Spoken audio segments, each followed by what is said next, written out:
The story opened with several men in white uniforms tilling the ground. Someone yelled to bring up the water. Then they placed the straw. Several men were lined up carrying buckets of water while a man on the edge of a small cliff called them slaves and ordered them to move faster. A goblin rode a log that a man was carrying. In this man's head, he couldn't help but notice the relentless lashes tearing into his shoulders and the blood and sweat all over his body. He complained that the long life of slavery is unbearably harsh. The strongest man in the world has seized the champion title at the age of 27 and held the position of the world's best fighter for the past 2 years. Back then, the referee announced that the towel had been thrown in. Then the winner had an undefeated record of 23 wins and 0 losses. This man is the heavyweight champion of the world's largest MMA league. The man who even completed the last defense match before his retirement without a single defeat. The athlete Choi Hyun-suk of the Republic of South Korea had emerged victorious, and that Choi Hyun-suk is this story's main character. As soon as he retired, he was visited by our good old friend, Truck Kun. And of course, you guys know what happened next. He died from being hit by a truck. He's sad about the money he saved for his retirement to be gone just like that. He worked so hard for it that the only thing he knew in his life was to fight. He's even a single virgin loser. 30 minutes later. He's still being dramatic, but his mindset is starting to pivot. He's thinking that now that he's dead, he won't have to train and there's no more defense matches. And he looked at the bright side of not having family and friends, so no one will be sad over his death. While he's in this astral plane, an arm popped out. She's a gorgeous angel, and she apologized to Hyun-suk for being late. She called him an SSS-class hero. She introduced herself as Rachel. She's a headhunter who scouts people whose lives have ended on Earth. Hyun-suk was confused. He blushed at the sight of her, especially on the chest area. He turned red when Rachel grabbed his hand. Hyun-suk asked the angel to explain in detail. Rachel gave her 2 choices. One is to accept death just like that, and wait for his reincarnation into his next life as a pitiful old bachelor. And the other one is to be immediately resurrected as a hero, destined to save the world that has been waiting for him. The way Rachel showed him that choice is tempting because Hyun-suk is surrounded by several gorgeous women. Hyun-suk replied that he needs more time to think since it happened suddenly, and the explanation seems lacking too. Rachel subtly pressured him by asking if he's willing to pass up the opportunity of a lifetime. She told him that if he listened to her, he would gain wealth, honor, and beautiful women, and even special privileges. She kept chatting, but Hyun-suk had already zoned out. He weighed the option since he has to fight if he becomes a hero. He just barely retired, and Rachel is basically saying that he has to fight again. Dying and peacefully reincarnating seemed to be a more pleasant path for him. When Rachel realized that it seemed like he's not getting it, she exaggeratedly caught his attention and decided to explain it properly. She told him that if he becomes a hero in the other world, the village chief will run to him bare feet and serve him food as soon as it begins, and that Hyun-suk will be looked upon fondly and easily resolve the quest that he gives. Then in that moment, the village chief will say to the hero that his daughter is well known as the most beautiful woman in the village, so he's offering his daughter to him. Hyun-suk maintained a poker face. Rachel noticed how he's still not reacting to it. It made her concerned about her headhunting bonus. She decided to use Plan B. Rachel acts that she's done offering him, and he could just go accept his life ending as an old bachelor. Hyun-suk told her to wait. And then she drops a scary thought, that there's no guarantee that he'll be reincarnated as a person in his next life. And that statement clicked something in our MC's head. As she was about to leave, he grabbed her leg and informed her that he'll do it. She acted coy and told him that she didn't hear that. Our boy even tightened his grip. Hyun-suk screamed that he'll do it, becoming a hero. And of course, that made Rachel grinned. Then she suggested getting it right away. Hyun-suk had no clue as to what she's saying. A magic circle appeared beneath him. He asked if he's really going to do it right away. Rachel told him that there's nothing else to wait. But Hyun-suk protested being sent there without any preparations, but Rachel insisted that the beautiful other world is already waiting for him. She wished him an awesome adventure. She complained how he makes it difficult when he's even going there in the end. Rachel received a call. She answered it and reported that the prospective hero, No 137,421 Hyun-suk, just completed his transmigration. Meanwhile, Hyun-suk lost consciousness until he heard someone telling him to open his eyes. He wondered if it's the village chief that the angel talked about. He thought how the development was obvious from the beginning. Unexpectedly, he was punched in the stomach to wake up. He got annoyed and reacted with aggression, asking if this person has a death wish, but he immediately stopped. It doesn't look like a person since he's wearing a skull of a wild boar with horns in his head. This creature was furious about him sleeping in the slave dormitory. Hyun-suk was confused if this is the village chief who has the most beautiful daughter, since this creature looked like a monster that he certainly should kill. Hyun-suk timidly introduced himself as a hero. The creature was confused. The creature approached him and asked if heroes are stupid nowadays. Hyun-suk started to think that something might have gotten wrong, but he chose to believe that a beautiful angel would do that to him. He wondered if that cowhead was the quest. He tried to calm down and figure it out. He thought of the next thing that he should do as a Korean, and that is to act. The creature asked him what he just said. Our MC kicked the monster while telling it to die. He was proud that his kick went in, but the creature had grabbed his foot and asked if Hyun-suk just called himself a hero. The creature expressed how he's tired of that nonsense now. He wondered where those bastards kept popping out from. Hyun-suk couldn't move his feet. The creature clenches his fist and tells him that he'll be back to his senses once he gets a good sleep. And this creature teased Hyun-suk by calling him a self-proclaimed hero. At the underground prison, someone banged the door and screamed to open the door. He asked for another round of fight with the cowhead. The door opened. An annoyed goblin showed up and asked just who the hell keeps quacking around. Hyun-suk was caught off guard seeing a real sword. The goblin told him that if he screams again, he'll boil him into a whole soup. Hyun-suk got scared and promised to be quiet. The goblin told him that he's watching him, so he'd better look out for himself. Hyun-suk salutes and replies that he understands. When the goblin was gone, Hyun-suk started complaining about this otherworld bullshit. He wondered where it all went wrong. He's now concerned that if it continues, he'll die a virgin for a second time. Someone called out to him from a small window. The person on the other side asked if he's a newcomer. Hyun-suk asked who that person was. The man replied that he is his senior who's about to be a hero. The man shared that they are at the Demon King's army fortress that enslaves humans. Hyun-suk peeked through the window and was surprised to see a Korean. He called him his sunbae and asked why they fell into that place from the beginning. The man liked the respect that Hyun-suk is showing and teased him if he really wants to know. Then he yelled loudly, asking if the self-proclaimed heroes were still alive. He added that the real hero who's come to save them is there. So many people responded that they are the hero. This room was full of the Isekai D guys that met an unfortunate start. Hyun-suk is puzzled as to what in the world is it. The man simply replied that it is what he saw. There are 100 heroes who fell into the Demon King's army fortress. He explained that the red cowhead that Hyun-suk was looking for is the head of the place, Reedrun. And the prisoner guard he saw earlier is called Jark. He is notorious for his cruelty, so the man warned Hyun-suk to be careful. The man added that the reason why they all ended up that way is because of that wicked demon called Rachel. Confusion is evident on Hyun-suk's face. The man muttered that only if that damn demon hadn't sent them into the wrong place. Hyun-suk was hysterical. He asked what it meant. He asked if they're not supposed to start at that place. The man replied that he's sure of it. The heroes who got captured in other places told him. According to them, there's another starting area only for heroes, and most heroes start in cities or rural villages. He explained that heroes typically live without any powers, but none of them begin their journey right in the middle of the Demon King's army like them. Hyun-suk finally realized that the reason why he's in that hellish place was none other than the freaking angel. He recalled the angel's face. A few days later, we see the 2nd slave squad under the 3rd Battalion of the Demon King army. Humans were forced into labor while the goblins watched. The humans have to chant, "Let's crush the humans. Let's devour the humans." Hyun-suk's body trembled from carrying the heavy log with a goblin sitting on top of it. Later on, the goblin rang the bell, signaling the end of the work for that day.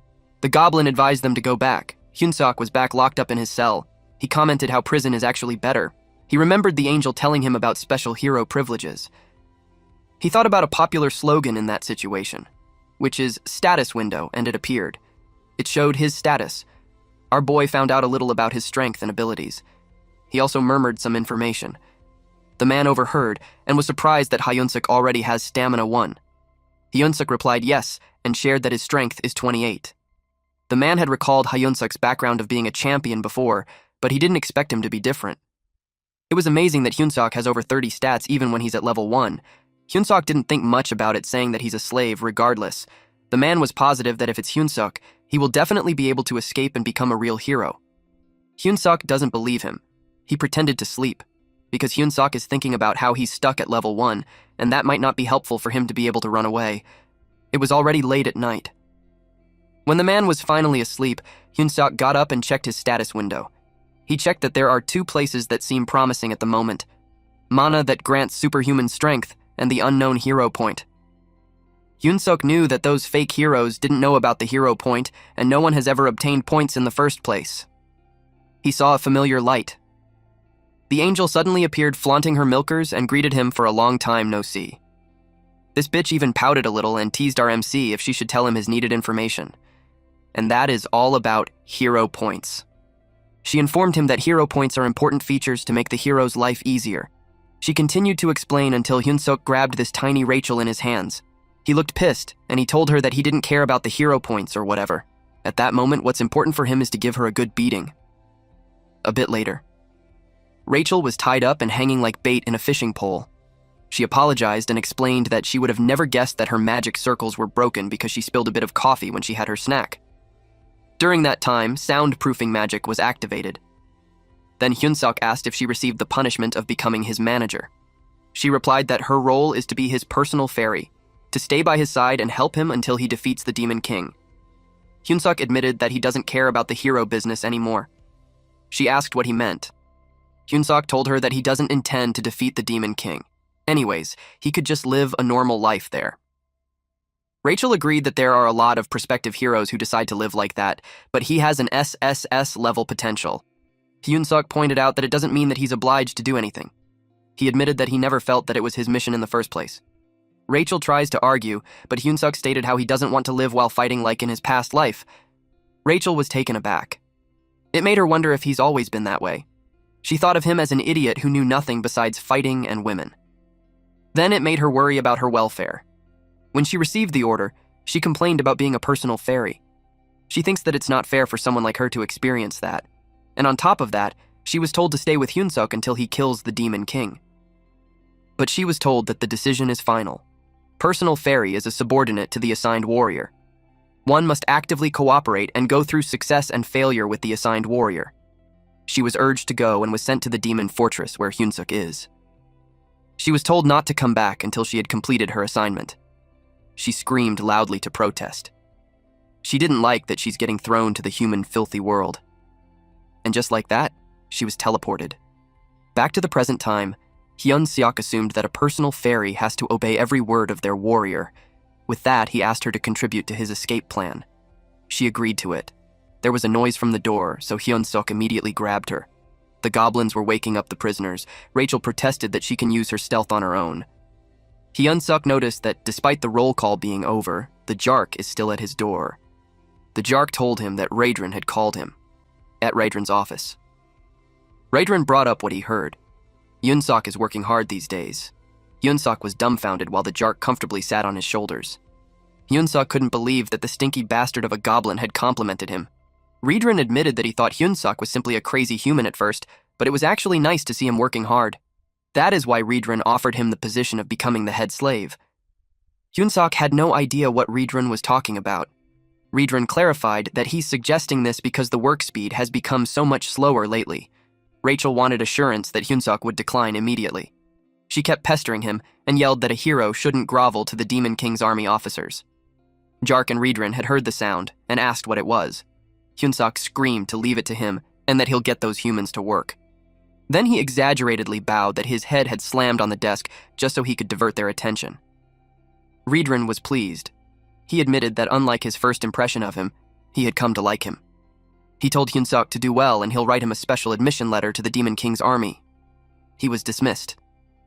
Deep inside, he wants to cry seeing his escape plan go down the drain.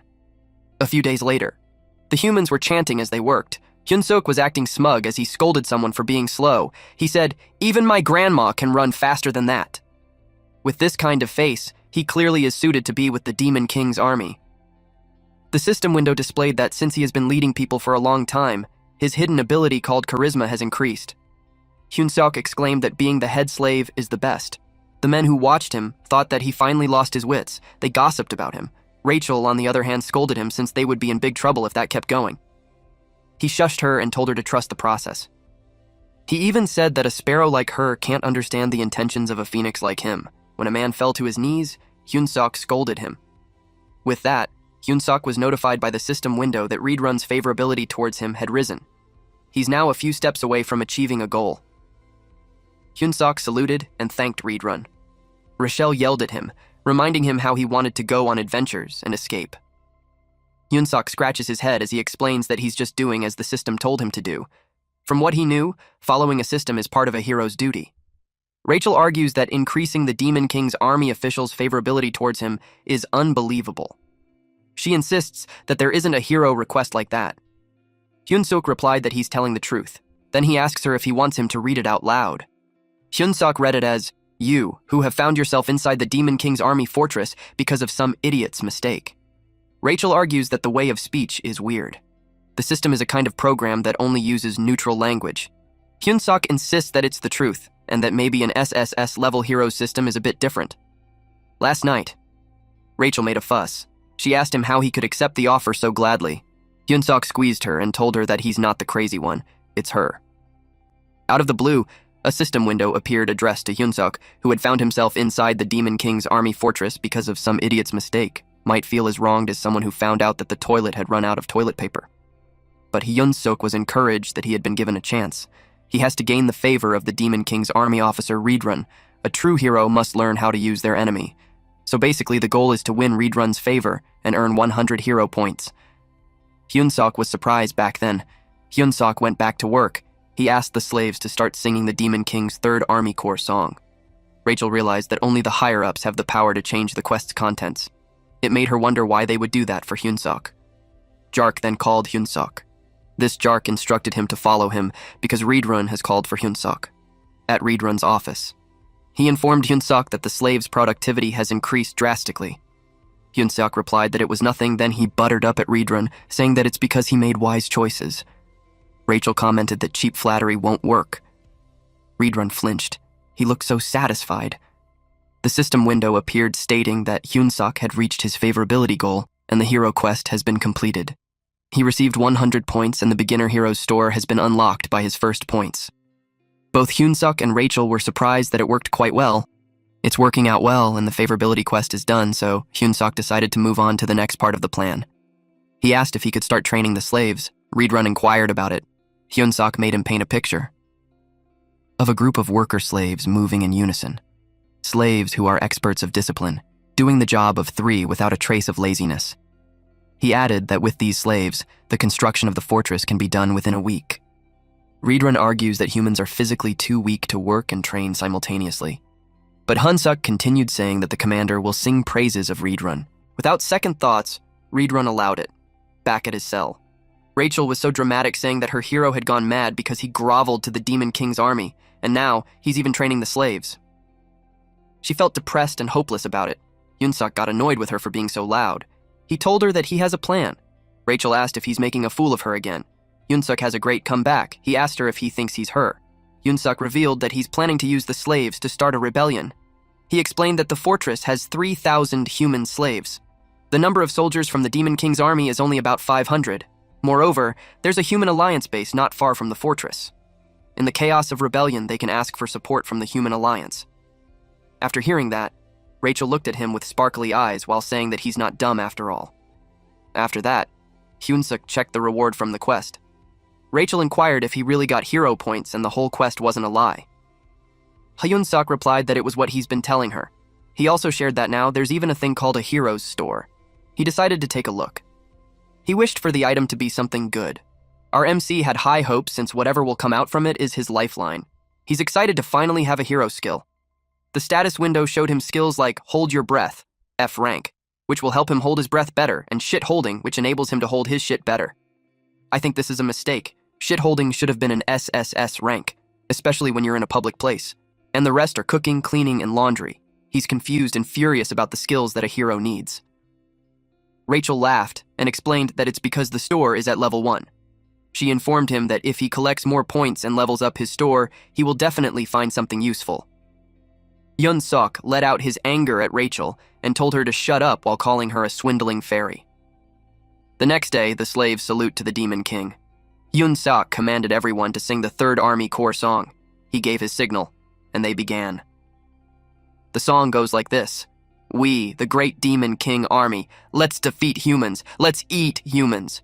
Forget all the suffering when you catch them. Nothing under the sky is greater than the affection of the demon king. Reed-Run watched them, and he felt glad for allowing Hyun-Suk to train the slaves. The door in his room opened. Jark has something urgent to report to him. He reported that the human army is advancing on their way. Furthermore, the 8th Division that confronted them has already fallen into their trap and retreated. The 8th Division is the largest unit in their area. If the 8th Division had been defeated, it would only be a matter of time before those human bastards arrived. He didn't like how they might have to give up the fortress when it's almost finished being built like that. Jark told Reed-Run how there's no time left, so he should evacuate immediately. But Reed-Run replied to wait a moment. He stated that since ancient times, war has been said to have been battles of military supplies. He elaborated that the first rule of war is never lose a competent supply officer. With that, he told Jark to go ahead and he'll take care of Hyun-Suk and follow them later. Meanwhile, Hyun-Suk scolded the slaves by asking if they were going to run at his command. He heard some noise and thought how the combat training would be cancelled again because of Reed-Run's surveillance. Hyun-Suk checked the status window while Reed-Run appeared on the balcony behind him. Hyun-Suk thought about how his abilities have increased a bit, but it isn't enough to start a coup. He stated randomly how he's looking for a sudden event that can help raise his abilities. Before he could finish, Reed-Run had landed by his side. Reed-Run tapped his shoulder and called him. That surprised Hyun-Suk. Reed-Run was in a hurry. He told Hyun-Suk that they have no time and he has to come with him at once. Hyun-Suk was confused, so inquired why and where. Suddenly, the commander of the human army announced to attack and victory was within their reach. The humans with their spears charged forward and hit several goblins. Then they saw the Red Nightmare, Reed-Run. The commander ordered the soldiers to get back and let the knights take on the enemy. They kept charging forward. In his head, Hyun-Suk questions why there are human troops there. He thought of taking advantage of the situation. He thought of this chance to stab the Demon King's commander in the back and return to human society. A human charged forward, yelling for the Red Nightmare to die. But Reed-Run easily grabbed the man's head and squashed it. Hyun-Suk was stunned. Reed-Run used his combat arts, 7th movement. Then he smashed the man's face on the ground, followed by explosive destruction wave, an AoE attack that crumbled the ground and threw the human soldiers in the air. Reed-Run then asked Hyun-Suk if he's all right. Hyun-Suk saluted him, replied yes, and informed him that he'll be leaving. I think this reminded our MC that he's still with one of the strongest of the Demon King's army. The area buzzed since the humans had taken over it. The soldiers raised 2 flags at the center and guided the citizens of Marriott Kingdom and Drasan Empire to sort themselves out. The soldier asked Hyun-Suk's prison mate if they were warriors. He replied yes. The warriors are ushered to a different path since they are treated differently than the normal captives. Someone appeared and thanked the warriors for coming. It was Olivan Grimier. He's a middle-aged man with red hair and beard. He is a Duke of Drasan Empire and the commander of the Allied forces. A soldier approached Olivan and told him that the evacuation had been completed. He praised the soldier. The soldier also informed him that they have drafted those who call themselves warriors. With that, Olivan ordered to start. All soldiers were commanded to get into position. It was followed by a command to annihilate all the warriors in front of them. Meanwhile, a carriage traverses the forest. Hyun-Suk was sullen as he bid farewell to his adventure, to his dream's second life. He looked at Reed-Run, who was sitting in front of him, and thought of how Reed-Run blew off all the heads of those who were coming after them, so they are no longer being chased. Rachel tried to cheer him up, saying that times of crises are opportunities. She advised to go to the HQ and properly grasp the Demon King army's situation. Hyun-Suk replied that she should shut up. Reed-Run suddenly spoke. He admitted that he just fell asleep. He asked Hyun-Suk if he said something. Hyun-Suk replied no, and explained that he was just mumbling to himself how it's an honor to be able to go with Reed-Run. Reed-Run was touched and expressed how glad Hyun-Suk feels that way. He informed Hyun-Suk that they are almost at 3rd Corps HQ, so he should look forward to it. Reed-Run shared that when they arrive, he will officially enlist Hyun-Suk in the Demon King army. Hyun-Suk turned pale, but he had no choice but to say that it's an honor. Rachel is panicking too. At the HQ, a guard announced that Reed-Run has returned, and they must open the gate. Reed-Run told Hyun-Suk to follow him since he'll take him immediately to the commander. Reed-Run uttered that it was an absolute honor to meet the commander quickly. Despite saying that, his non-verbal cues say otherwise. Reed-Run reminded him to be careful of his conduct in front of the commander, unless he wants to die. Hyun-Suk remembered a saying that as long as he keeps his wits, he can survive even a tiger's den. Hyun-Suk refused to give up. At the door of the commander, Reed-Run announced himself. He was told to come in. Hyun-suk heard a woman's voice, so he wondered if the commander was a human. The commander wore stilettos. She's a sexy woman leaning back on her chair.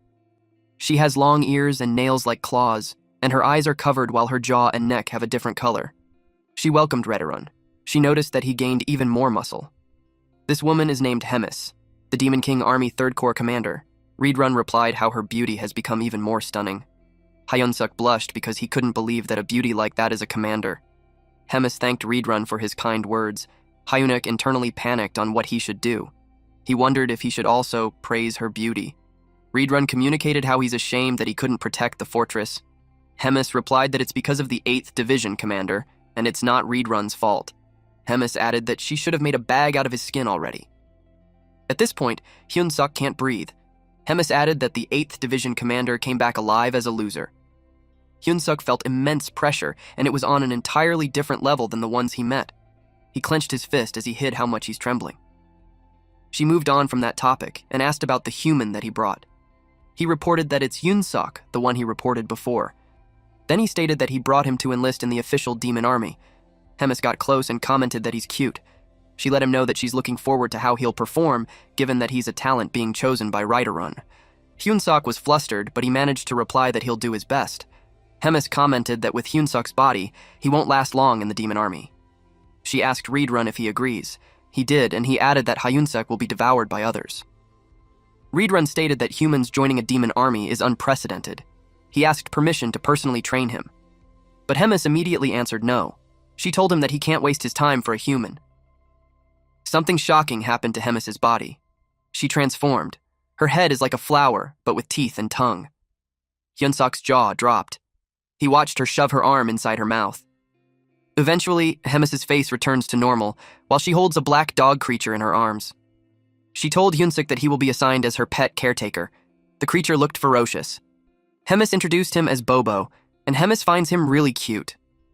Deep inside, Hyun-suk wondered what a pet this was. He wonders if Hemis knew that it isn't a demon bastard from hell. Also, in my language, Bobo means stupid. That's why this gave me a laugh. Redrun commented how he senses immense power from it, even though it's still a baby. Hemis was happy that Redrun got it.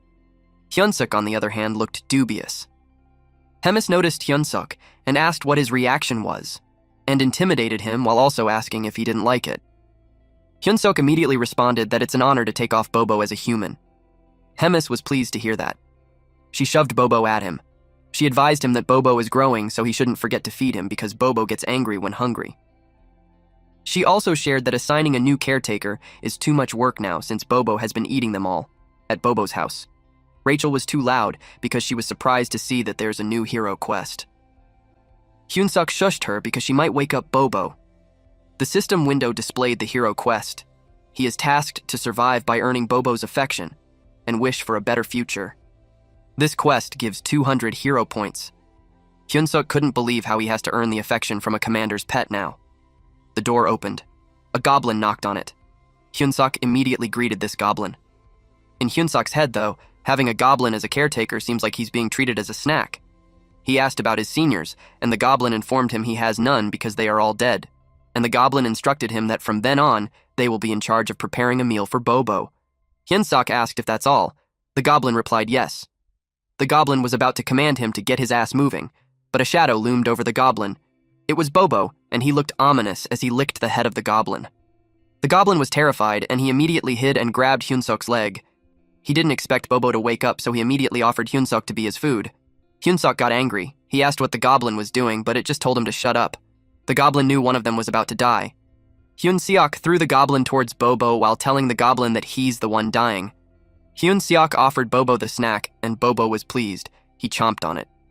Hyun-suk and Rachel watched Bobo enjoy his meal. Later on, Rachel was hysterical. She is being chased by Bobo. She asked for help, but Hyun-suk just replied that they shouldn't run away for too long since Bobo will get hungry again. Hyun-suk noticed something. There's an item available, an extra-large bone.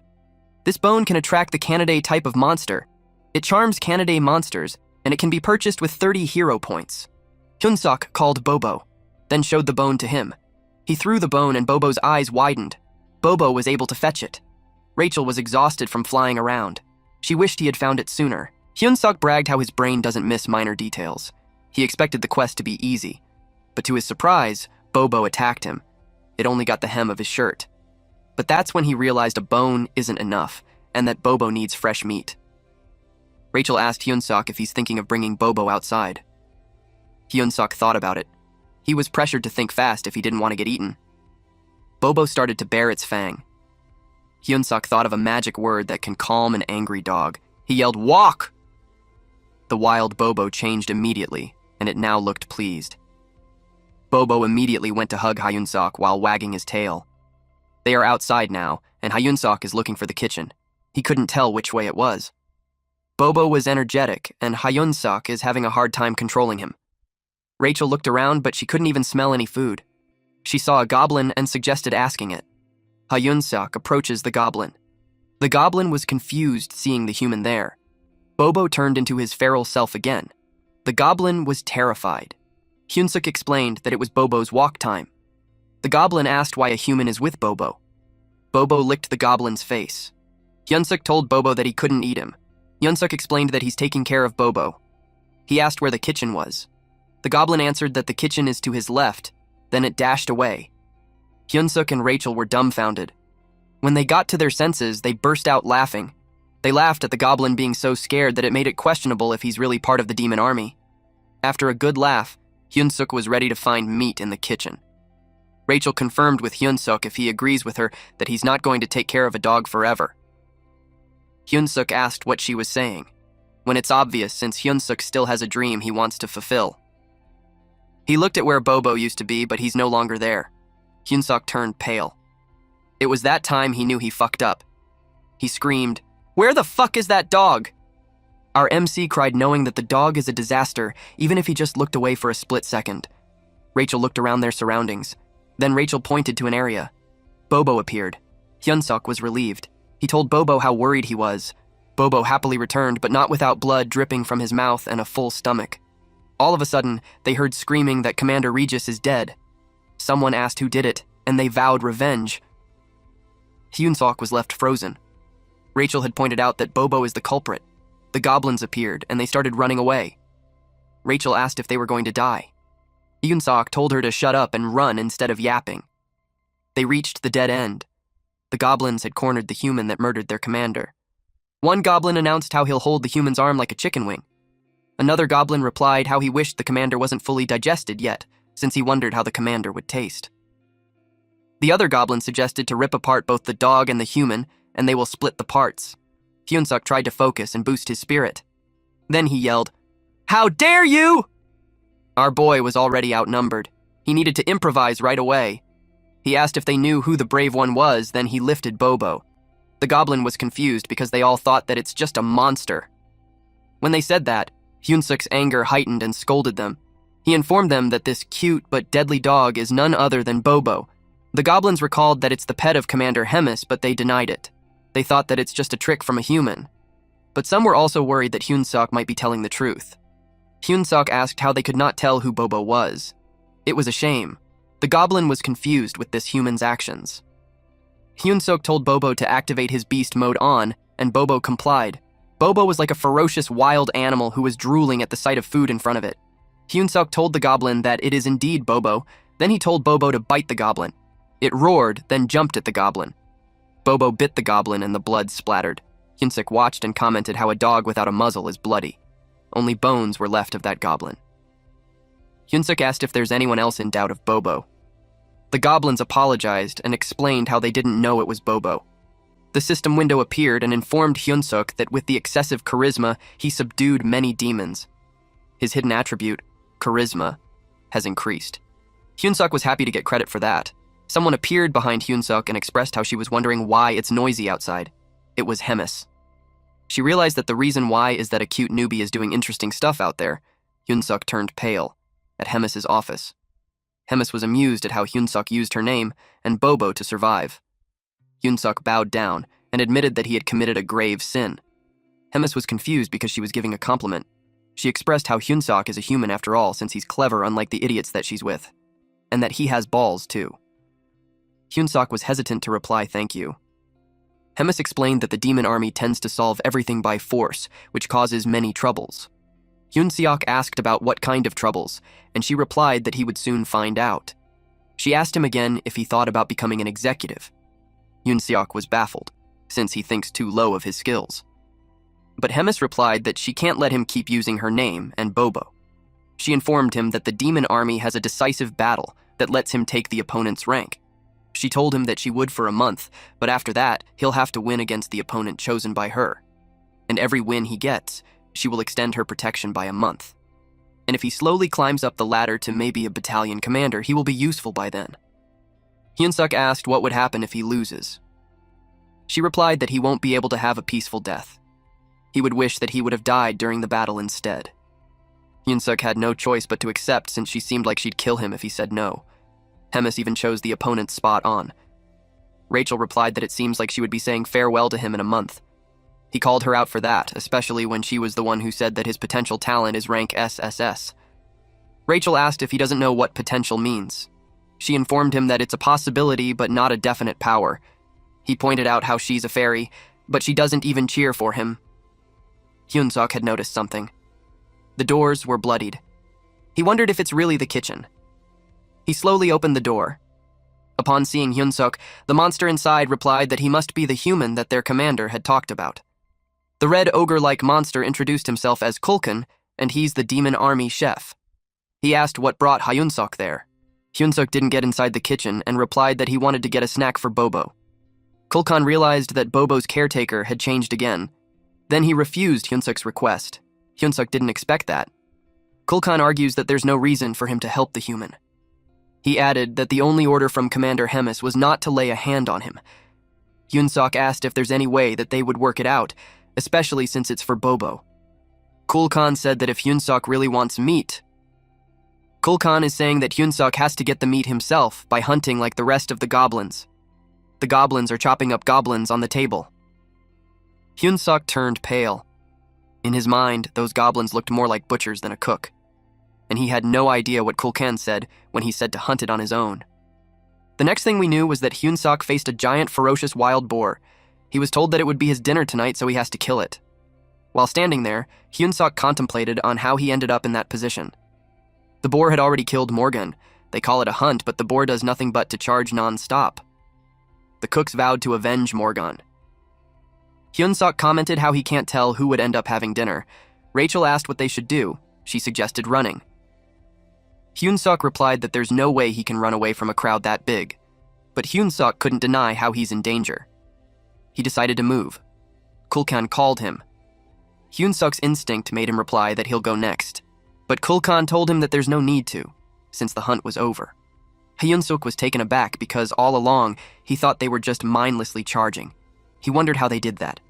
The goblin reported to Kulkan that there were 12 dead and many injured. In Hyun-seok's head, the damage is too much. Kulkan responded that it's amazing and they will continue to hunt for the next prey after a short break. Hyun-seok noticed how Kulkan doesn't really care. While the cooks are busy, Hyun-seok informs Rachel that he thought about it, and escaping isn't an option anymore. Rachel asked if he's going to hunt monsters with them. Hyun-seok replied no, and that he doesn't have a reason to do that. Hyun-seok was thinking about it and shared that stat only goes up when he levels up, so it means he just needs exp to level up. Rachel agreed with him, but she asked where he'll find EXP in that situation. Hyun-seok shamelessly asked if he'll still get the EXP if he only does the last hit. Rachel replied yes and commented how sloppy that is. Hyun-seok was motivated with her answer. He thanked her and told her that they will get moving. He knew he didn't have many choices. He had to get stronger within a month because of the probability that the commander was for real. Hyun-seok approached Kulkan. Kulkan admitted how he thought Hyun-seok had run away. Hyun-seok replied that he'll never do that, but in his head, it felt like Kulkan had read his mind. Our MC expressed his intention to join the next hunt as part of the brave demon army.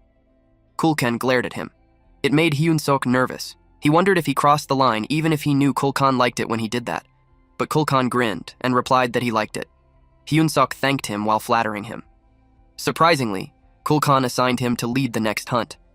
Kulkan told him that for them, the leader is the most honorable position. Normally, they don't let a newbie stand there, but he's a special case. Hyun-seok humbly told the chef that he wouldn't dare stand in front of the noble demons and the other cooks might complain if he takes the lead. Kulkan only gave him a thumbs up. Their conversation was interrupted when someone urgently called the chef. Kulkan asked what was wrong. The cook replied that there's a monster invasion. Kulkan heard the monster's cry. It was a signal that an Urin herd came. Hyun-seok asked if they were in danger. Kulkan replied not really, but he shared that Urin meat isn't good. Kulkan grabbed the knife from his back, and he ordered everyone to grab their weapons and they will go hunt Urin and add Urin stew on their dinner menu. Hyun-seok saw that as an opportunity. He just has to stay close and get the last hit. Rachel gave him something. The system window showed that his health and strength slightly increased for 3 minutes. Rachel confidently replied that he doesn't have to thank her. But instead of being grateful, Hyun-seok bonked her while complaining about how she hadn't used it on him before. Hyun-seok hurried to get the last hit, and while doing this, he wanted himself to think more about something. He reminded himself of his dreams. Blonde noble lady, no more and no less 5 children who look like bunnies. He ran faster. He leapt as he prepared to attack while thinking of what he needed to protect. It was all for his retirement. Our boy was not planning to die again as a virgin loser. He's really motivated now. He punched the urine and it died, causing him to level up. There were multiple notification windows with just 1 kill. He was surprised to see 4 levels went up for 1 last hit. With that speed, he can hit level 20 in a single day.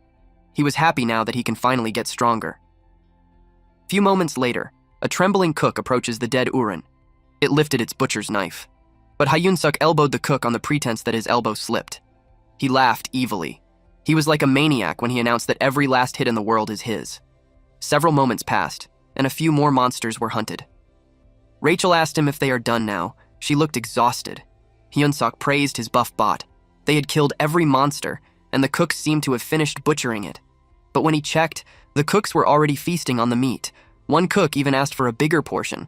Hyun-seok was dumbfounded. Kulkan called his attention and asked what he's staring at. Hyun-seok asked the chef if they are allowed to eat the army's food like that. Kulkan told him that it's part of the cook's privilege, especially because monster meat goes bad after some time. Kulkan replied that it's an opportunity for normal soldiers like them to be able to have fresh meat. He shared how delicious meat is the reason he lives for. There were so many questions in Hyun-seok's head. Like what privilege, or how they don't have a labor union. The chef offered him meat. He deserves it since he fought as a warrior. Hyun-seok hesitated to accept it. He looked at the meat while thinking how the cooks risked their life for that meat. He chomped on it. He realized that the meat itself isn't too bad. There's a strong smell, but it added to the flavor. In the end, the meat was bland and chewy. He thought that if it was sold in South Korea, it wouldn't last long. He thought about how the cooks risked their lives for some sloppy meat. He wondered what if he makes a dish better than that. Our boy just realized how he could control them by earning their favor. Then that will make him the god of the kitchen. He opened the hero shop. Rachel was surprised with his actions. Hyun-seok has 70 points left after buying Bobo's toy. He spent it all for a certain skill. Then he chose an item. It glowed in his hand. Rachel was curious as to what he bought. He is motivated to show those foolish demons. Hyun-seok now has cooking skill rank F, which requires 50 points. And the item is a seasoning loaded with MSG, and that costs 20 points. It was the peak of Korea's cuisine. Rachel scolded him for buying salt. Hyun-seok lectured her to look at the bigger picture. He showed her since seeing is better than just hearing it. He explained to her how salt will play with her tongue with its taste. Hyun-seok sprinkled salt on the meat. Then it was done. The meat has a nice smell and it's juicy. Hyun-seok thought of himself as the god of the new world. He offered the meat to the chef. Kulkan declined since he's full now. He asked if it's okay to have it later instead. Hyun-seok insists by saying how he poured his heart on it. He became exaggerated by saying how he can die without regrets if the great Kulkan tries it. Kulkan decided to take a bite. He noticed the taste. Kulkan thought of his childhood. Back then, he's very introverted. His mother used to ask him if he wanted meat for dinner. He shed his tears remembering her. After that, Hyun-seok took home a bag of meat. The chef reminded him that the freshness stays for 2 days, and if Hyun-seok needs more, he's welcome to see him again. At Bobo's house. Hyun-seok opened the door. Bobo charged at him. The surprise made Hyun-seok's eyes bulge. He immediately gave the meat. Bobo's mood instantly changed to delight. Hyun-seok encouraged Bobo to have his fill. Rachel couldn't help but comment how Hyunsuk had become a dogmaster now. Hyunsuk took out everything on the bag, and Bobo ate happily. Hyseok even told Bobo that he could bring more tomorrow. That made Bobo's affinity increase, and with that, they finished the hero quest and gained 200 hero points. It was just as Hyunsuk planned. Rachel noticed that he completed the quest. Hyunsuk expressed how he feels confident now. He saved the 200 hero points as his emergency fund. He had a bunch of bonus points saved now. Rachel peeked at his screen and pointed at something that would increase his stats. She asked why he hadn't used it. Hyunsuk argues that he wouldn't use it because he doesn't know what it does. And he mentioned that it's because of a certain idiot who skipped the tutorial. Rachel replied that they can still do it. Rachel started her explanation. Basically, Hyunsuk can use bonus points on the 4 basic stats: strength, stamina, agility, and mana.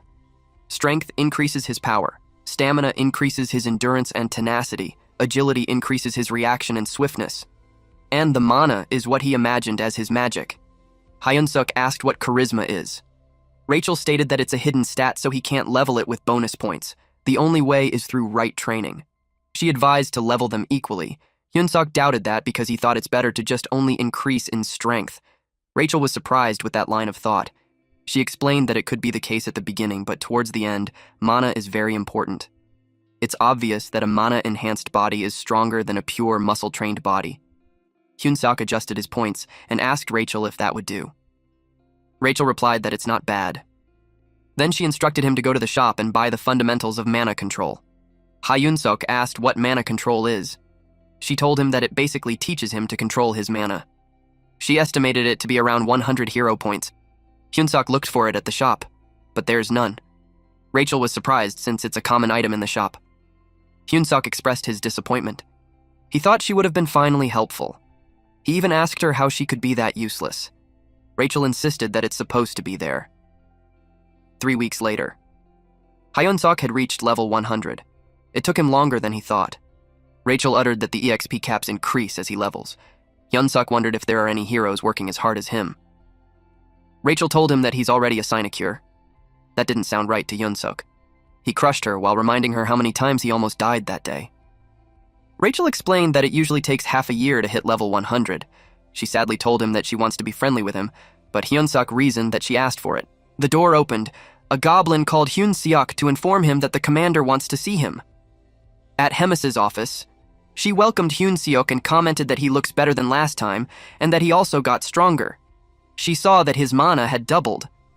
Hyunseok replied that he tried his best to deliver the highest quality of meat to Bobo every day, but Heis mentioned how he's getting stronger too fast. She asked if it's because of the level system for heroes. Hyunseok was caught off guard that Hemis knew he was a hero. He wondered since when does she know. She told him not to be surprised since she knew it the first time they met. He asked her how. She replied that it's because she knew someone who is really into heroes. She asked him why he thought she called him there. Hyunsuk tried to think about it. Then he mentioned his battle. Hemis asked if he remembers their promise. He replied yes. She asked again if he did, and inquired why he's like that. Hemis turned into a flower-eating monster. She's angry, and she has problems with how fast he's leveling. She told him to work harder if he doesn't want to die. It's all for her amusement. Hyunsuk recalled how the crowd goes wild not because of a flashy performance or overwhelming victory. It's when there's a beefy plot twist. He knew she picked one that he can never beat and wished the odds to be against him. And since he already received a warning, it already means he doesn't stand a chance. Rachel screamingly asked what he planned to do. He told her to calm down and let him think. Hyunsuk stated that it's better to learn about the opponent before the day of battle. He has to study how strong the opponent is. Rachel argues how they only have the name. She asked how he'll figure out the face. He replied that there's an item that he wants to buy in the hero shop. It's called Combat Power Meter. This item measures the target's strength, stamina, agility, and mana. It requires 50 hero points. Hyunsuk plans to use it to measure the power level and train against a similar power level cook. Rachel sighed and teased him for being only clever at times like that. But Hyunsuk retorted that it's better than just always being useless. They checked Rachel's combat power, and it's 375. She couldn't tell if it was high or low, so she suggested measuring Hyunsuk. Hyunsuk gave the item to Rachel. But Rachel was confused. He asked her if she didn't see anything. Rachel couldn't believe what she was seeing. She replied that the item must be broken, because she couldn't think of a reason for him to be stronger than her. Hyunsuk had 1,560 strength. Hyunsuk simply asked her if she's sure that she's not the weak one between the two of them. Rachel felt down since she had a strength of 10,000 a month ago. Hyunsuk asked if it worked without any problems. They checked Bobo's strength, and this fucker has a freaking 47,422 strength. Rachel felt more miserable knowing that they are both weaker than a dog. It was funny how Hyunsuk entertained the idea that the dog's breed was buffed. He then went outside and checked out the levels of other orcs. He saw that the weakest-looking beings are goblins, while the rest have similar stats as him. Someone announced that Captain Bulkman arrived and everyone saluted. The captain passed by Hyunsuk, and Hyunsuk saw that the captain had 14,300 strength. He noticed that everyone with a strength higher than 10,000 is at least at commander level. Hyunsuk confirmed with Rachel about his opponent being a platoon leader. Rachel replied yes, and his name is Kirkin. The rumor is that he's an orc with the brains of a pig. Hyunsuk said that a platoon leader should have a strength of about 3,000, so he might have a chance if he levels up. He looked for the guy. He saw him, and the guy's strength measured to 6,671 strength. Rachel stated that it's basically telling Hyunsuk to just go and die. Hyunsuk received a hero quest. The system window showed that his chances of winning against the pig are near zero. However, not giving up in a hopeless situation is his strength, so he'll be given a chance. He has to raise his combat strength to 3,000 in 1 week. The reward is 300 hero points. Hyunsuk commented that the timing of the quest is perfect. It even made him think if it was spying on him. He accepted the challenge since it's do or die anyway. He's decided to go after his observer or Hemis. Hyunsuk was motivated to survive. The next morning in the kitchen, Hyunsuk announced his arrival. Kulkan told him to come in. Kulkan noticed his goggles and commented that the item is interesting. He asked where Hyunsuk got it. Hyunsuk simply replied that he saw some wearing it, so he got one too. Kulkan asked if it's the trend among the younger generation. Anyways, Hyunsuk was ordered to get ready for the hunt. Hyunsuk checked Kulkan's strength and saw it was 35,230. He wondered why it's so high. It isn't the strength of some normal captain, and it's not just him. Hyunsuk noticed the other cooks. They have high combat strength because they have been fighting against demonic beasts. Hyunsuk realized that if he spars against someone with a similar strength as Kirkin, he can get a feeling for what he's level at. Hyunsuk asked Kulkan to spar with one of the cooks. He explained how he wants to be of bigger help after learning 1 or 2 things. Kulkan replied that he's strong enough for a human, so there's no need to rush. Hyunsuk subtly threatened Kulkan by saying that if he doesn't allow it, he will eat the meat on his own. Kulkan changed his mind and asked who it was that he wished to spar against. A bit later, the cooks asked what's going on when it's almost time for the hunt. They found out that Hyunsuk is fighting against Golbachem. They wondered if Hyunsuk would meet his end that day. Some goblins don't like it since they like Hyunsuk's meat. Golbachem has a strength of 2,620. The goblins planned to kill Golbachem instead. Kulkan heard them and told them to shut up. Kulkan reminded Golbachem not to kill Hyunsuk no matter what. He told him to do the bare minimum and don't overdo it. Golbachem looked dumb, but he said he understood. But it's obvious how Kulkan doubted his answer. They started the spar. Hyunsuk was fired up. Golbachem reminds himself not to kill Hyunsuk. Hyunsuk charged forward. Golbachem punched him, but he was able to evade. Hyunsuk noticed how his fist relies on instincts. Hyunsuk attacked Golbachem again. The fight felt familiar to Hyunsuk, and it's something that he'd always won. They announced the victor, Hyunsuk. The goblins couldn't believe that Golbachem lost. It happened so fast that some didn't see what happened. Hyunsuk couldn't believe how Golbachem was knocked down with a simple kick. He started believing that he might have a chance of winning. At the north of the Black Fortress Great Forest, Hyunsuk is still thinking about how he knocked out an orc with double strength stat in 1 kick. He couldn't help but think how combat strength is a mere number, nothing absolute. He thought that if he just becomes a bit stronger, he'll easily win the upcoming fight. A goblin reported to Kulkan how a large number of Talas have appeared up ahead. Kulkan commented on how annoying it is. He asked if they were part of Talas territory. Hyunsuk asked what was wrong. He asked if it was because Talas tasted bad. Kulkan replied that their meat doesn't taste too bad. Rather, their bone marrows are a great delicacy. But Talas live in groups. They have especially strong maternal instincts, so if they lay a finger on the young, it will cause a lot of trouble. Hyunsuk assumed that the hunt would end there. Kulkan decided to hunt them because their meat is tasty. Kulkan ordered everyone to attack since they will have talas meat as their snack for that day. He ordered everyone not to let any talas escape and slaughter them alive. This monster looked like a spider wearing a skull on its body. Hyunsuk pushed a goblin while pretending that it's an accident. He took this chance to do final blows and gain XP. After some time, they collected several talas. Hyunsuk killed the last one, and he leveled up. Rachel complimented him for being a pro in stealing final blows. Hyunsuk accepted the compliment and shared that it's the reason why he liked working in the kitchen. Suddenly, Hyunsuk felt an intense pressure around him. He was confused and it made him turn. Then someone screamed that the Talas Queen had arrived. She got angry, and that was because she saw a pile of dead Talas. She growled. Hyunsuk was curious as to how strong she is for everyone to make a huge fuss. When he used the goggles, it showed how the strength is immeasurable. And what's horrifying is that they just mercilessly slaughtered her children. Hyunsuk hurriedly turned to ask the chef what they should do, but his eyes bulge out upon seeing the chef making a run for it. The chef announced to make it out alive and meet again. Hyunsuk thought of how irresponsible the rascal was. A loud noise caught Hyunsuk's attention. Someone ordered everyone to scatter. The weak goblins were now being slaughtered. One looked for the head chef. The Talas Queen was furious. She screamed loudly. It was so loud, so Hyunsuk had to cover his ears to endure. Rachel told him to look behind him. When he turned around, he saw hundreds of Talas charging at him, even the Talas Queen. And of course, our boy ran as fast as he could. At the same time, the other goblins yelled for help. Hyunsuk knew that if he stopped for a moment, he'd be dead. The screaming and begging continued to echo. Eventually, Hyunsuk reached a cave. He wondered if it's safe. Rachel told him that it's empty. She checked it out before.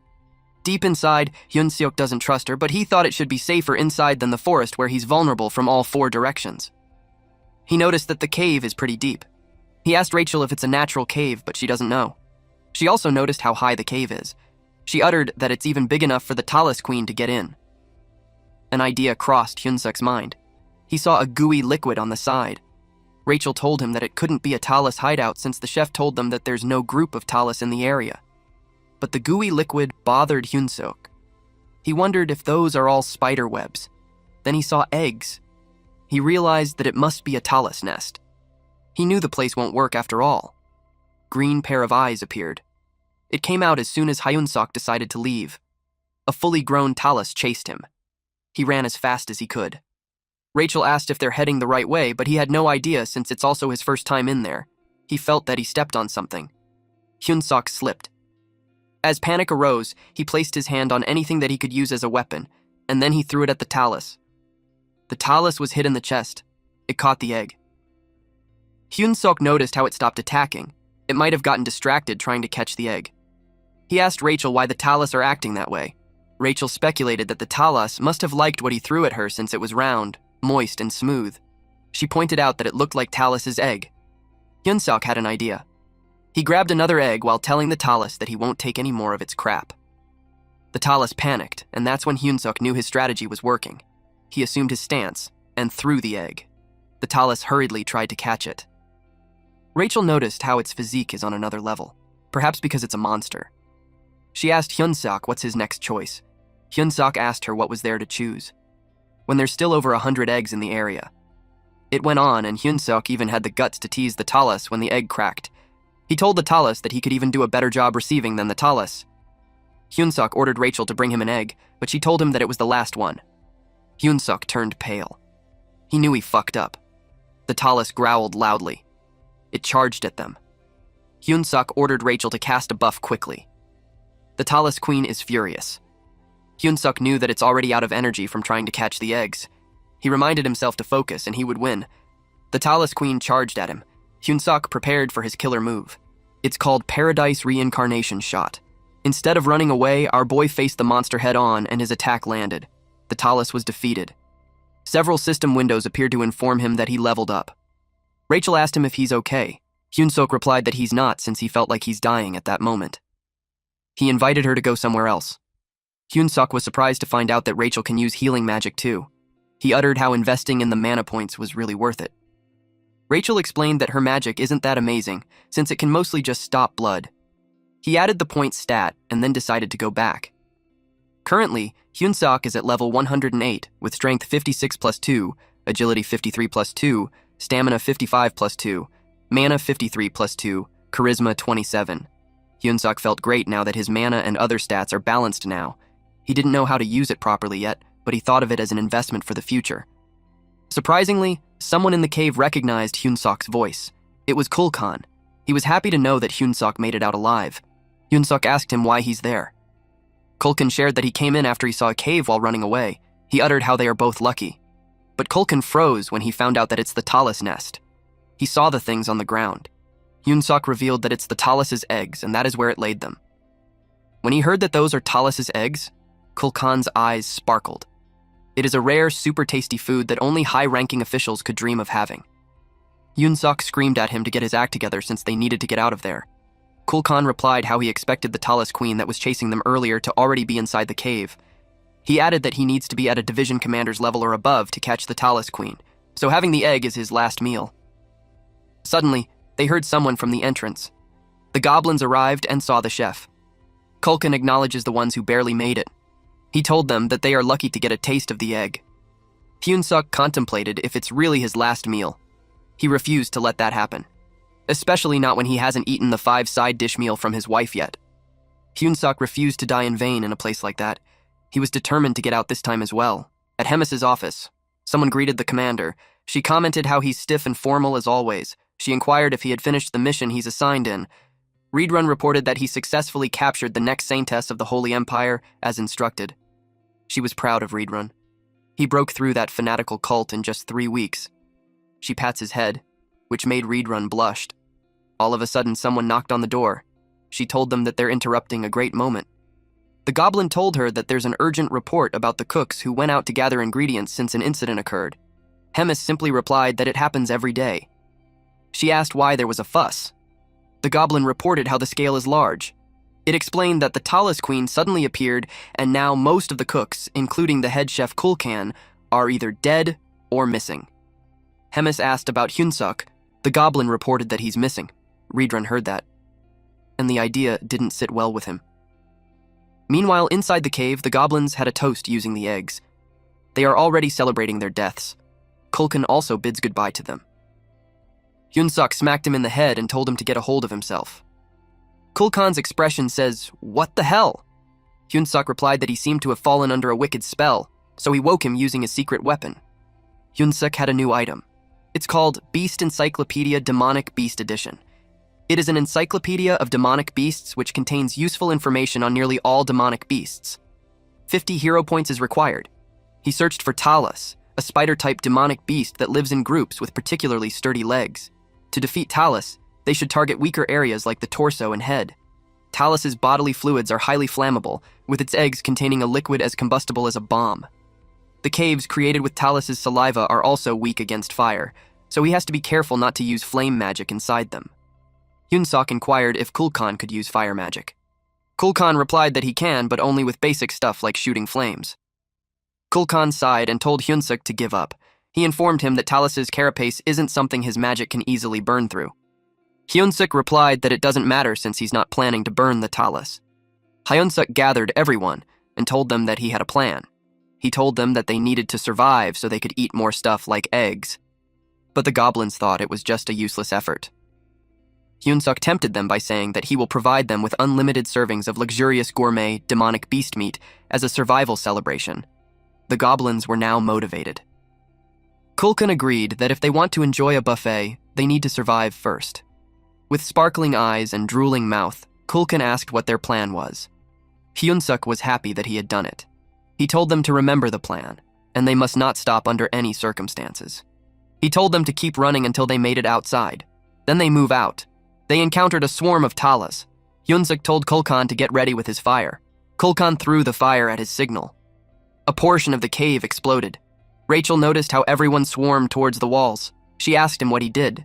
Hyunsuk replied that if the fire spreads in the cave and it collapses, the remaining eggs are done for too. So he made sure to leave a few eggs deeper inside on purpose. They escape while the Talus are distracted. He told the goblins not to look back and keep moving forward. He instructed them to throw an egg to divert their attention. All their focus should go to surviving. Now, there's only one egg left in Hyun-seok's hands. They must find the exit before using that. Rachel saw a light. Hyun-seok guided everyone towards the exit. Just a little bit more, and they would arrive. They kept running as fast as they could. They reached the light and thought they were saved, but the relieved expression on Hyun-seok's face turned into misery. A queen talus appeared. Kulkan saw it too. It was blocking their way. Hyun-seok gripped the egg. The talus queen saw it and became furious. Kulka uttered that the queen had returned. He thought that it's the end this time. But Hyun-seok refused to believe that. He noticed how the queen wasn't attacking them after seeing them. He knew there's a reason for that. He called her attention. He instructed Kulkan to light up something for him. Hyun-seok told the queen that it's the last egg. He threatened her that if it explodes, everyone's dead and the queen and offspring will die too. She showed him the egg and the cloth burning while telling the queen talus to move aside while he's asking nicely. The queen talus contemplated about it. Hyun-seok pressured her to get out of there. The queen talus moved her leg. It made a loud screeching noise. Rachel asked what they should do. Hyun-seok lit up the egg. He had no idea what to do. He just threw the burning egg.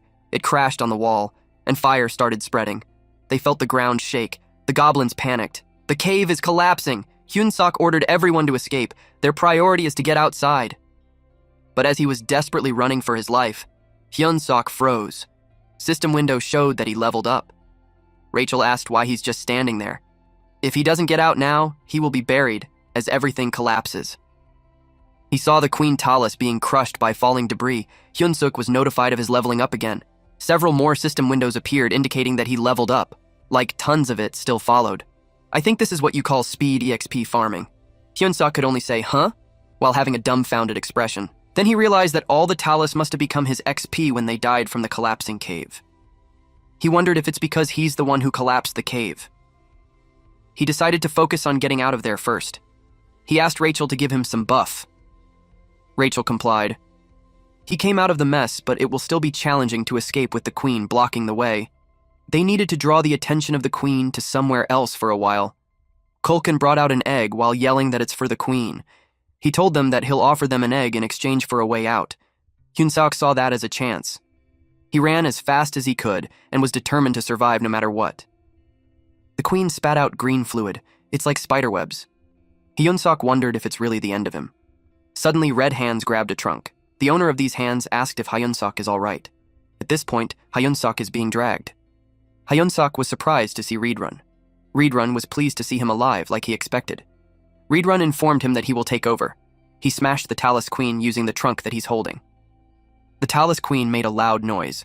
Reedrun assumed a battle stance. Hyun-seok couldn't help but be amazed. He stated that Reedrun is fucking awesome. The Demon King's army chefs consist of 105 packs. Only 6 survived. 99 are dead or missing, including Kulkan, back at the Black Castle in Bobo's room. Bobo whimpered while straddling Hyun-seok. Hyun-seok consoled this big baby boy and told him that he came back from the dead just to see him. Rochelle uttered how fortunate they are to come back alive thanks to the cowhead. Bobo kept licking Hyun-seok's face. Hyun-seok responded to Rachel that they should enjoy the time that they have, otherwise they might really get killed soon. Rachel asked why. Hyun-seok explained that it's because finals aren't far. Rachel believed that Hyun-seok had grown a lot. It is true. Thanks to the cave collapsing, he attained 75 levels in one shot. His level is at 200 now. Rachel expressed that it seemed lacking. Hyun-seok thought of the same thing, especially when the opponent has over 6,000 battle power. Rachel gave Hyun-seok a pop quiz. She asked him if he will attain an orc-like strength if he gains 6,000 battle power. Hyun-seok replied that it doesn't only depend on battle power. He was correct. That kind of power uses not only strength, but also magic. So, Rachel told Hyun-seok that if he wants to face that opponent, he has to use magic as well. Hyun-seok replied that it isn't as easy as it seems. Rachel pointed out how Hyun-seok used magic in the past. Hyun-seok wasn't aware of that. Rachel admits that it's too lame to be called magic. Hyun-seok realized that the sudden strong power he felt was magic. The door opened. They were caught off guard. It was Reedrun. Hyun-seok asked what brought him to such a lowly place. Reedrun wants him to follow him to meet the great commander. At Hemis's office. Hemis asked what brought Reedrun there. Hemis was informed that he wanted to meet her because of personal concern, which is quite unusual. Reedrun asked the commander for permission so he could teach him the art of battle. Hyun-suk was surprised. Hemis asked for the reason. Reedrun stated that Orc Karkin is a platoon leader, but he had seen him differently lately, and he believes that Kirkin is fit for the role of deputy battalion commander. If things continue like that, Hyun-suk will definitely lose. Reedrun stated how Hyun-suk has great potential. He wants to see what Hyun-suk's future will look like. Hyun-suk's eyes widened from shock. In his head, there's no way the commander will accept it. Surprisingly, Hemis accepted. Reedrun thanked her. She told them that if they're done talking, they should move along since she had some work to do. Hyun-suk thanked the great commander for her generosity. Hemis noticed how Hyun-suk has become twice as strong as the last time they met. She finds it fun to have met a being that grows fast, but at the same time, it irritates her that he's growing too fast. She knew that Kirkin might really lose if Reedrun helps out Choi Hyun-suk. She decided to grant Kirkin something to make things equal. Reedrun brought Hyun-suk to his personal training ground. Hyun-suk looked around the spacious area and thought of how Hemis had adored Reedrun. Reedrun was silent. He had observed that there's already a massive amount of mana in Hyun-suk's body, but he still can't use any of it. He knew that Hyun-suk got stronger too fast. It's optimal to teach him the basics, but the battle is in 4 days. There's not enough time. Reedrun thought of the only way. He was about to punch Hyun-suk while saying that pain is part of growing up. He advised Hyun-suk to stay focused. His punch landed on Hyun-suk's face. While crashing on the ground, Hyun-suk wondered if this guy was crazy. He's beating him up when he said he'll train him. Hyun-suk told him to focus, otherwise he'll die if he doesn't block with mana.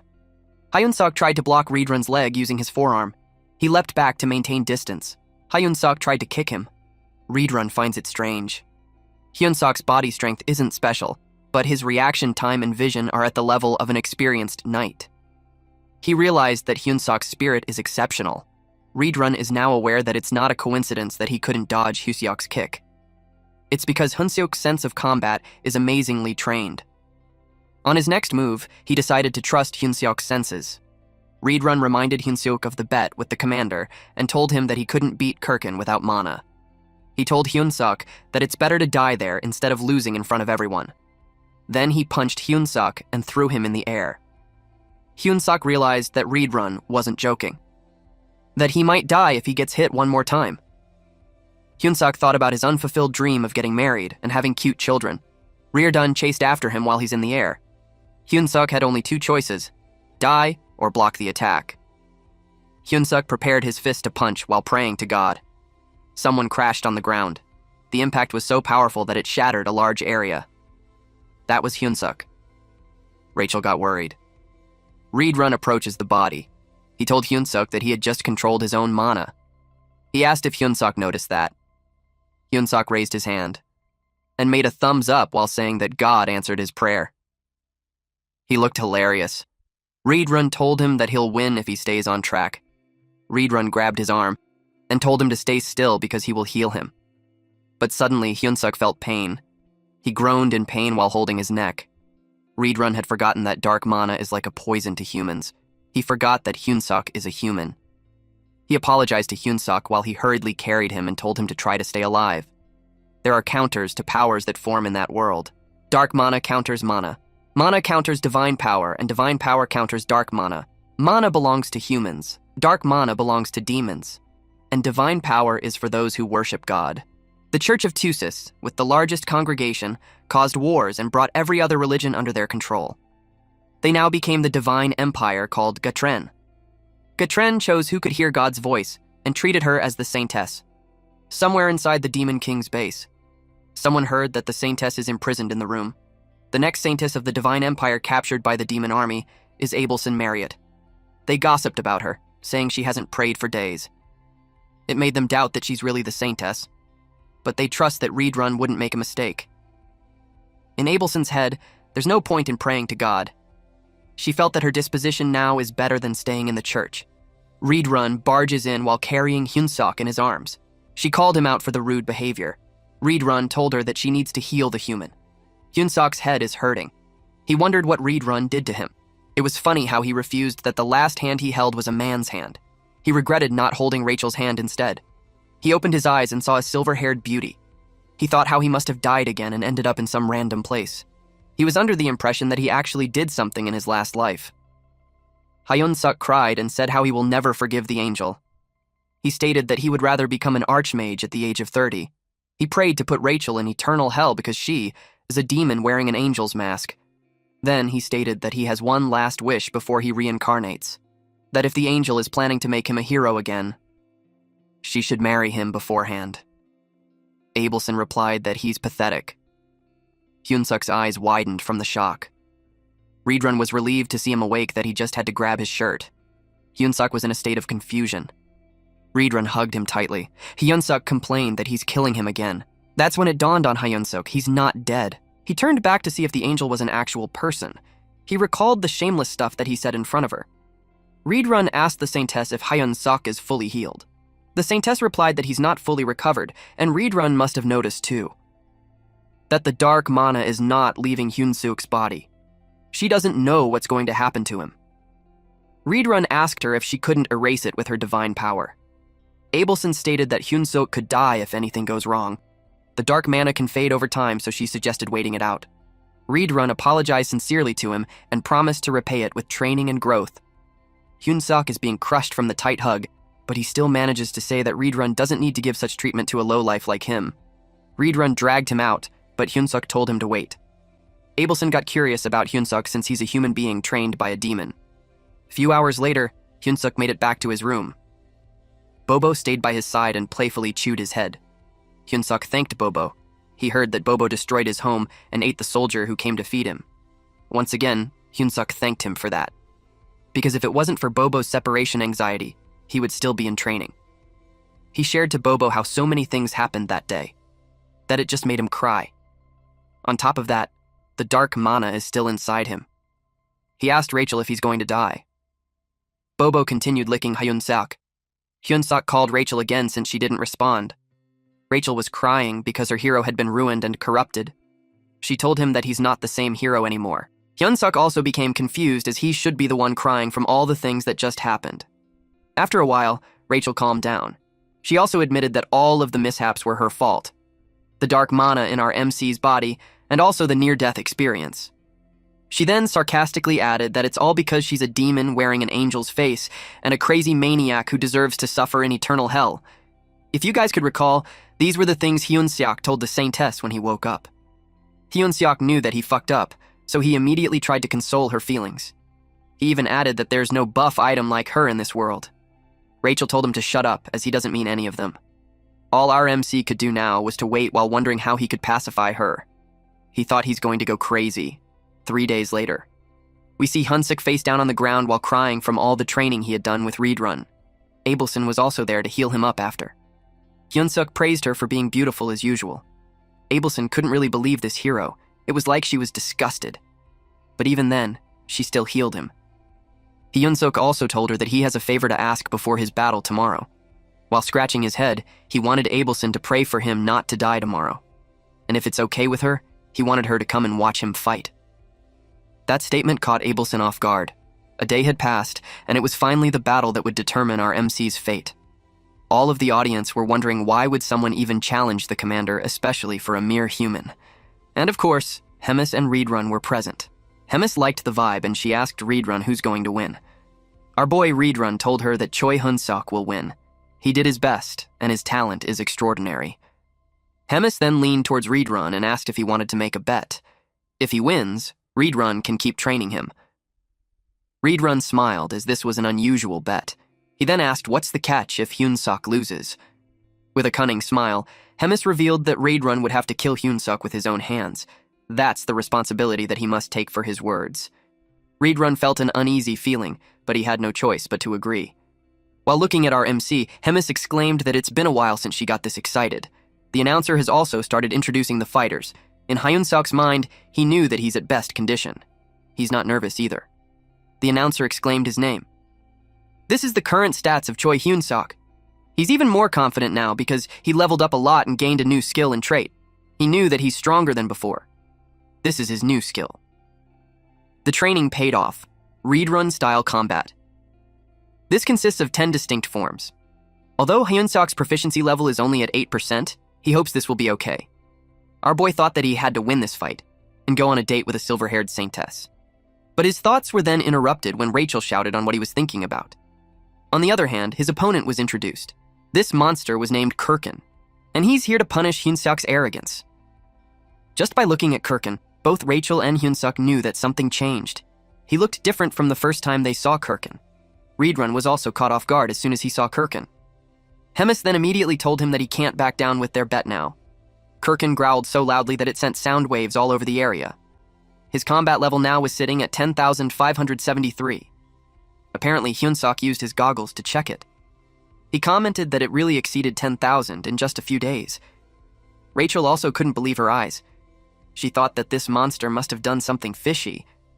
But even then, Hyunsuk gripped his fist and uttered, "Of course, nothing is too easy." As soon as the fight began, Hyunsuk dashed towards Kirkin. Kirkin had anticipated this move and had already raised his weapon towards our MC. Hyunsuk knew that with only one hit with this huge ass club, he'll die. Kirkin swung his weapon and missed. His motion was big and predictable. Hyunsuk thought that he just had to stay calm and dodge, and look for the right opportunity. Our boy had landed a direct hit. The announcer commented that that must hurt, even for Kirkin. Hyunsuk prepared for another punch, and it landed again. The impact was really great. But in a closer look, Kirkin didn't even flinch. Hyunsuk knew that he messed up and he saw a blurry object coming towards his direction. This thing hit the side of his body. He immediately created some distance, and our boy noticed that his left arm was broken just from that one hit. On top of that, Kirkin looked like he didn't mind the damages he took a while ago. Hyunsuk noted that Kirkin seemed normal and his movements are still predictable. In his mind, our boy had taken something worse than that before. He reminded himself not to be afraid and remembered what he'd learned. Combat arts is using mana with martial arts. That's how one can smash ground or crush a rock with a single punch. Reedrun was the one who explained these things. He added that combat art isn't just about strength. The important part is, combat art is a technique to kill your opponent. Back in their training, Hyunsuk was told that he can't beat Kirkin with just that, and that was because he doesn't have the intent to kill. Without a straight intention of killing, his attacks are meaningless. Back to the present time, Hyunsuk remembered that statement now. Kirkin was also about to unleash another attack, but instead of dodging, Hyunsuk dashed forward as well as if he wanted to counter. This time, his attack has a killing intent behind it. And there it goes. Hyunsuk's attack landed as he screamed, "Fucking die!" Unlike the previous attacks, this one managed to pierce through Kirkin's muscular body. This is Reedrun-style combat first form, instant obliteration. And as the name implies, the arena was obliterated. While the whole area was covered with dust, Abelson was curious who won, and as the dust settled, Kirkin's body was revealed. It had a huge hole. "Welcome to the Donut Club, ugly ass." With that, the winner's fist was raised, and you guys know it, the weak human Choi Hyunsuk won. After his epic win, his body was trembling and noted that Reedrun's fucking skill is going to kill him if he uses it twice. All the while, Rachel was celebrating. She told Hyunsuk that he went straight through Kirkin's heart. Our boy still can't believe they won. But then, a dark red aura enveloped Kirkin's body. Something's off. The announcer couldn't believe that Kirkin was standing. He even exclaimed that it was a miracle. But nah, this ain't no miracle. Hyunsuk watched Kirkin as a red object came out from its body. It's crazy. Kirkin can still move when Hyunsuk has already pierced the heart. He realized that Hemis must have done something. Reedrun also thought that Hemis shared her dark mana with Kirkin and placed the curse of undying on him. He wondered what she could be thinking. Hemis stated her observation of Hyunsuk mastering the combat arts in such a short time. She finds his talent incredible, but it was all within the boundaries of her expectations. Hyunsuk asked if he's alive. Rachel replied no, and that Kirkin is only moving because of the curse. But the curse shouldn't last much longer. Kirkin roared loudly and attacked again. Hyunsuk noticed that it's the same attack, so he got complacent. But when he took a step, he felt a stinging pain. Because of that, Kirkin was able to grab him on the neck, and Kirkin punched him back and forth. Hyunsuk grips Kirkin's arm tightly. He's trying to crush it. He saw that it was working. Kirkin glared at him. Hyunsuk got terrified. Because Kirkin used his club to hit him. Hyunsuk's fall on the ground was impactful. It's a similar sensation to that time that he almost died. It feels like every bone in his body is crushed. Someone told him to stand up. It was Abelson. He looked up to see her. Abelson mouthed something. He received her message that he can win. Hyunsuk gained determination and belief that the fight's not over until it's over. He knew not to embarrass himself in front of the girl he asked out. He covered his broken bones with mana, like armor. Our boy is now using Luffy's second gear. His mana control increased from F to E, then from E to D. He attacked Kirkin while shouting her invitation for the Saintess to go out with him. He punched him with his fist covered with mana. Kirkin drops on the ground. Despite his face bleeding, he tried to stand up again. But he was confused because he couldn't. Instant obliteration can shake the ground with its pressure. Hyunsuk focused all that pressure on his head. And it seemed like it's working. Hyunsuk punched Kirkin again. The audience was silent. Hemis asked Reedrun if he taught Hyunsuk that. Reedrun replied no, and that he has never seen anything like it. Hyunsuk was already out of breath, but he's persevering because of the 1 night, 2 days dinner and hotel included date that he's imagining. Hemis uttered that Reedrun should be careful, because Hyunsuk is a monster, a hero in the demon army. It seemed like Hyunsuk made Hemis remember something. She finds it interesting. Later on, Hyunsuk rose up from the bed, screaming. He's confused about where he is. Rachel replied that it's his cabin. He asked about what happened to the fight and his EXP. Rachel told him that he won and the Saintess healed him and left. Hyunsuk hurriedly checked his stats. He leveled up so much. Rachel stated that he could have healed him too. But Hyunsuk wasn't listening. He focused on his stats because his level went up by 12 and other stats increased too. Even man control increased by 2. Rachel was surprised to hear that because she had never seen that before. Hyunsuk commented that she's overreacting again. She asked what he meant, then explained that mana control doesn't improve easily like other skills. Hyunsuk found a small note on his bed. At nighttime, in Abelson's prison. She muttered that it was unnecessary. She finds him strange. He discovered mana in 3 days, learned combat art. A knight would take at least a month to achieve all that. She knew that a normal human can't do that, which made Abelson think that Hyunsuk has unknown potential. But she finds his personality weird, like super weird. She thought that maybe God answered her prayer or it was purely his talent, but it doesn't matter to her anymore. She believes that his fate changed by winning that battle. Abelson wished that he's the hope that she'd been searching for. She knocked on the door. The guard outside asked her what she needed. She told him that she has a favor to ask. She wanted to go on a walk. The note stated that Hyunsuk should see her in the courtyard after sunset.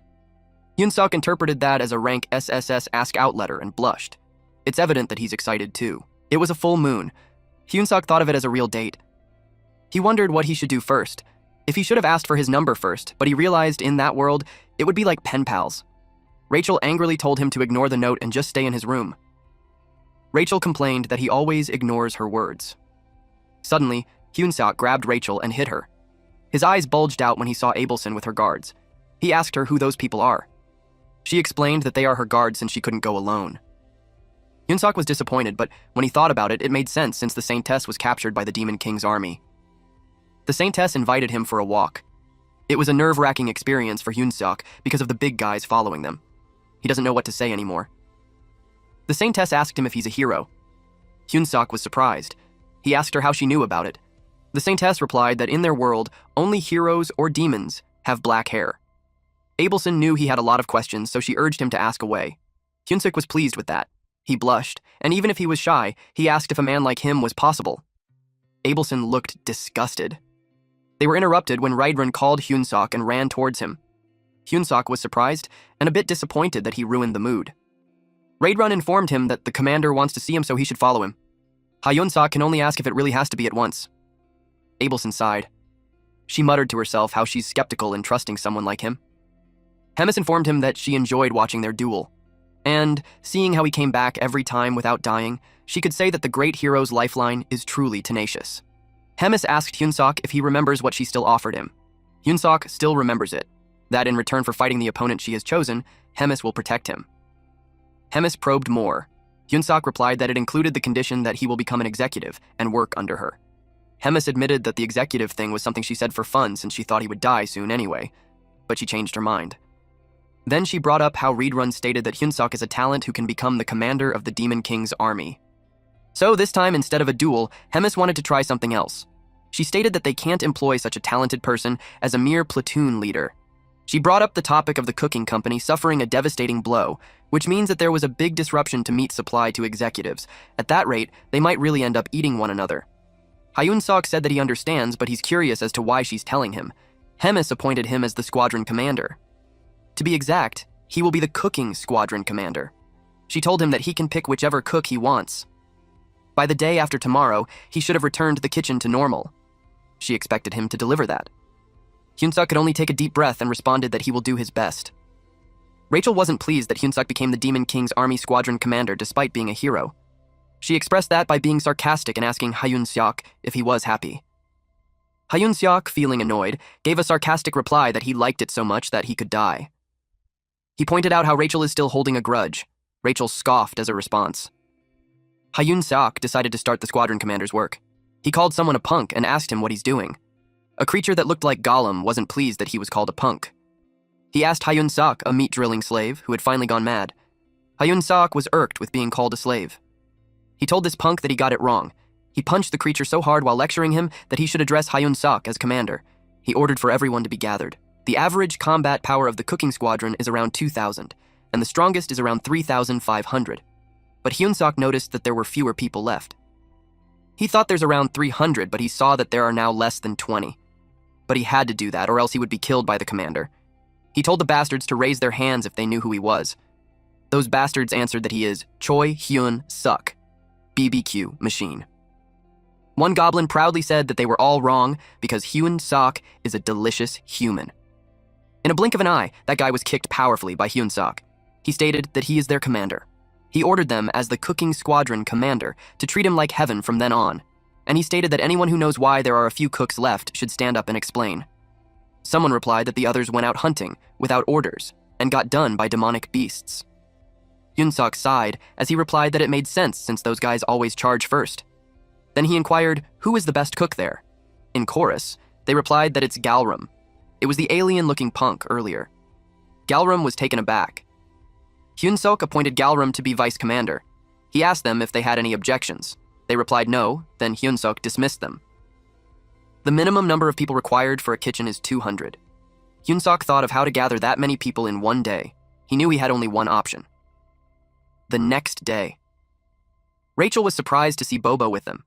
He asked Hyunsuk if he planned to threaten them using Bobo. Hyunsuk insists that it was just his plan B. There's only one condition for choosing cooks: the sons of bitches who are easy to replace and those who can never rebel against Hyunsuk. He kicked someone on the face. He called this creature a mole and recruited him to become a chef. This creature couldn't accept being called a mole. He has a lot to say, but his jaw met with Hyunsuk's foot. Hyunsuk told him to stop acting up. Hyunsuk told him that he's the first recruit and it means something.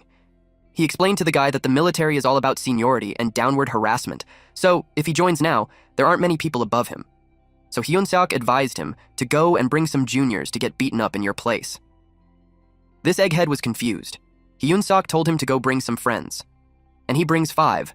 When others are hit 10 times in the future, this egghead will only get hit once. That was Hyunsuk's plan A, pyramid. In the next scene, someone was eating steak. This person is Duras, the commander of the Demon King's Army Corps, 3rd Separate Battalion. He expressed how peaceful it is, and the elegant meal is proof of that. But that peace was disrupted when a panicky subordinate entered the room and informed him that there's trouble. Duras wished this subordinate was more elegant. He asked what it was. The subordinate reported that most of the battalion members are gone. He asked if they deserted their post. He uttered how those guys don't even have any work except for serving me. The subordinate clarified that it's because the battalion members were drafted as cooks for the army. Duras knew the chief cook soldier is a human that Hemis cherishes. Duras just wanted to convey to them to be careful next time and leave it at that. His subordinate insists that they can't let it slide easily because 200 of the soldiers had been taken away as cooks. The cooks had gathered. The subordinate informed Hyunsuk, the hero, that they have already gathered over 200 people. Hyunsuk looked smug and stated that it's the reason why it's nice being smart. Hyunsuk announced that they will be wrapping up the recruitment, but he got distracted because big-ass Duras arrived. Hyunsuk knew it was bad. He doesn't know what it is exactly, but it's obvious that Duras is furious about something. Hyunsuk wore his goggles, but the measuring device cannot measure the combat power above 50,000. If used beyond its capability, there are chances of it malfunctioning. Hyunsuk knew the situation was bad, so he decided to wrap things up and run. Duras looked for Hyunsuk, the one that serves Bobo. Bobo barked, so it gathered attention. Hyunsuk respectfully asked him what he's doing there. Duras introduced himself as the commander of the 3rd Separate Battalion. Duras asked him what the hell was he thinking when he took away all his battalion members. He realized that those rascals had just brought all their friends from their own unit. Doras told him to come with him to his office so they could talk. Hyunsuk can only agree. Hyunsuk reflected, and it's not a surprise because things were just going way too smoothly. Doras confirmed with Hyunsuk that Hyunsuk didn't do that on purpose. Hyunsuk replied yes. He explained that he merely picked the bravest of soldiers, but they just all happened to be part of the Great Third Battalion. In Doras's head, the Army Corps commander favors the human, so he knew that it's better to let the matter slide peacefully. Doras smiled and simply replied that he couldn't do anything about that. He suggested that Hyunsuk take and use the personnel he selected as he liked. Hyunsuk was delighted. He felt good about it, but his smile faded when Doras told him that he has one condition. Hyunsuk had a bad feeling about it. Doras suggested that Hyunsuk take one of his soldiers. Hyunsuk was skeptical, and he thought of how Doras passed some loser onto him. Doras asked him what's wrong. He had a threatening aura around him when he asked Hyunsuk if he didn't want to do that after he took all his soldiers. Hyunsuk lied and replied that he was happy. Doras proceeded with the introduction. The soldier's name is Usaru. Doras stated that Usaru is a hybrid born between an ogre and an orc. Usaru reported that he had arrived. Hyunsuk couldn't measure his combat power.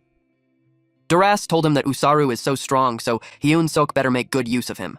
His only flaw is that he's very stupid. Usaru was so large that he couldn't fit in the door. He talked in third person, too, reporting that he hurt his head. Watching him made Hyunsuk hiccup. Hyunsuk gathered the cooks and introduced himself again. He stated that he is the caretaker of Bobo and the new head army cook. For some soldiers, it was their first time meeting Bobo. Bobo was drooling as Hyunsuk bribes him with a bone. He stated that he will reorganize the unit. He prepared a new roster and told them to check it and line up accordingly. Rachel asked him what his criteria were for the roster.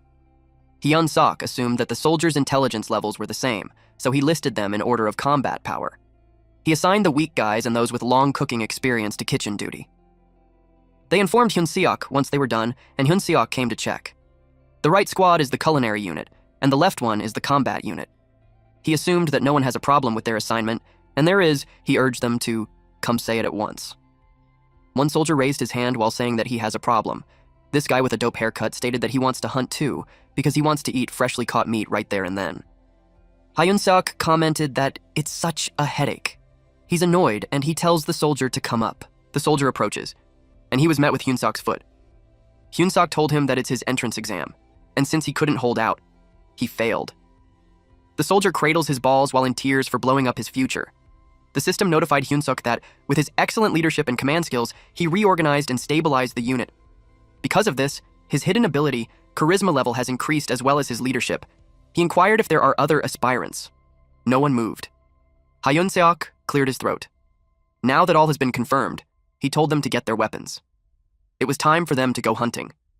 At the north of the Black Fortress, Great Forest, Hyunsuk had observed that the forest is especially quiet.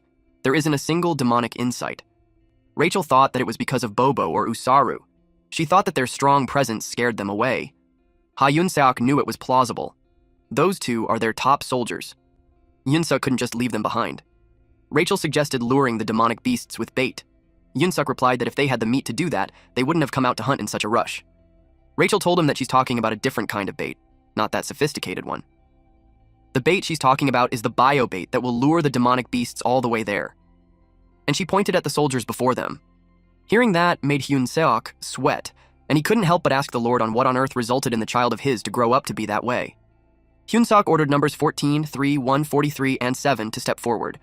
Rachel inquired how he chose those numbers. Hyunsuk embarrassingly admitted that those are the serial numbers of the lottery he left behind on Earth. It's funny how he's covering his face from embarrassment, then ordered the operation to start, and he told Usaru to catch number 14. Usaru grabbed number 14 with one hand, and the guy was surprised. Poor guy. He was thrown by Usaru with maximum power when Hyunsuk said, "Go, intercontinental ballistic goblin." Hyunsuk thought that if they threw the weak guys as bait like that, it would draw the beast's attention. He ordered another soldier to light fire so that when their lost comrades saw the smoke, they could return. Rachel raised that those guys will die if he threw him like that. Hyunsuk simply replied that 1 out of 6 might make it back alive. He then instructed Usaru not to take breaks and to keep throwing. The soldiers were terrified. They thought that the human head chef had gone mad. They thought of running away, but Bobo appeared. They retracted what they said and vowed to dedicate their life to the Demon King's army. Someone yelled for help. Hyun-sok didn't care about that guy. He was waiting for the first guy to come back, but he's late. Then suddenly they felt a rumbling. Intercontinental Ballistic Goblin was back, and he was running as fast as he could because the beasts were chasing him. He yelled for help. Hyun-sok was pleased that he's back. Now, it's time for the soldiers to do their job, and he just planned to deal with the last blow, but his eyes bulged out when he saw Usaru running towards the goblin. Well, Usaru loves fighting. Rachel teased Hyun-sok by asking him, "What blow?" Too bad, nothing was left of the beasts. They're all smashed to bits so they can't even use them as meat. Rachel was surprised to see that it takes Bobo and Usaru just one strike to take down most monsters. Hyun-sok planned to come back the next day without those two. Rachel reminded him that only one day remains until head chef duties are back to normal operation, so she asked him if he's sure with his decision. Hyun-sok decided to return and ordered them to gather again early tomorrow morning. In the kitchen, Rachel asked Hyun-seok why he went there after returning. Hyun-seok replied that he wanted to see if the smashed meat could be of any use. Hyun-seok cleared his throat. Then he kicked the door open and called for the rascals who were slacking off to gather at once. Galram panicked and rushed to him and asked what was wrong. Hyun-seok inquired if Galram got the meat that was hunted. Galram replied that they did, but it was in poor state. Hyun-seok emits a threatening aura as he points out that the craftsman is being picky with their tools. Galram got scared and simply replied, "Yes, sir." Hyun-seok looked down on Galram since, with his experience as a military chef, he doesn't know how to prepare minced meat. Galram explained that it's because the cooking squadron's main job is to secure ingredients, so unless he's a personal cook for battalion commanders, they can't even dream of actual cooking aside from grilling meat. Hyun-seok sympathized with them that they had it pretty rough too. He understood and dismissed Galram. Galram called his men to light the firewood at once. Hyun-seok realized that everyone below the rank of battalion commander survives on those tasteless meals. He thought that if he played his cards right, things might go easier than he thought. There was a knock on the door. It was Hyun-seok. The saintess invited him in. Hyun-seok expressed that he just came to see him. Rachel realized that Hyun-seok went to the kitchen as an excuse to see that woman. Then he served her a scrumptious meal since he assumed that she hadn't had dinner yet. He told her that it was thanks to her support that he was able to win the final match. And as his token of gratitude, he would like to treat her to a meal. She thanked him and accepted the gift. As she was about to take a bite, she noticed that it smells better than she expected. She wondered if she could be hopeful that it would match her expectations. She took a bite. She was surprised. Because it was way better than what she had in the castle, it had such an astonishingly tasty, lingering flavor. I thought this would turn out like one of those scenes in Food Wars. Hyun-seok stated that it seemed like the food suited her taste since she completely cleaned her plate. Now that she's done, Hyun-seok would have taken his leave, but Abelson called him. She asked him what he plans to do when he leaves that place in the future. Hyun-seok simply replied, "Marriage." Abelson looked disappointed. She told him he can leave then. But Hyun-seok shared that there's another thing that he wants to do. Then he asked her what Abelson plans on doing when she leaves. She had no idea, more like she doesn't want to do anything. Meanwhile, in Garten Divine Empire capital Gracium, a theocracy governed by the Pope of Deuces Church. A priest reported to the Pope that they have located Abelson Marriott, the next saintess. Then he added that the saintess is reportedly detained at the Black Fortress where the glutton lives. The Pope inquired on how the saintess ended up in such a wicked place. He asked if there's no word from the Demon King's army yet. The priest replied that there was none yet. They don't understand why they would detain her without making any demand. Pope replied that in the history of humans and demons, there are only a handful of times when humans managed to breach the Black Fortress. And even then, it was always when the glutton, Hemis, was absent. So, attacking head-on would be reckless. The Pope secretly ordered a rescue team, and to summon their hero, Lord Oseld. The person giving this order is the Emperor of Garten and Pope of Deuces Church, Orvan IV. Back to our MC, Hyun-seok and his squad had gathered in the forest. What Abelson said that she doesn't want to do anything lingers on his mind. He found the right spot and called the platoon commanders in front. He brought out something for the platoon commanders to eat. It was meat on a rope. They trembled and wondered if it was some kind of bribery or if he's giving them leftovers. Since they did not move, they asked if they were going to eat it. They ate it, and they were so pleased as to how it tastes. To them, it was ecstasy. They knelt and swore to be loyal to Hyun-seok if he allowed them to have one more bite. Hyun-seok told them that their chance to eat it now is over. Then, Hyun-seok instructed them to go with the condition that only the platoon with the most numbers of demonic beasts caught alive will get to eat with him. That motivated the soldiers to act as fast as they could. Hyun-seok looked smug as he muttered that he was right, that all living things are slaves to their appetites. That made his plan successful. He leveled up from chopping the meat. He kept slashing them, and before he knew it, he's at level 10. The platoon commander asked who the winner was. Hyun-seok announced that the winner is the Wolfkin platoon. With that, they will have an amazing meal with him. The others asked what about them. Hyun-seok didn't care about them and just told them to scavenge for leftovers. He ordered everyone to pack up and move all the slaughtered meat to the kitchen, inside the Black Fortress. There were a lot of corpses lying around while a mysterious person just casually walked. Someone arrived at the door. Abelson was talking to herself that she shouldn't have said it to Hyun-seok, but she knew she couldn't keep hiding it forever. Her door opened. The man on the black robe called her. It's a blonde man, and he's there to rescue her. Abelson was surprised to see Sir Gafen. She asked him if the Pope sent him. The man laughed and replied, yes. Abelson gripped the table as she stated that she won't go back, and she told him to leave. The blonde man replied that he wants to go back too, but he has a mission. Abelson reminded them that Glutton lives in that fortress, and if Abelson is taken away. Sir Gafen asked her what would happen. Abelson replied that she will use her holy power and get Glutton to come. The man grabbed Abelson's neck and emphasized to her that what he's doing is a mission. And he's standing before her not as a prince, but as a soldier. He told her to sleep tight, because when she opened her eyes, she's going to be in the capital. He choked her. Abelson was puzzled on how this person can use holy powers. She didn't want to go back there again. Someone then came and told the blonde man to get his hands off. It was the knight in shining armor. Hyun-seok punched this bastard. Sir Gafen noticed that it's a fist infused with magical energy, but the attacker looked like a human. It made him inquire who this person is. He commented that the attacker's movements are pretty good compared to the magic that he possesses. Hyun-seok was angry and this guy kept yapping. He ordered him to get his hands off Abelson. The blonde man kicked Hyun-seok on the chest. He said that it's not part of his mission, but they could use some useful material, so he will take Hyun-seok with him too. Hyun-seok coughed and groaned. Both Abelson and Hyun-seok are now unconscious. This blonde man commented that these trivial vermin kept annoying him. Rachel saw it happen, and she was terrified that this person took out the hero in one blow. She wondered what she should do. She even considered bringing Bobo in there. Then she felt a presence. Sir Gafen uttered how he didn't expect it to happen, but it can't be helped. He took out a scroll. To take another person with him, he needs to fix the scroll a bit. Another person arrived and asked if something was not working. It was Hemis. She asked him if he needed her help. Sir Gafen was immediately on high alert. He was surprised since he's certain that he blocked the Saintess's holy power. She teased him by saying that he should call her gourmet while doing that. This man was puzzled because he couldn't sense any magical energy from that woman. He wondered if it's because of the difference in their level. Hemis the glutton. The story about her devouring thousands of soldiers in one day might be true. Hemis released his powers while saying that she would see how skilled the guest is. The whole room was covered with her powers. Gafen told himself not to panic. He concentrated on dodging her attacks, and when he got the chance, he'll take the Saintess with him. But he felt strange. He felt dizzy. And he realized it was from the punch he received from Hyun-seok. He knew he was too late. His arm has been cut. Hemis uttered that she likes his writing. She urged him to make things more fun for her. The man bit the scroll, and with his current state, he knew it best to leave alone. He already accepted that the mission has failed. Golden light enveloped him. Hemis stated that the guest had run away even after she asked him to make it fun.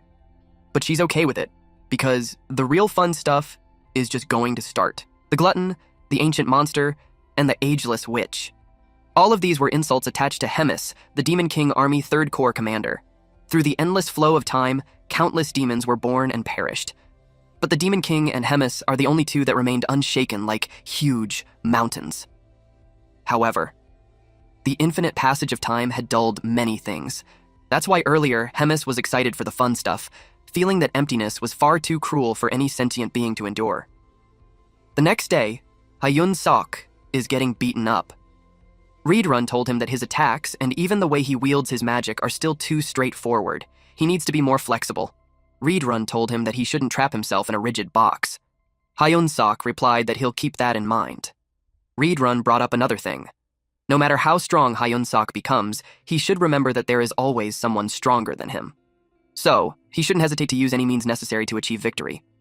Reed Run advised him to remember that fair victory is a privilege only for the truly strong. He helped Hyun-sok to get up, praised him for doing a good job, and ended their session. Hyun-sok watches him leave, then he flopped down on his butt. Rachel asked him if he's okay. Hyun-sok replied that he feels like dying. He asked her to heal him. Rachel did, and finally, Hyun-sok can breathe. Rachel commented that it seems like she became a potion to him. Hyun-sok had something in his mind. Abelson told him to become strong, because only the belief that comes from his own strength will protect him. Then Hyun-sok agreed that he was determined to get stronger. Rachel was annoyed that he's still thinking of that woman when he almost died because of that saintess witch. Hyun-sok told her that she could get divine punishment for saying that. Rachel argues that the assassin used holy power, so if Abelson is really a saintess, it's a puzzle that he attacked her. Hyun-sok agreed with her that it's definitely weird since the next saintess should be a valuable existence. Then he decided not to think about it anymore. Rachel asked why and if likes that woman so much. Rachel called him a woman-crazed moth. Hyun-sok covered his ears and told Rachel that he had enough of her jealousy. Rachel threatened to kill him. A little while later. Hyun-sok was sobbing and groaning. Bobo was concerned. Hyun-sok was being dramatic when he stated that everything is over for him. He wished to be born as a rich family's cat in his next life. Hyun-sok noticed that Bobo is worried for him even when he's a fool. So he started sharing what happened 30 minutes ago in Hemis's office. Hemis informs him that she has a huge dilemma, and that simply is. She's bored. And so, she wanted to see something fun. Then she gave him 1 month to defeat the battalion commander. She asked him what's wrong and if he can't do it. She asked if he needed help, like how she helped Kirkin. Hyun-sok refused her help, saying that he can handle it all on his own. So that happened. Now Rachel told Bobo to say his goodbye to Hyun-sok, since he might not see him for long. Rachel told Hyun-sok that it's about time he accepts his fate. She asked him how he plans to beat the battalion commander with a combat power of just 9,000. Hyun-sok got annoyed with her since he's already crying about it. Rachel stated that he had drastically grown, but the battalion commander is on a different level. The average battalion commander has a combat power in the high 40,000. He knew that there's no way he could catch up to that number in such a short time. He thought that it would be great if their precious dog could fight in his place. Bobo's combat power is immeasurable. Hyun-sok believes that Bobo could fight on equal footing with the battalion commander, or even win. But the main fight is supposed to be a duel. Then it struck him.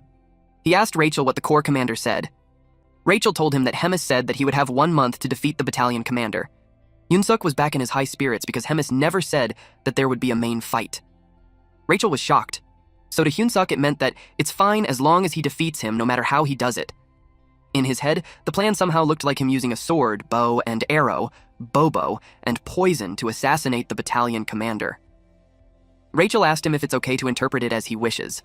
Hyun-sok had decided to lure the battalion commander out and ambush him with Bobo. Rachel simply asked, "Are you clever or just a coward?"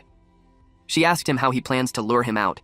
She doubted that someone as sloppy as Hyun-sok would have a way to persuade the battalion commander. Hyun-sok confidently replied that he does. He recently met him and he's a pig who likes to enjoy elegant meals. So Hyun-sok had a recipe. It's the ultimate braised short ribs recipe. There's urine meat that he had been saving up. First is to soak the urine short ribs in water with honey to remove all the blood. Once the blood is drained, he puts the meat into a pot and gives it a quick boil. While it's being boiled, he finely chopped mushrooms and green onions. Next, he added water, sugar, soy sauce, and garlic. The garlic drake makes a sound when its skin is peeled. It has a combat power of 80, and the gushing fish is squeezed for its intestinal juices.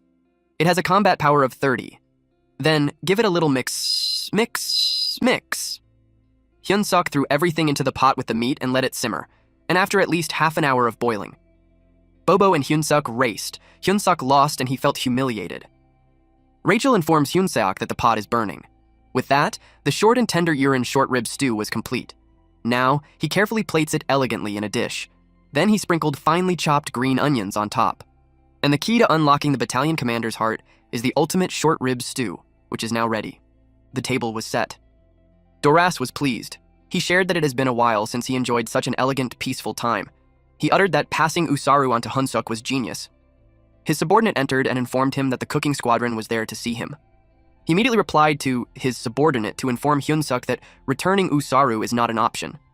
The subordinate clarified that it isn't what Hyun-sok came for. The subordinate explained that Hyun-sok wants to serve a dish to Doras as a token of appreciation. Upon hearing the word dish, Doras became excited. It's because he heard that Hyun-suk's cooking is delicious. He wondered how good he was. Someone knocked, and he allowed him in. Hyun-suk entered exaggeratedly, with a tray in his hand and a rose in his mouth. Duras was delighted that he even blushed. But he composed himself and brought up that he heard Hyun-suk came to thank him. Hyun-suk replied that it's thanks to Duras that he could get a title in the kitchen. He apologized for not thanking him earlier. And he may be lacking in his skills, but Hyun-suk stated that he poured out his head into preparing the urine ribs as a token of his gratitude for him. He hoped Duras enjoyed it. The sight and fragrance made Duras drool. Before taking a bite, he sniffed and uttered that it smells so good. Hyun-suk had a devilish grin on his face while thinking that the dish made him a god in the kitchen. He wants to see if Duras won't give in to it. Duras exclaimed that it's amazing. He asked him how he made it. He couldn't believe that a human can make something so godly. Hyun-suk got goosebumps and simply replied that he's glad Duras enjoyed it. Then Hyun-suk told him that he would love him to try out new menus in the future. Duras was up for it, of course. Hyun-suk took his leave. Rachel was holding her mouth. Duras stated that it's no wonder Hyun-suk is favored by the Corps commander so much. Hyun-suk is trembling as he holds the doorknob while bidding him goodbye. Hyun-suk immediately left. These fuckers had a brief eye contact. Then, he and Rachel vomited while saying that he couldn't take it anymore. Rachel told him that he had guts of steel. Hyun-suk replied that it's all in his plan, to keep feeding Duras to fatten him up, and when he expects it the least, he will slaughter that pig. Duras looked satisfied with his meal. 1 week later, Duras is eating again. He told Hyun-suk that he doesn't have any appetite for some reason, and he shared that tomorrow he has to fight a duel for the position of battalion commander. He stated that he became a big shot, that people can't help but look down on him. Hyun-suk brought up what happens if Duras loses. Duras continued the thought and stated that he will lose his title as the battalion commander. But Duras stated that there's a saying, even a ghost who dies after eating still has his color and charm. Hyun-suk realized he's screwed. He realized that his entire week, his time, effort, and ingredients were all for nothing. Duras invited him to watch the duel tomorrow if he's free. He considers Hyun-suk his lucky charm. Hyun-suk replied yes, and wished him victory. The next day, at the battalion commander duel on Grand Training Ground, Rachel cheered up Hyun-suk and thought that Duras might evolve into a super SSS rank boar. Hyun-suk couldn't see that happening, because Duras can't even properly walk now after stuffing down on all the food that he made for him. So, he doesn't believe Duras would win a duel. Someone appeared. Roiger will be acting as the moderator instead of Jark. Roiger is the Demon King's 3rd Army Corps Regiment commander. He called the Challenger and the Defender into the arena. The Challenger has a human body, but an animal skull with horns. And then there's Duras, who's already exhausted from ascending the stairs. He was pleased to see Hyun-suk in the audience. Roiger told them that he's a busy man, and told them to just get on with it already. Duras replied that he seriously can't be bothered. Duras grabbed the Challenger's weapon. The Challenger had a difficult time. Duras grips the weapons tightly. Then an explosion happened. The audience was also affected by the aftershock wave. It was only for a moment, but now, Hyun-suk is certain that the fight is going to end. Roiger got up on his seat and stated that Duras was a few steps above. He announced that Duras is the winner and everyone should disperse now. That night at Bobo's house, Hyun-suk was in deep thought. He realized that Bobo alone won't be enough. He had to revise the plan to hunt the battalion commander. He opened the monster encyclopedia and a monster distribution map his hands drew himself. Rachel knew that it's the map that Hyun-suk uses when he goes monster hunting. According to Hyun-suk's research, strong creatures like Queen Talus seem to have their own territorial domains. Thanks to the sacrifices by the culinary soldiers, Hyun-suk was able to figure out the territories around the area. Rachel had a hunch on how he's going to use this. Hyun-suk told her that there's a saying in South Korea. It's to use the enemy to subdue another enemy, to put barbarians against barbarians. If Duras is a strong opponent, Hyun-suk thought that he just has to overwhelm him with even stronger monsters. 3 days later at the Great Forest, Rachel complained that after memorizing the monster encyclopedia for 3 days straight, she felt that her hand feels like it's going to explode. Hyun-suk replied that it's the reason why he suggested splitting it in half. Rachel asked for the map before she even threw up. The first target is 1 kilometer in front of them, and it looks like a large worm. Rachel knew it was a surfib, which means forest worm in ancient language. She added that there are also morspit and estumbia that look similar. She stated that the surfib is excluded because compared to its strength, it's less aggressive, so it won't initiate a fight. Rachel was proud of herself. She asked Hyun-suk what she thinks of her when she's an amazing genius girl. Hyun-suk's reply was bland and vague. In his head, he's thinking how a fool can be useful. One soldier came up to him and asked if he had decided on the next hunting location. He told them to wait. Hyun-suk asked Rachel about the dragon-like monsters with steel-like scales. She replied that there are many similar dragon types, so she will need to see it directly to know. It made Hyun-suk think that they have no choice but to confront them. He announced to the cooking squadron that they will sweep the area clean. He told them that there's no need to capture anything that day, and they should just kill to their heart's content. He allowed them to eat the prey right away. The soldiers were hyped up. They even uttered that the commander had finally come to his senses. They were so happy that they could eat until they're full. They slashed down the monsters for the meat. Eventually, the meat piled up. Hyun-suk saw that they had caught so many already, but the owner of the territory hasn't shown up. He started thinking that they might have done it for nothing. He ordered everyone to put away their weapons, since they will stop there. The platoon commander ensured that the order was followed, when suddenly, something appeared. Hyun-suk was alarmed by that sound. He wondered if the monster finally arrived. The birds flew away. Hyun-suk looked towards the sky. A dragon eye was already glaring at them. It's a monster called Nidrak. Its combat power is immeasurable. The soldier panicked that a dragon had appeared. They immediately ran away. The dragon set the place on fire. Hyun-suk was pleased, because with it, they can defeat Duras at Hemis's office. She told Reedrun that something feels off. She explained that she's pertaining to Hyun-suk. It's been 3 weeks since she heard from him. She assumed that Reedrun could be training him for something extraordinary. Reedrun clarified that they are only doing ordinary training. Then she asked him for his opinion on what are the chances that Hyun-suk can defeat the battalion commander. Reedrun replied that there's none. Then he shared that he noticed Hyun-suk had gotten close to the battalion commander recently. That was news to Hemis. She recalled how Hyun-suk stated that he would win against the battalion commander, but he's getting closer to him instead. It made her curious as to what Hyun-suk was thinking. At Duras's office, he kept eating because the grilled meat from Hyun-suk is the best. He thanked him for the meal. Hyun-suk sighed and Duras noticed it. He asked if something was wrong. Hyun-suk acted pitiful as he shares that there's a big problem with the squadron, and that it could be the last day that he treats Duras to a meal. Duras was alarmed. He asked what the problem was. Hyun-suk stated that the corp commander said that she wants to eat some special monster meat, but the monster is too strong, and even after several days of fighting, they still can't catch it. Then he brought up the name of the monster. Duras anticipated that because he had heard that many cooks have been injured lately. He's curious what vicious monster it is. The name is Marbling. Duras has stated that he never heard of it. Hyun-suk stated that he wouldn't lie, especially if their safety is at risk. He offered to lend soldiers to Hyun-suk. Hyun-suk shared that even with 100 more useless soldiers, they couldn't catch that bastard. But he thinks that if it's Duras himself, the guy would be dealt with in no time. And he added that the corp commander would come to know Duras's achievements. Duras imagined Hemis telling him that he's not a pig but a cutie. It made him blush. Hyun-suk said that he will make sure to convey that to the corp commander, since they are close. Duras's acted shy while saying that it's a bit bothersome, but he decided to help Hyun-suk since they're friends. Hyun-suk asked him if he's serious, then he thanked him, but Hyun-suk wore a devilish grin. The next day at the agreed location, Hyun-suk and his soldiers have gathered. Rachel asked him if he had memorized the map. Hyun-suk confidently replied that he's a human navigation system now. Then he whispered to Bobo that they were going to catch that pig. Then he told Usaru to do as he was told. Bobo barked as a sign of acknowledgement. Usaru was simple-minded, so he knew he'd just have to work hard. Then they set out. So, their mission is pig hunting, and the reward is a possible promotion to battalion commander. It has commenced. In the center of the great forest, the soldiers had no idea where they were going. What they only know is that they are going to hunt a strong monster. Duras complained how the outside is truly ugly. He asked Hyun-suk how much further they have to go. Hyun-suk replied that they are almost at the Marbling territory. He had to be careful since Duras is stronger than he looks.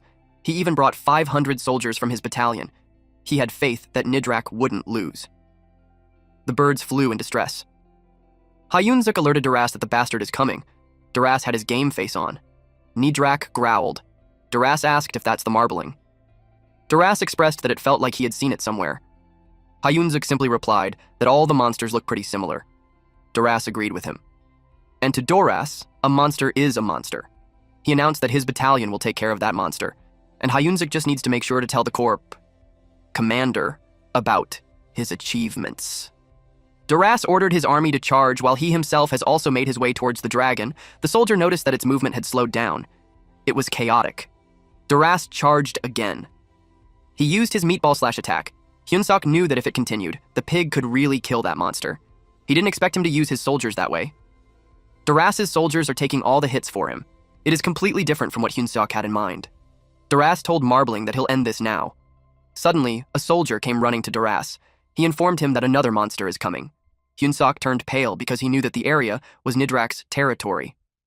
They decided to retreat at once, but the worm with a large mouth came. It's the Surfib. Hyun-seok didn't pay too much attention to it because he thought it was non-aggressive, but it recognized the commotion there as a territorial dispute. Doras ordered their retreat. Rachel panicked since they can't let Doras go. Hyun-seok had no choice but to try now. He called Doras. Doras informed him that all the monsters are rushing in there. Hyun-seok used read-run-style combat first form, instant obliteration. He hit Doras while replying to him that it's not his fault. He told him to cancel the command and no one will retreat. He told him to fight bravely, like the demon race they are. He encouraged them by saying that they should meet in Valhalla, their courageous demon comrades. It has even become more chaotic. Doras felt the pain and heard the sound. He wondered if he's being betrayed by a primitive human. That angered him.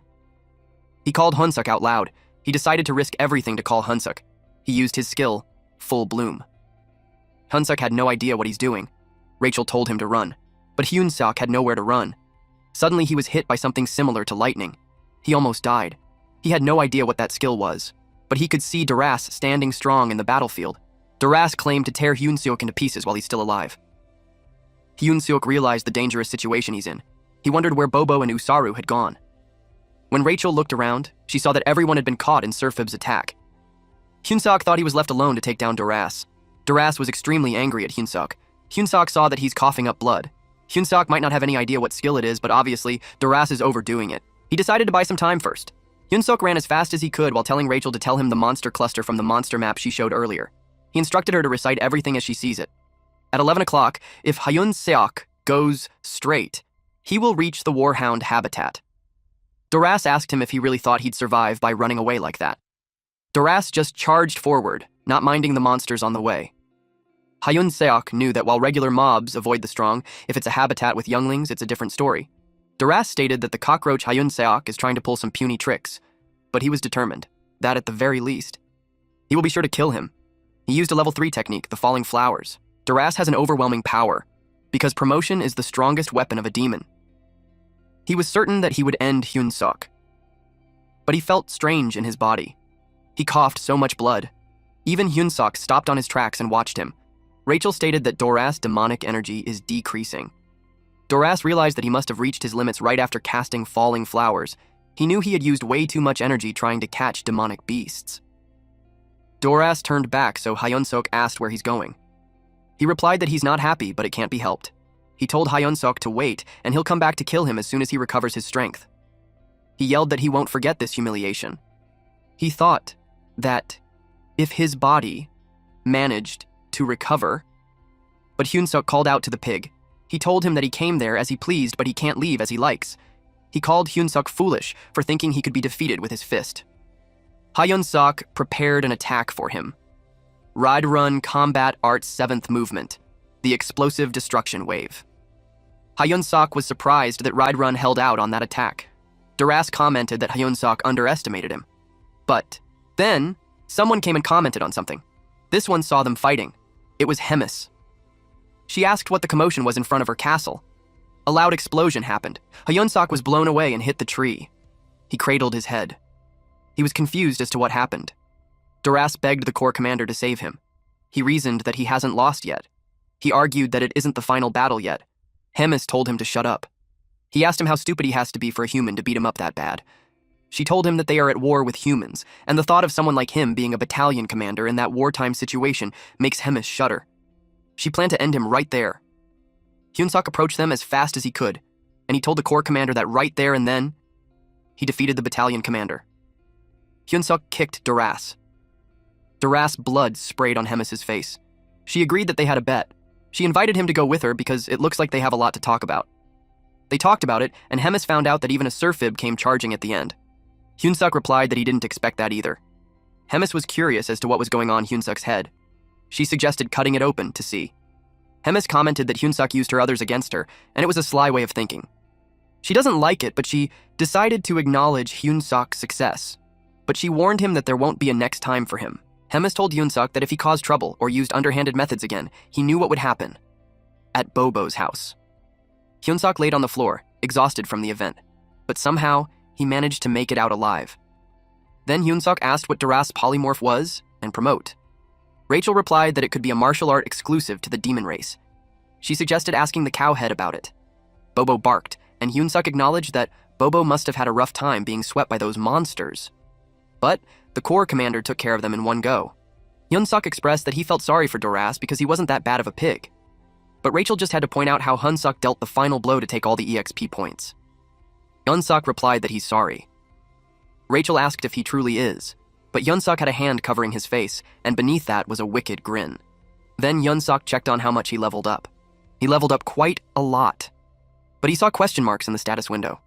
He thought that it must be some kind of error. Rachel thought he was talking nonsense. But Hyunsuk was serious.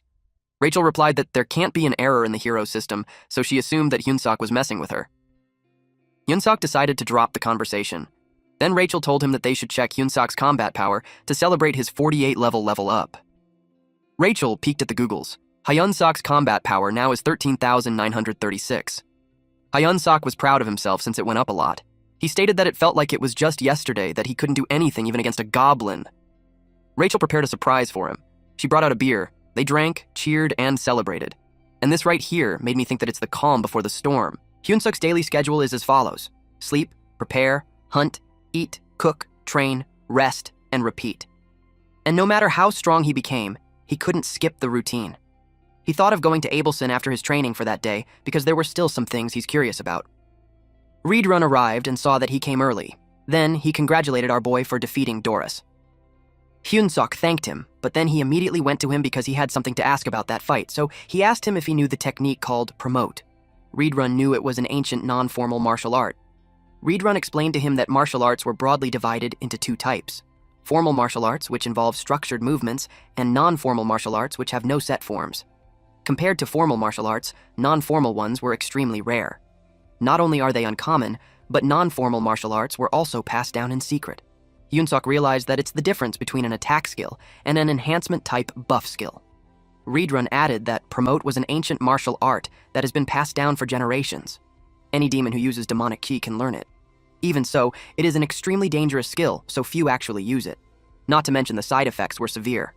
It made Hyunsuk wonder if it was possible for him to learn promote since he somehow had demonic chi. Reedrun clarified that it can't be considered his demonic chi. It just happened to linger on his body, but it really wasn't his. Hyunsuk asked if it meant that there's even less to worry about, and if something happens, Abelson could always heal him. Reedrun couldn't answer him. Hyunsuk notices he's hesitating, so he made a fuss that he'd die without promote. He yaps how the commander treats him like an entertainment and arranges a fight that he can't win, and then she'll get annoyed that he'd survive.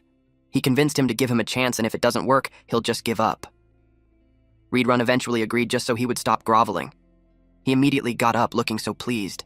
Seeing his expression, Reedrun felt that he'd been tricked. But a promise is a promise. So they began. He told Hyunsuk to follow closely. Meanwhile, at Holy Empire Gatrin, underground cathedral prison, Orvan IV visited Gevin in the prison cell. He asked if he's conscious. Gevin didn't expect the Pope because he told him earlier that he had no further business with him. He asked what he wanted. Orvan IV replied that he's giving him a special chance at redemption. Before God, no one was eternally condemned. Gevin asked what he needed to do. The Pope ordered him to eliminate Abelson. It gave Gevin a shock. He asked why the order had changed. It made him curious how the church would benefit from the saintess's death.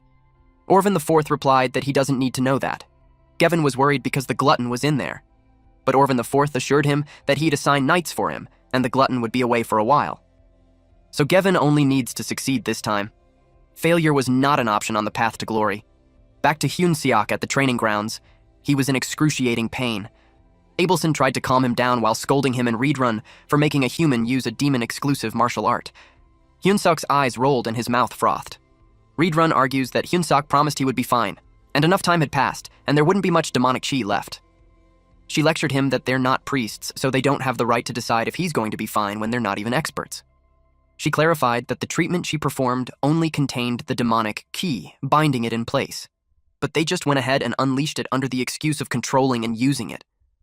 Reedrun asked what would happen to Hyunsuk. She knew he won't last that way, and it's too late to seal the demonic ki again.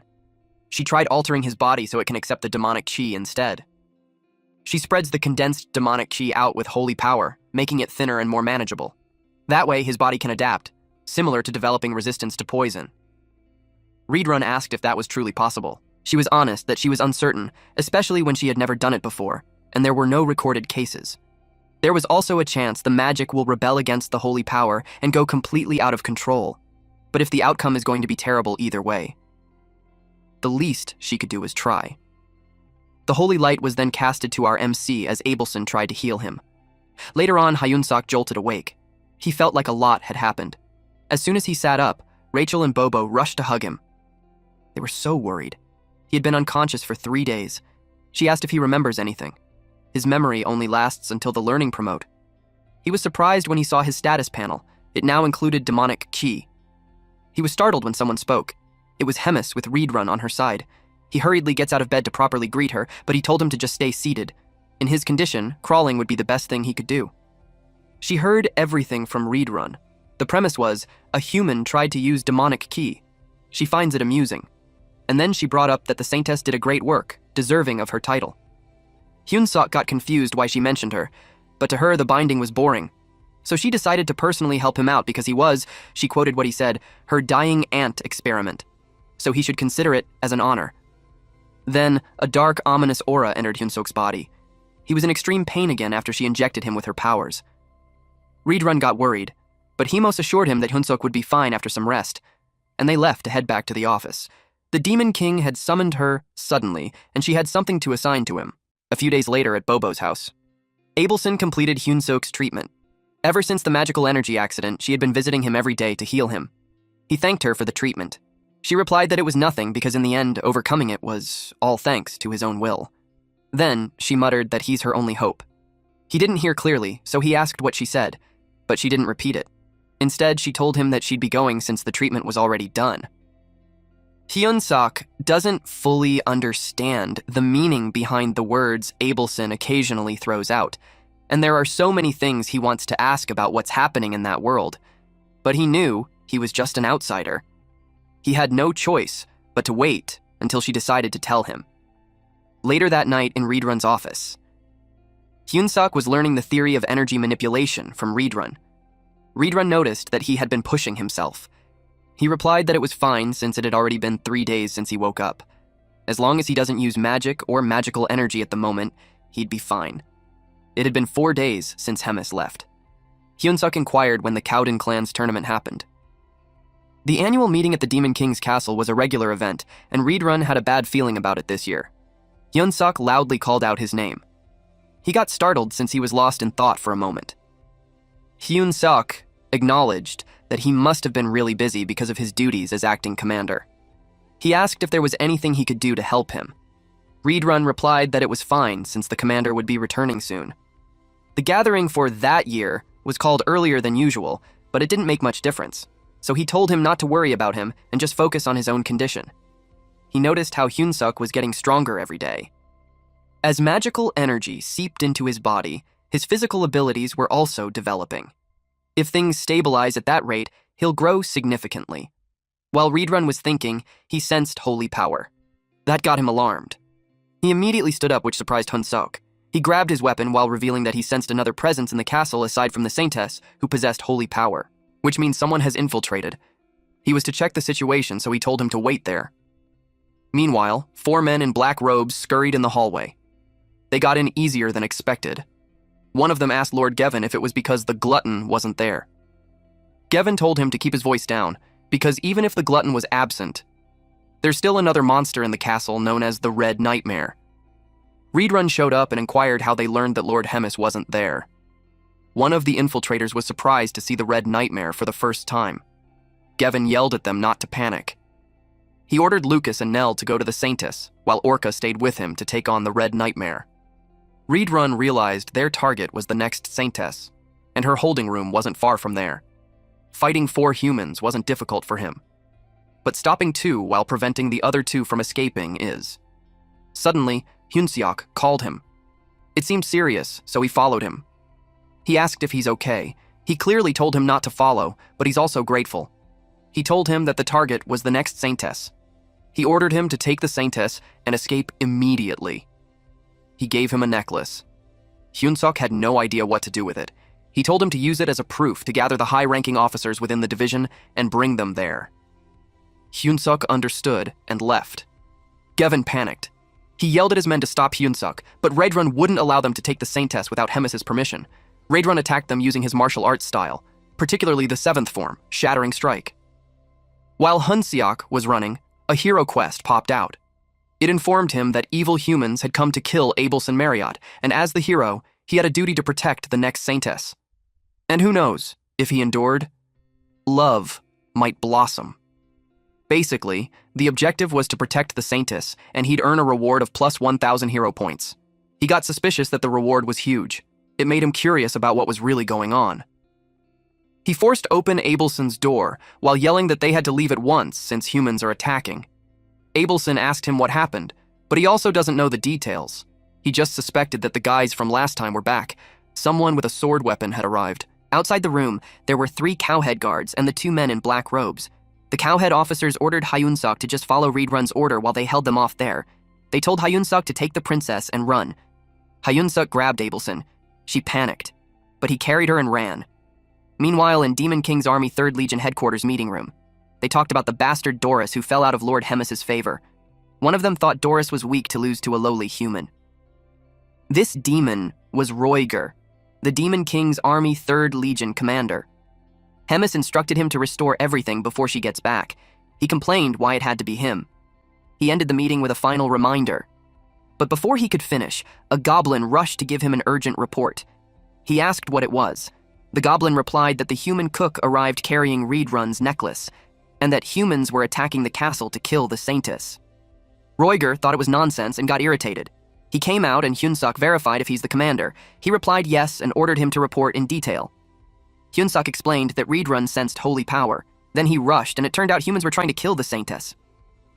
Roiger was puzzled why humans would kill the Saintess.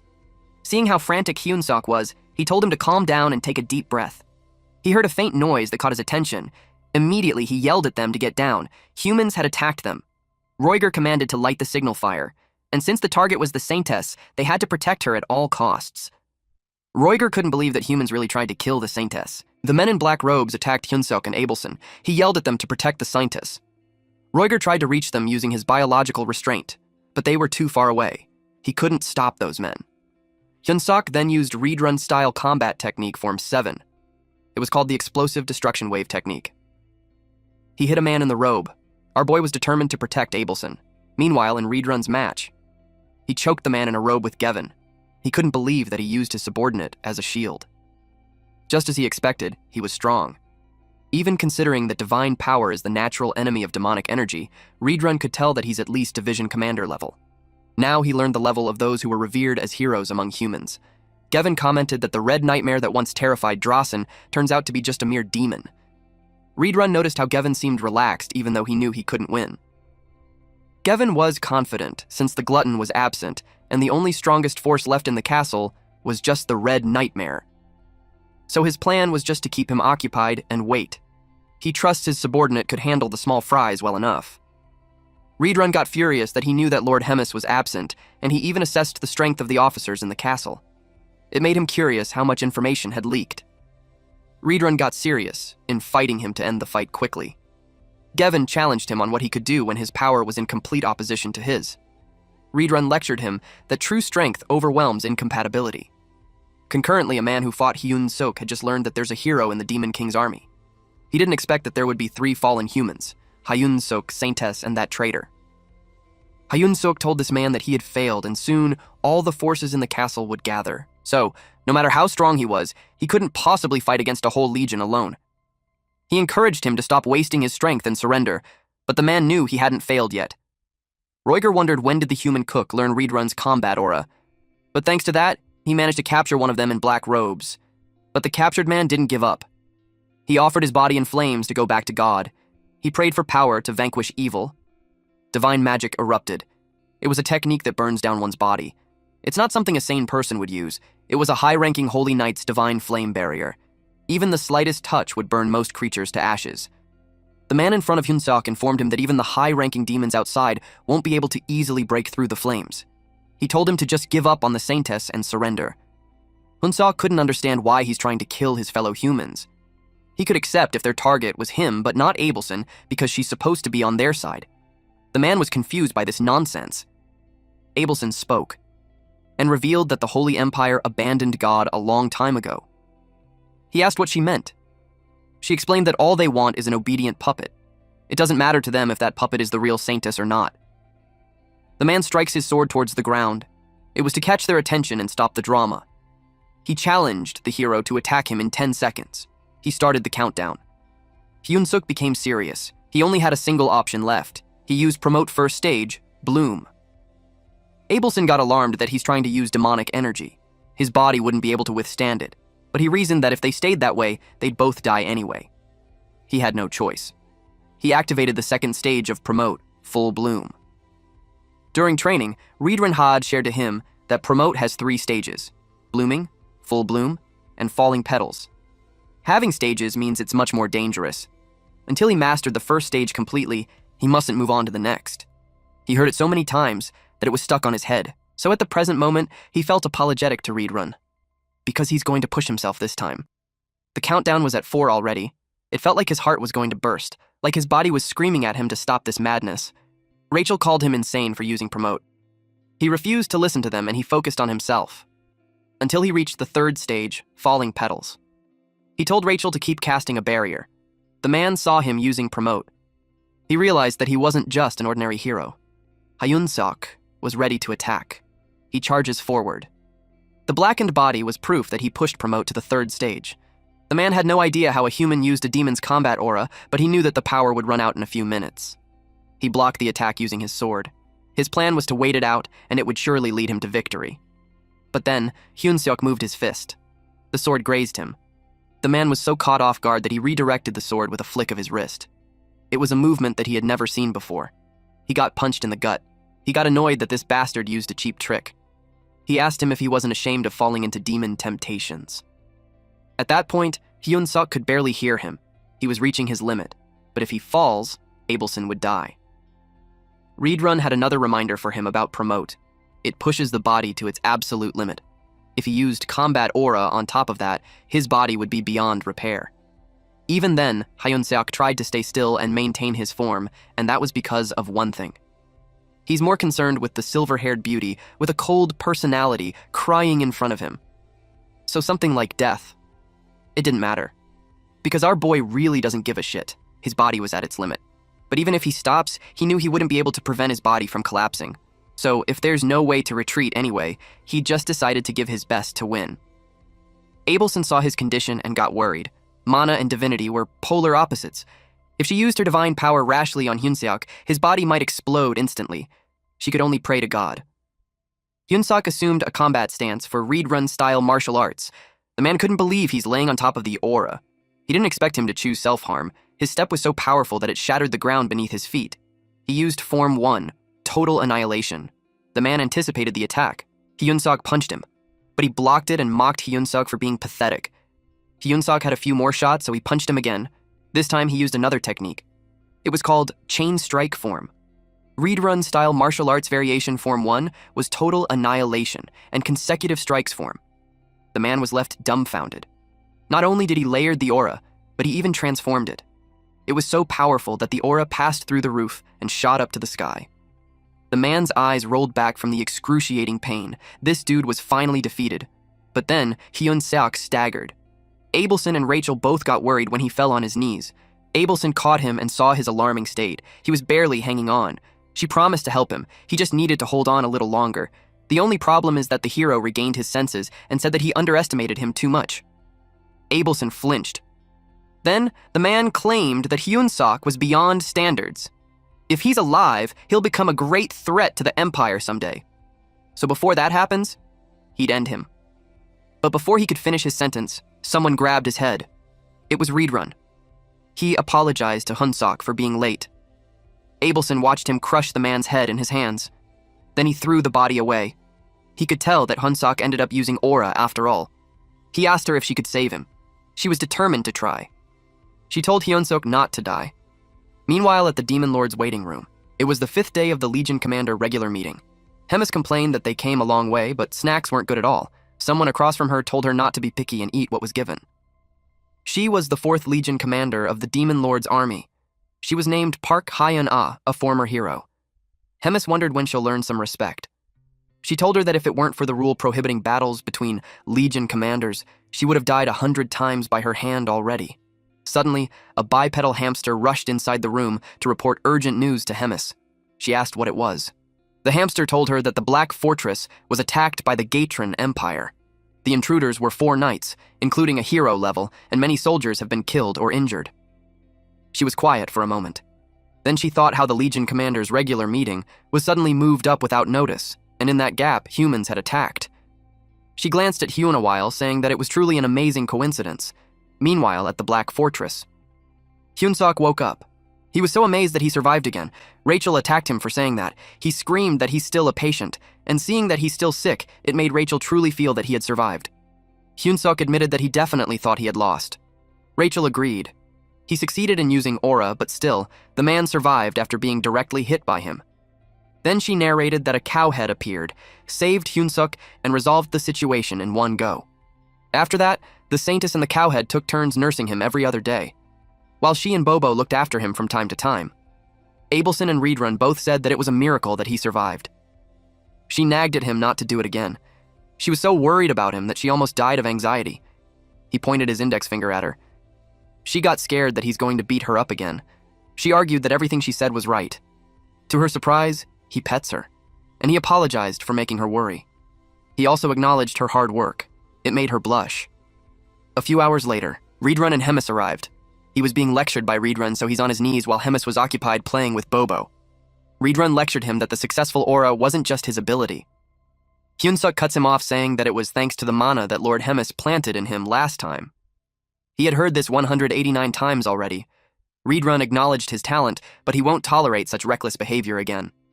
He questioned him on how many lives he thinks he has. He repeated that if not for Hemis's arrangement, he would be dead already. Hyun-suk begged him to stop already. Hemis also agreed that it should be enough. She was already getting bored. Hyun-suk asked her how the Legion meeting went. She couldn't believe this kid was even concerned about that.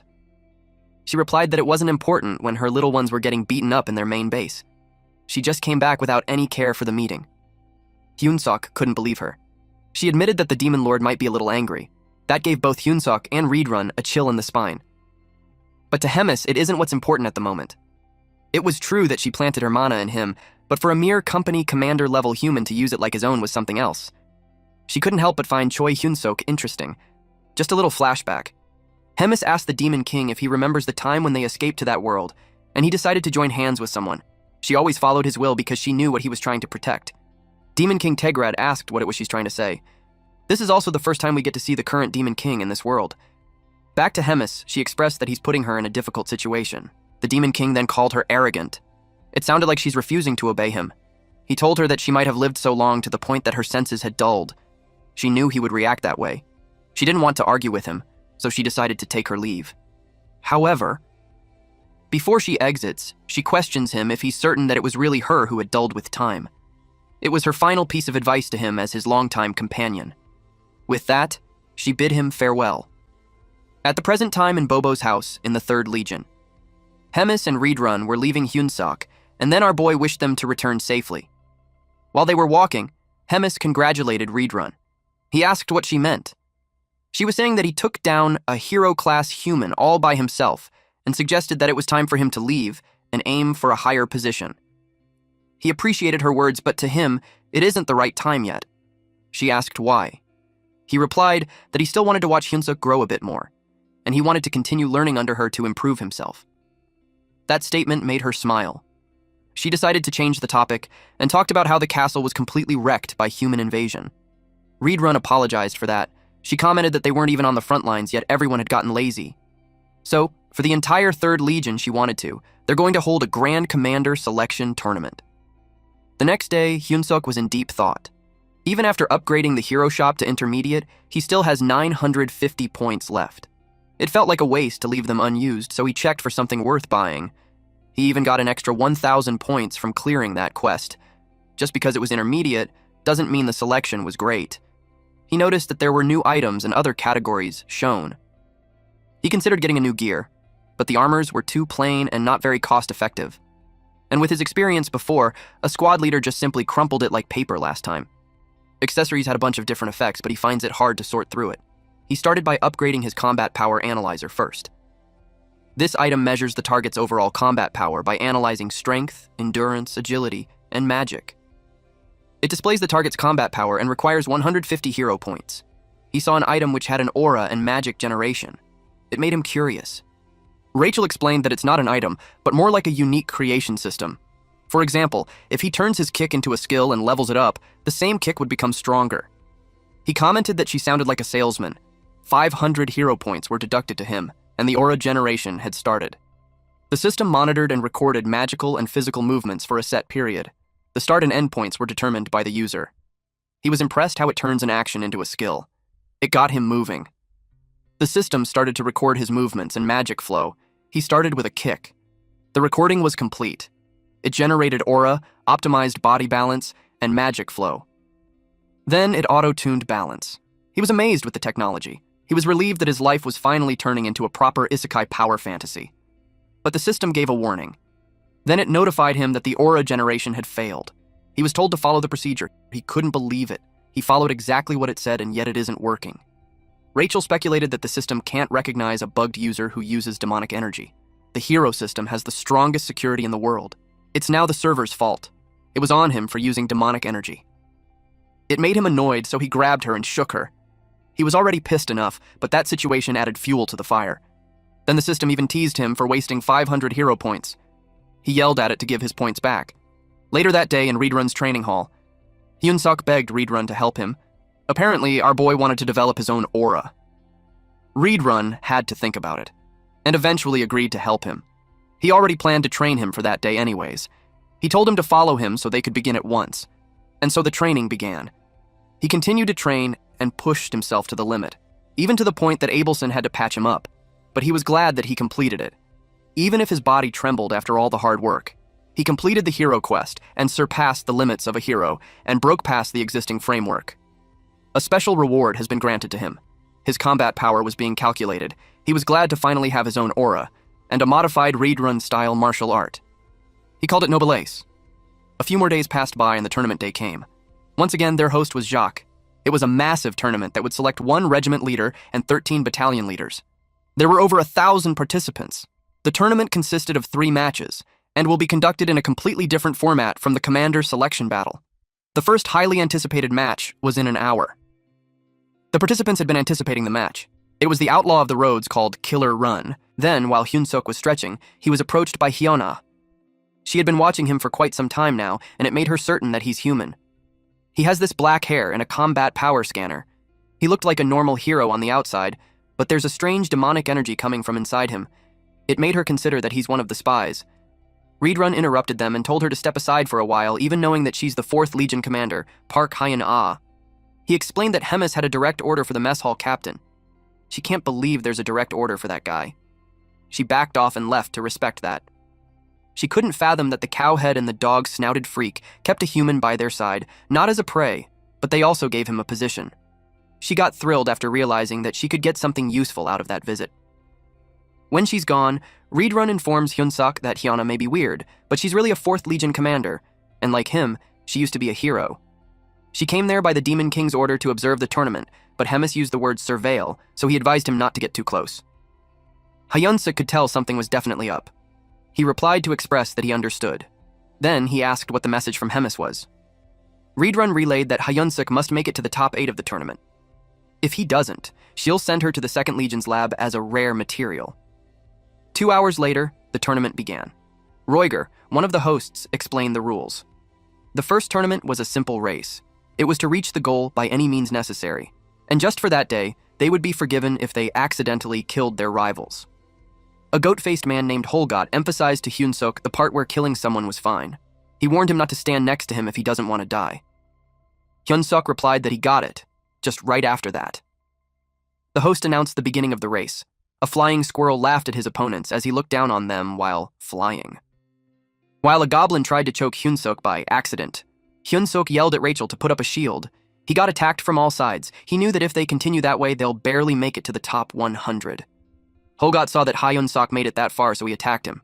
Rachel blocked the attack perfectly. It triggered Holgot to make a larger attack. He concentrated his power. And then it exploded. Hyun-suk got confused as it got weaker when he split it. He thought Holgot was all bark and no bite, but Holgot's plan was to frame him. He yelled that the human attacked them using an area of effect. Hyun-suk called him a crazy bastard, but he didn't have time to be distracted as the other demons used that as a chance to bully Hyun-suk. Then Holgot teased him by running in front of him while saying that he should catch him if he can. Hyun-suk cursed this insane goat bastard. He threatened to kill him once he caught him.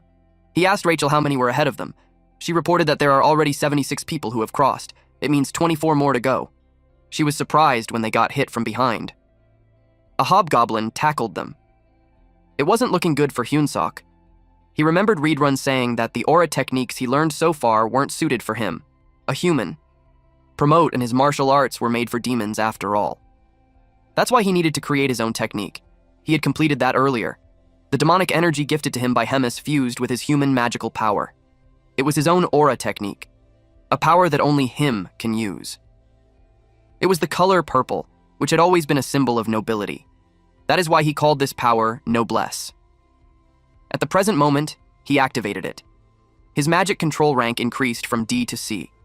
Demonic energy control skill rank increased from E to C. The system displayed details of noblesse, born in purple. In the ancient tongue, it means of noble birth. A new power born from the fusion of two ancient forces. A purple aura technique created by Hyun-suk, combining magic and demonic energy. His master at it was at 6%. The first form of it was Royal Stride. He dashed through his enemies while screaming, "Move out of my way!" He was quick to say that only a trail of light was left behind. He continued going fast. At that point, only 95 participants had arrived, and only 5 spots remained. Holgot was surprised that he had caught up. Hyun-suk thought that it was perfect timing. He activated Reedrun-style martial arts form 3, Furious Charge. He hit Holgot from the back while telling him to die by accident. It lifted Holgot from the ground and sent him crushing to the walls.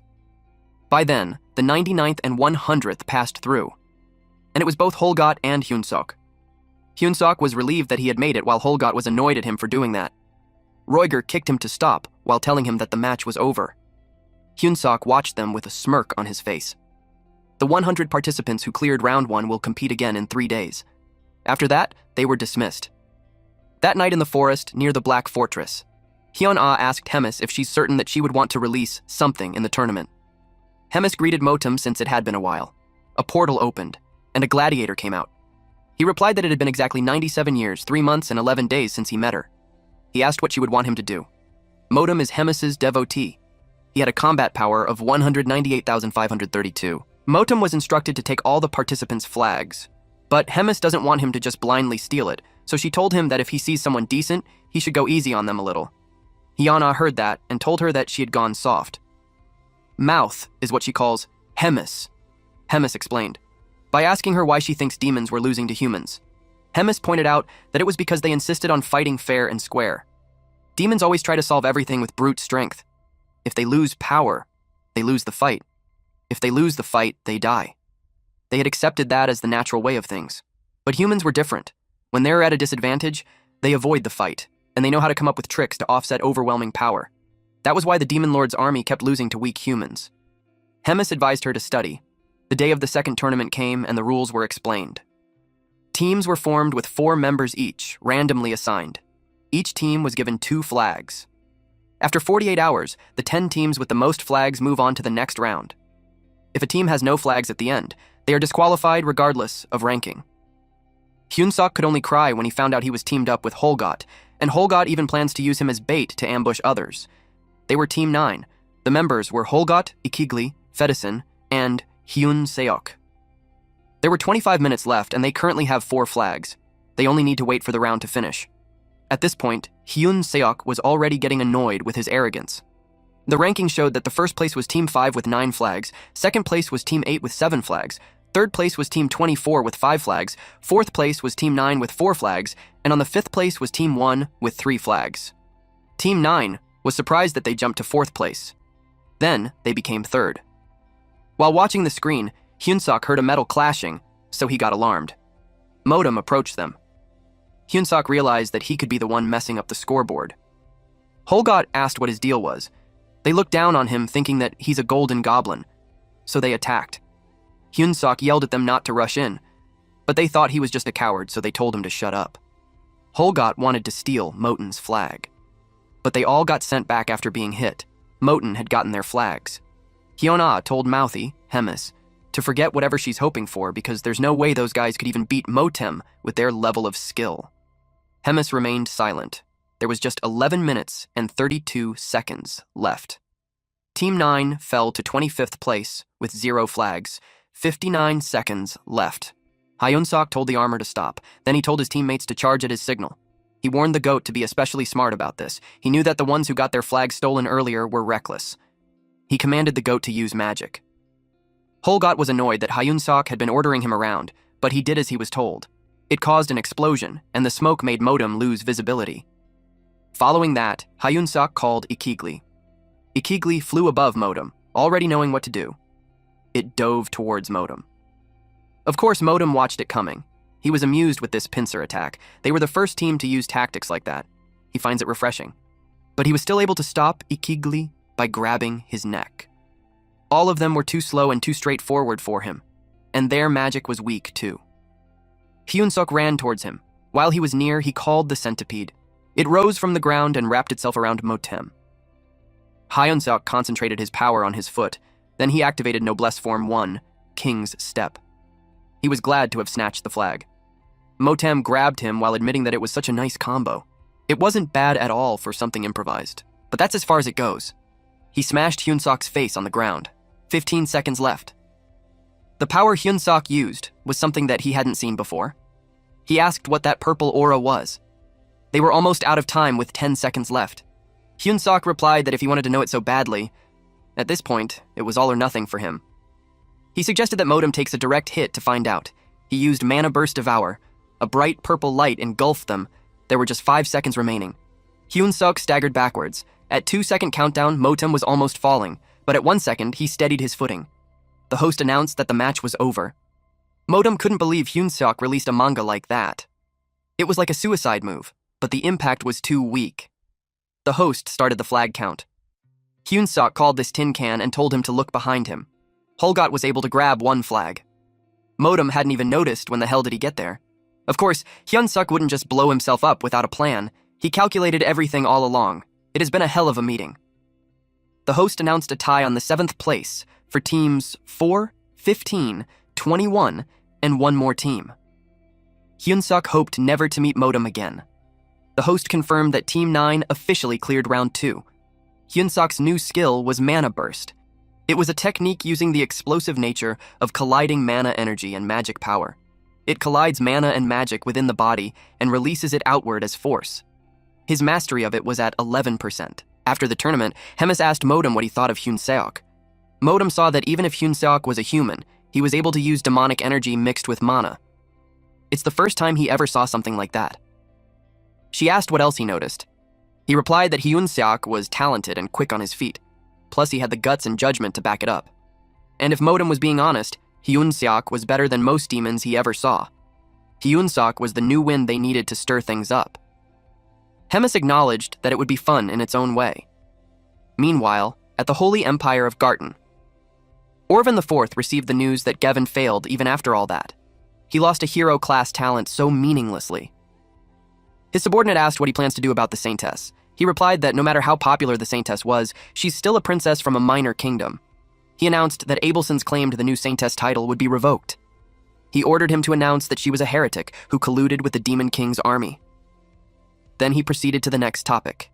He had heard that the glutton had been causing trouble again.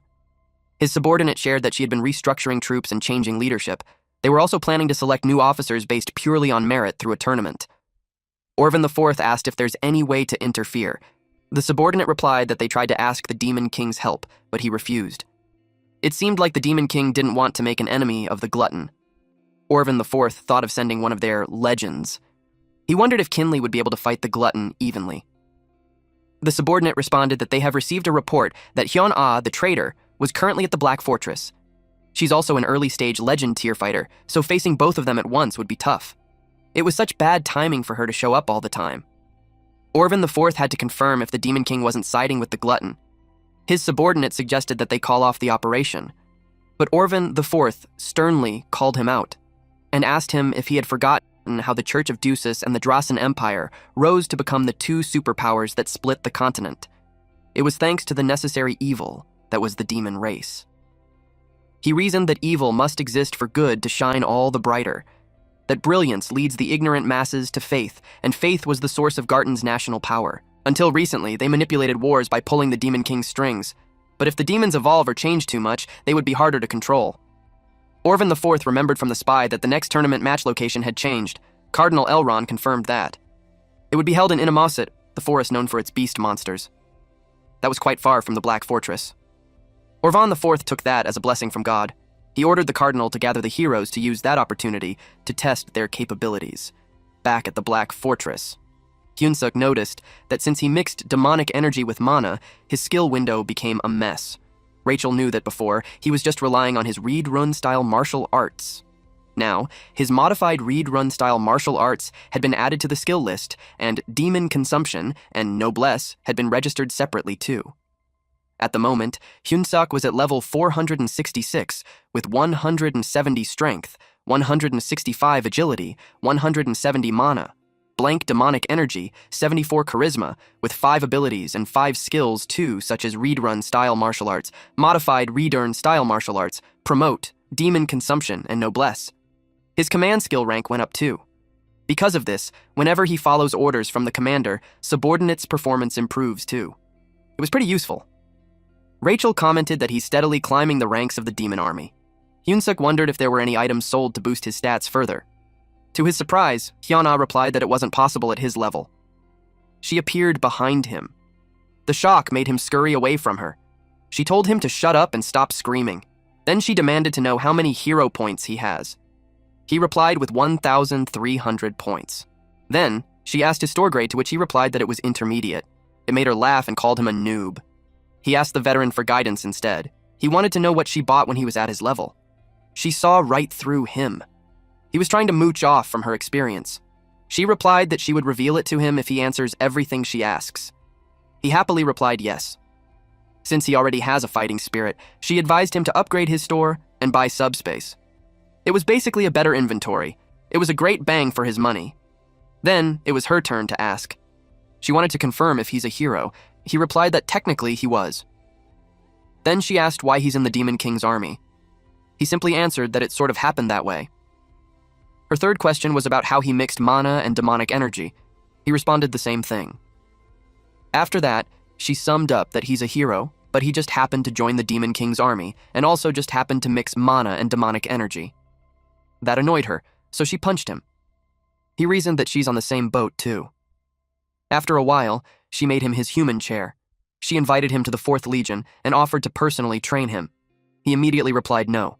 She got annoyed, so she increased her weight by 50 kilograms to torture him. Then, she asked if he had a reason for staying there. He replied that Hemis would kill him if he left.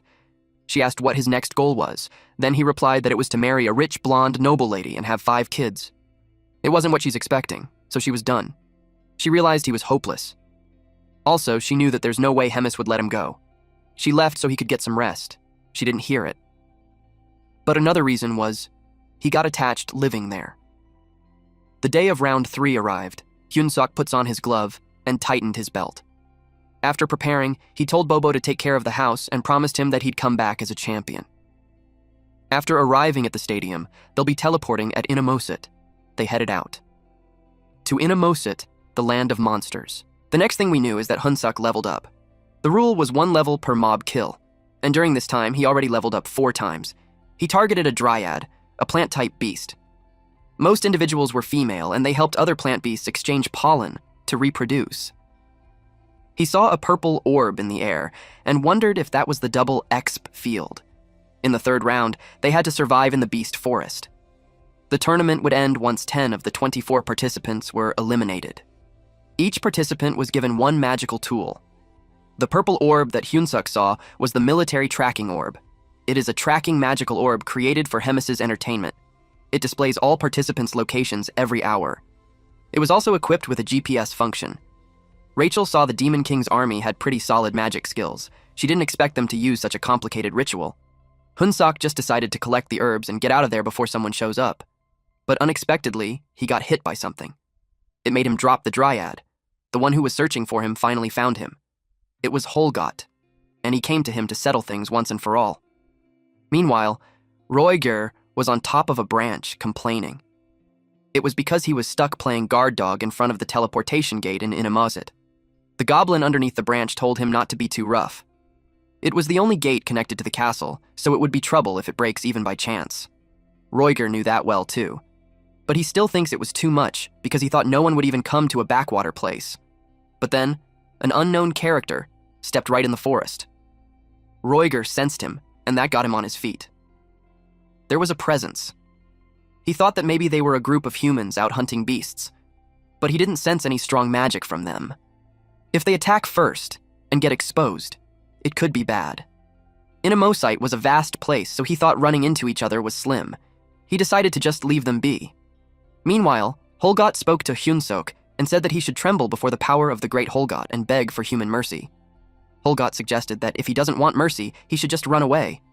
He reasoned that a scar on the back is a disgrace for a swordsman, not for a martial artist. Hyunsok was tired of his antics and thought to just kill him. Holgot panicked and yelled at him that he'd regret it if he killed him. Hyunsok asked what he would regret, though. Holgot replied that he has some incredible information. Hyunsok asked what kind of info. Holgot revealed to him that all demons had decided to launch a top priority to hunt him down. Hyunsok didn't show much interest in the info. He asked where the others were and why he was alone. Holgot's answer was confusing because he counted from 5. It was a countdown, and when he reached 1, the other demons came just right in time, and they saw that he found the human. They all went to attack him. Hyunsok yelled at them to stop abusing the system. At the Black Fortress main war room, Hemis and Hyena watched as they all targeted Hyunsok. She commented that it was such a shame. Hyena told her to wipe that smile off and to speak properly. While they were talking, someone called out to Hemis. Roiger reported to her that they were under attack. The humans were trying to shut down the gate. He informed her that the enemy was a large group of heavily armed humans using stealth items. He doesn't know how the humans found out where the gate was exactly. The teleportation gate got covered in red magic. Hemis then called Reedrun. He replied that they would move out immediately. She noticed how the attackers were a well-prepared unit, which could mean that someone had leaked information. She wondered where it came from.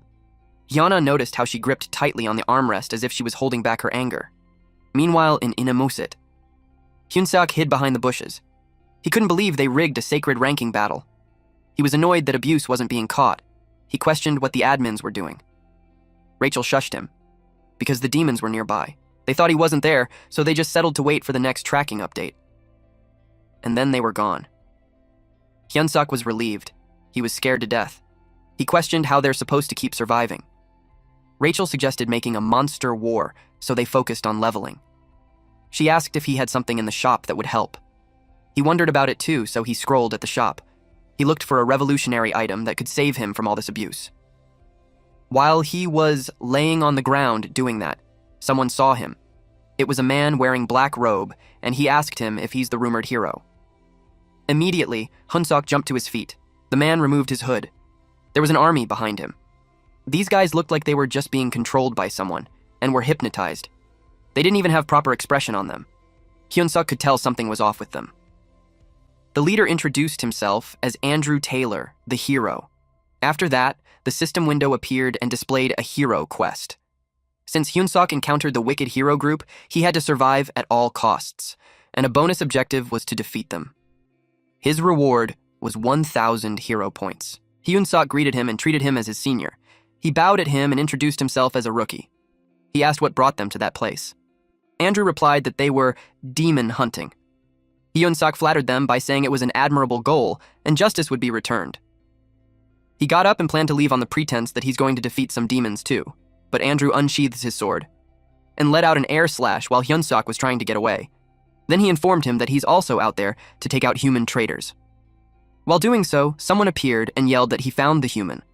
Again, it was Holgot. He told Hyunsok that he could never escape him. The other demons saw the other humans, so they wondered if Hyunsok had duplicated himself. Andrew was confused, too. Suddenly, Hyunseok called all the participants' attention to recite the chant of the Demon King Army's 3rd Legion. The demons were left puzzled. Andrew wondered what was the deal with the idiot. Hyunseok started the chant, bellowing it at the top of his lungs. It started with, "We are the great demon lord's army." He continued it with, "Defeat the humans." Holgot was so confused that he just automatically said the next line, which was, "Let's eat the humans." Hyunseok rallied them to crush the enemies of the demon lord. His hidden stats, charisma, and leadership had been activated. The allies' morale increased. He ordered them to charge. The demons don't know what to do. Holgot knew he made sense. The others agreed since the Demon King army was still an army. Holgot ordered to charge ahead, and everyone did.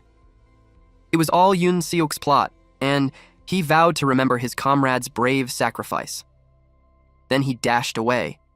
But he also knew they wouldn't last long, and Andrew would catch up to him soon. He kept thinking about what he had to do. But suddenly, someone grabbed his scarf. It was Roiger. He asked what was going on. He informed him that the gate connecting to the fortress was destroyed in a human attack. He asked what happened with the gate defense squad. Roiger assumed they were wiped out, because even him, he barely escaped. Hyunseok couldn't believe it because there were only 40 attackers. Roiger explained that it was because all of them were in the division commander class. 3 of them were at a captain level like him, and 1 around Corpy's commander strength. Hyunseok got worried on how they would survive. Roiger told him the truth that they won't. Neither of them won't make it out alive. He revealed that Hyunseok had been hit with a tracking spell. It had good craftsmanship, definitely done by a human. On top of that, Roiger was a demon army officer, so they would definitely be immediately after him. Hyunseok asked him if he could break it since he's good with magic anyways. He replied no, because it takes too long, and they don't have time for that. The military tracking orb beeped. It warned them of a master-level beast nearby. Hyunseok had a suspicion on what it could be. He called the captain and revealed that he has a plan.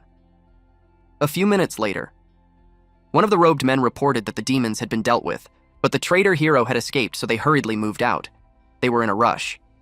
One of the robed men informed Andrew that they were in the east, not far from where they were. But Andrew could sense another presence.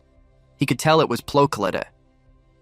It had an average combat power of 250,000 to 300,000. It was the strongest predator in Inamosit. It was a massive plant-type monster that requires at least 1 hero-level fighter to subjugate. It was classified as a high-risk class beast. It was not impossible to subdue, but the collateral damage was massive. The birds flew away. The Plokalade made its appearance and stopped those men in their tracks. Andrew ordered his men to draw the monster's attention, while he personally takes care of the traitor. Meanwhile, Hyunseok used a pheromone perfume. It was a perfume that smells pleasing to monsters. Though versatile, its effect was minimal. It also slightly increases likability with monsters. This required 10 hero points. Meanwhile, our boy Hyunseok and Roiger became a female dryad skin and pollen. They had the active status of Floramorph. Hyunseok had this proud expression for outsmarting the enemies, while Roiger looked annoyed, but he can't complain. Hyunseok would do anything to survive, even if that means becoming a female tree. Andrew looked at them with disgust, but he just decided to proceed. He moved fast. Hyunseok saw that he's coming. Roiger knew that, and he blocked the attack. That pushed Andrew to step back. Then he used Advanced Hero Divination, Type 1, Hero's Path. They clashed swords, but several robed men surrounded Roiger. Hyunseok kicked them for him. As they had planned, Hyunseok was in charge of the mobs, and he just had to hang in there a little longer. Andrew asked him if stalling was really their plan. Roiger scoffed as a response. Earlier, before the enemy came, they both sat on top of the Plokalade. It's where they strategize. The plan was to maximize their strengths. Roiger was to keep dodging and wear down the enemy's stamina. He could use the beast as a shield against the attacks. Roiger's specialty was stealth, whip, high mobility, and binding magic. He was a mid to long-range support, while Hyunseok's task was to clean up the rest with the monster. The key to their plan was not to engage head-on. He called this operation, "You Come at Me." At the current moment, Andrew was starting to get annoyed. He questioned this bastard on how long he planned to keep dodging and running. While staying committed to their tactics, Roiger wondered if it was really how humans fought. He thinks it was cowardly. The beasts were getting in Andrew's way, and it annoyed him. Roiger admits to himself that despite being a cowardly tactic, it helped them buy them some time. Hyunseok's opponent fell to his knees. He looked exhausted, but he still tried to stand up. He charged at Hyunseok, determined to kill him. But Hyunseok skillfully evaded his sword, and Hyunseok noticed he was strong. Even a graze from that blade could cut him in half. But his movements were too straightforward. There were no games or tactics. The man was swinging his sword like a machine. Since the patterns were easy, our boy tried to trip his foot, and our boy was successful. His opponent dropped and coughed blood. Then he followed it up with a kick on the man's head. He couldn't believe that the man just fell that easily. He found their movements strange. He was notified of several increases in his level. He realized he stayed in Floramorph far too long. If it continues, it would drain his stamina. But, without warning, he felt an excruciating pain. His demonic chi manipulation had risen from C to B. Horns formed on his forehead. His body temporarily synchronizes his demonic chi, causing him to transform. Meanwhile, in another fight, at the roots of the tree, Roiger had reached his limits. He couldn't hold out any longer, and neither could the beast. Andrew told him that aside from his ability to run, he's nothing special. And the fancy footwork stops there. He revealed that the heroes get stronger every time they kill a demon. His current level was 983, so if he took down that beast he's using as a meat shield, he'd easily hit level 1000. They clashed weapons again. Royer noticed something. When his hand touched the beast, he released some power into it. Then he blocked Andrew's attack again. Andrew told him that once he levels up, taking down trash like him would be nothing. Roiger then revealed that he hadn't been running around aimlessly. The parts that he marked glowed and chains had appeared. He activated the move restraint multiform. Chains from different directions made their way to Andrew. Earlier, Hyunseok and Roiger talked about their second plan. He called it Last Hit Steal. Deep inside, Roiger wondered if that was some kind of hero code. Hyunseok planned that before the beast goes down, he would take care of the small fry first. Roger would keep distracting Andrew, and when the right time came, he had to help him take down the beast. They didn't have any better options, but Roiger saw two problems with the plan. He asked if Hyunseok could really make it back before the restraint wears off, and also, even if he levels up, was he certain that he could beat the guy? He admits that the odds of everything going perfect were less than 1%, but if they gave up, then it would be 0%. If the choices were between 0 or 1, Hyunseok was determined to bet everything on that 1% chance. Back to the present time, Andrew was caught off guard with the binding skill. But he thought that Roiger couldn't do much with a cheap trick like that. Roiger told him to look forward to it. He reminded him that he has a hero on their side too. Then Hyunseok came out. Our boy is just aura farming at this point. Andrew was confused because he was in demon form. Then, the kill steal finally happened. Hyunseok delivered the final attack towards the boss monster, and then he continuously leveled up. The beast shrieked as blood dripped from it. Roiger was relieved he made it in time. Hyunseok acknowledged his great work. So from there on, he declared that Andrew would get beaten up. Andrew asked him if he truly believed that getting the last hit means he can beat him. He used a technique called Advanced Hero Swordsmanship Form 3, Dragon Slayer Slash. Hyunseok blocked the attack using his forearms. Andrew realized that Hyunseok was a melee fighter. He became careful not letting him get close. Hyunseok glared at him and dashed forward. Andrew flinched when he saw him coming. He tried to do his Advanced Hero Swordsmanship Form 7, but he got kicked by Hyunseok first. The impact when he crashed on the ground was great. He bled badly. He couldn't believe what happened, and he questioned if Hyunseok was truly a demon. Hyunseok then approached him and told him that every fight he had been in, his opponents were always stronger than him. He kicked Andrew, which made Andrew cough blood. Then he grabbed his face and smashed him on the ground. Then Hyunseok continued to speak about what fighting taught him. Andrew got scared and tried to convince him that they're on the same side. But Hyunseok punched his face. Level is just a number. That's what our MC realized as his punch decimated the body of Andrew into nothingness. After that, Hyunseok leveled up, which gained him a hidden stat called Fighting Spirit Unleashed. It increased resistance to mental debuffs and enhanced focus during battle. Currently, he has 10 Fighting Spirit. Then, our boy laid on the ground. He felt like he's going to die from exhaustion. Roiger approached him and asked if he's alive. He replied that he's dead. He poured a liquid on his face and told him to drink that. Hyunseok asked what that nasty potion was. Roiger told him that his pet fairy packed a bunch of it. Rachel explained that it was a high-grade healing potion. She offered him another bottle. High-grade healing potion heals wounds and slightly restores mana. It required 500 hero points. He asked where she got it. She took it from the dead heroes. Apparently they dropped everything they had when they died.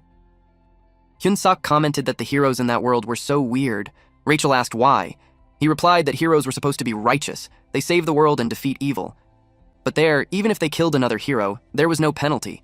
In fact, they even get experience and items. It's something a villain would do, and yet nothing happens. Roiger replied that it was just from a human perspective. From where he stands, he could say Hyunsuk was a good hero. He saved his life, after all. He advised him not to get hung up on the human point of view, since everything has two sides. He added that what was right or wrong wasn't absolute. Hyunsuk awkwardly asked if he's trying to comfort him. Roiger kicked him lightly and told him to shut up and get some rest. Hyunsuk complained that his bones hurt.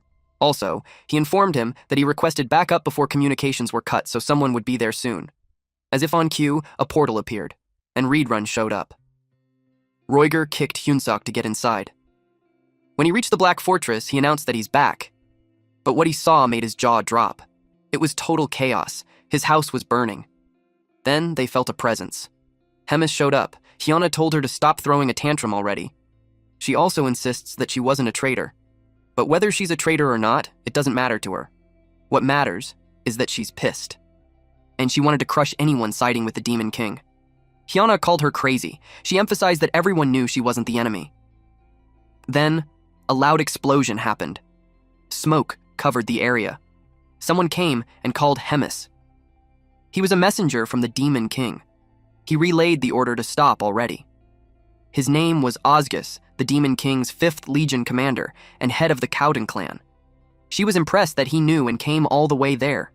It meant that he had to run the moment the attack started to barely make it on time. She wondered how the Demon King found out to send him. She realized that the bastard was a bait, and the Demon King actually assigned someone else to watch her. Osgus replied that she was exaggerating. She didn't like that. She walked towards him, then sarcastically acknowledged that she was the one overreacting. She had to point out that she saved Rotok from the humans and got punished for it, and so she was under house arrest in the castle for 100 years. And yet, she was the one accused of being suspicious. It angered her that it seemed like saving Rotok was her mistake, and that Osgus thought that same way too. Her shadow spread and surrounded him. Reedrun called out to her and begged both of them to stop. Osgus got distracted by Reedrun.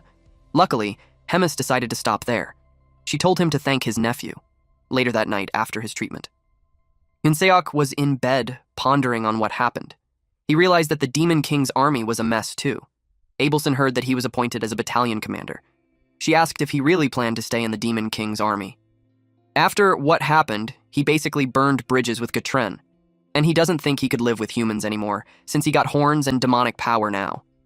Then he brought up the heroes they met. He noticed that, except for the strongest one, the rest were strange. He described their eyes to be unfocused and showed no expression even when dying. He asked her if she knew anything about that. She was exiled, so she also had no idea about the inner workings, but she confirmed that the Holy Empire had a lot of strong heroes. Most of the war with demons was handled by heroes with priestly ranks. She admitted that it was a puzzle why there were so many heroes in the Holy Empire and the reason why they grow stronger fast. There were also rumors that they had inhuman methods too. In contrast, the Drasen Empire was famously known for being anti-hero. Suddenly the door opened. Reedrun apologized for interrupting their chat, but they were both summoned by Hemis, at Hemis's office. She gave them a delivery job. They needed to install a new spatial interference field. Hyunsuk had no idea what that was, so she explained that it was like a device that blocks teleportation. They didn't want assassins popping into their rooms, and that kind of device could only be made by the 2nd Legion. Those two got nervous, because it meant they're going out for a business trip, one of them as her envoy and the other as the envoy's personal physician. She reminded them that she had protected them from the humans, so they could consider it as their payment. She also planned for one more demon to join them, and that demon was none other than Roiger. He got annoyed at being stuck with the odd job. Apparently, Hemis assigned him to be their guide. Her letter to him was sweet, but somehow it was scary, because she stated that if something happens to those two, Roiger already knew what it means. In the next scene, the Demon King called for a meeting and Lotak was absent again. Osgus knew he never showed up for emergency meetings anyway. Doritus, the 1st Division commander, expressed that it wasn't mandatory, so technically it's not an issue, but he still finds it annoying. Hyuna responded that even if that beast came, all he did was to run his mouth, so it's best to just begin. Hemis was silent. Tegrid, the Demon King and Supreme Commander of the Demon Army, decided to begin the meeting. Their topic concerns the 3rd Division commander, Hemis. She hosted a large-scale event without prior notice, and as a result, human forces used the lapse in security to strike. Many were killed, and they lost several valuable talents. Ozgez gave them the exact numbers: 97 dead, over 100 seriously injured, and countless more with minor wounds. And Hemis even launched an unprovoked attack on the 4th Division commander, Hyun-Ah, which means she broke the rule that says battles between division commanders must be authorized. Therefore, their agenda was to discuss disciplinary action against Hemis. He encouraged anyone to speak freely. Hemis interrupted the Demon King, for she had something to say. She explained that the attack happened because someone leaked information to the humans, and she attacked the 4th Division commander because she thought she was a traitor. So she suggested prioritizing finding the real traitor first. The Demon King was irked, so he asked if that was a challenge. She clarified that she only said finding the traitor should come first. The Demon King tried to hold back his anger. Meanwhile, a few moments later, outside the meeting room inside the Demon King's castle, Ozgez, Doritus, and Hyun-Ah talked. Ozgez commented on how it was such a mess. Both sides were too emotional to even hold a proper meeting. Hyun-Ah wondered if those would still have a chance to reconcile. Doritus thinks they won't, because the close two people are, the worse it gets when they fall out. She expressed how much he hates this thing, and they also knew this kind of thing would happen again. When it does, they'll have to decide whose side they'll be on, Hemis or the Demon King. Meanwhile, at the 2nd Division Demon Magic Tower, Hyun-Sok and the rest had arrived. The guards stopped them at the entrance, and those rat-looking guards demanded their identities. Roiger gave them a document from the 3rd Division headquarters. After reading the document, those guards became friendly. In fact, they were waiting for them. They escorted them to the commander right away. At the 2nd Division, Lotach's office. Lotach lays on his chair as he ponders about a human using demonic energy and even physically transforming into a demon. Hemis sent him a letter that a human would be arriving soon, and she wanted him to check his condition and not kill him. Lotach thought that a human is still a human, no matter how much they tried to mimic demons. Roiger and Hyun-Suk reported to him while Abelson stayed behind them. Hyun-Suk was surprised when Lotach jumped on him. Lotach was astonished. He touched Hyun-Suk's body with the thought that he was hiding it well, but he could still feel it. He told him that it would hurt, but he has to bear with it for a bit. The energy coursed through Hyun-Suk, and he fell on his knees. Abelson got worried. Lotach was impressed with the splendid human evolution, but he told him a fact. That if you stay like this, he'd be dead within 3 months. His body was rapidly demonizing. So far, only his non-essential body parts have transformed, so he had gotten by. But soon, the energy would reach his vital organs. When the kidneys and liver were hit, it would be a problem. Once it hits his heart or lungs, he'll stop breathing and die on the spot. Hyun-Suk couldn't believe it, since he's feeling fine. Lotach realized Hyun-Suk doubted him, so he told him to hold still. He showed him a demon's pact binding to truth. It was stated in it that Lotach confirms that Hyun-Suk will die within 3 months. Therefore, Lotach agrees to treat Hyun-Suk, and Hyun-Suk agrees to cooperate fully with Lotach's experiments. Lotach must not conduct experiments that would kill Hyun-Suk, and Hyun-Suk cannot object to bodily changes caused by treatment, and he also cannot object to minor cognitive or personality degradation during treatment. Hyun-Suk was shocked to see a body rights waiver. Abelson couldn't believe that kind of contract. She told him not to sign it and she'll heal him instead. Lotach called her foolish. He knows she's aware that holy power and demonic energy repel each other. Her healing worked when he was more human than demon, but once the demonization progresses, her powers would be useless. She flinched when she heard it. Lotach factored it into the 3-month estimate. He urged Hyun-Suk to make his choice. After that meeting, they stayed in the 2nd Division male dorm. Rachel was worried for the poor hero. Turns out he was terminally ill, and a mad scientist offered him to sign a body waiver contract. They managed to delay the signing. Hyun-Suk wondered if there was really no way for Lotach to treat him without experimenting. Roiger suggested that they contact Hemis. He explained that there was some unofficial hierarchy among commanders. Hemis was considered the demon army's second in command. Lotach was at the bottom. On top of him was the 4th and 5th commander, then above them was 1st commander, then finally the 3rd commander, Hemis. Roiger thinks that if she mediates, even the 2nd Division commander might have to step down. Later that day, they went to Lotach. Lotach lets them in. Hyun-Suk entered first. Lotach asked what he was holding. They placed the crystal ball on the table, and Roiger connected it. Lotach realized it was a communication crystal, and they were connecting to Hemis. Hemis immediately answered. Lotach stuttered when he greeted her. He was trembling. She told him she had a small favor, so he wanted him to listen carefully and add it to the pact. First, Lotach will do his utmost to heal Hyun-Suk. Second, he may not harm him. Third, he may not alter Hyun-Suk's body without consent. And lastly, Until the contract ends, he must not let Hyun-sok die. He angrily asked why he had to do that when he's a division commander. He couldn't understand why he must go that far for a single human. Hemis sternly called his name as a warning and reminded him that it was 350 years ago that she took him in when his clan abandoned him, and 200 years ago, she helped him win the division commander competition. And then 100 years ago, when humans nearly killed him, she was the one who personally came to save him. Then she got locked in the Black Fortress prison because of the Demon King's wrath over that incident. She told him that if he understood that, he'd shut up and sign. It made him so angry. He didn't like that the human and Hemis talked to him that way. He asked if there's a servant outside, and ordered them to bring a new communication crystal. The next day, Lotach welcomed Hyun-sok. He had a lot to discuss, so he went straight to the point. Hyun-sok was surprised that Lotach seemed totally fine. Lotach asked him if he knew why the demonic energy was altering his body. He replied that it was blasphemous for a human to use demonic energy. And that was the wrong answer. Lotach explained that humans can't usually handle demonic energy. Normally, the moment a human gets injected with demonic energy, their body would explode and die. But probably due to a series of coincidences and lucky encounters, it seems the demonic energy has taken root as a part of his body. That was why his body was changing. It was reshaping his body to better suit the demonic energy and embed itself more deeply. Hyun-sok inquired if there was a way to stop the changes, but Lotach informed him that he can't stop the transformation, but he can guide the direction of the changes. That's why they're planning to transplant parts from demons or demonic beasts into his body. He asked what would happen if he said no. Lotach replied that he'll live with a ticking clock and eventually die. Lotach told him not to worry too much because they would only transplant parts that won't be noticeable, and they'll keep his outer appearance and essential organs intact. They went to the 2nd Division indoor training hall. Lotach wanted him to use noblesse. Hyun-sok did what was told. Lotach observed that he generated very efficient output by clashing mana and demonic energy. On top of that, his body and mental strength can endure the output. It was truly a talent blessed by the heavens. He instructed him to use promote next. Hyun-seok grew horns. Lotach noted that the biggest change was the horns. Intentional or not, he was lucky.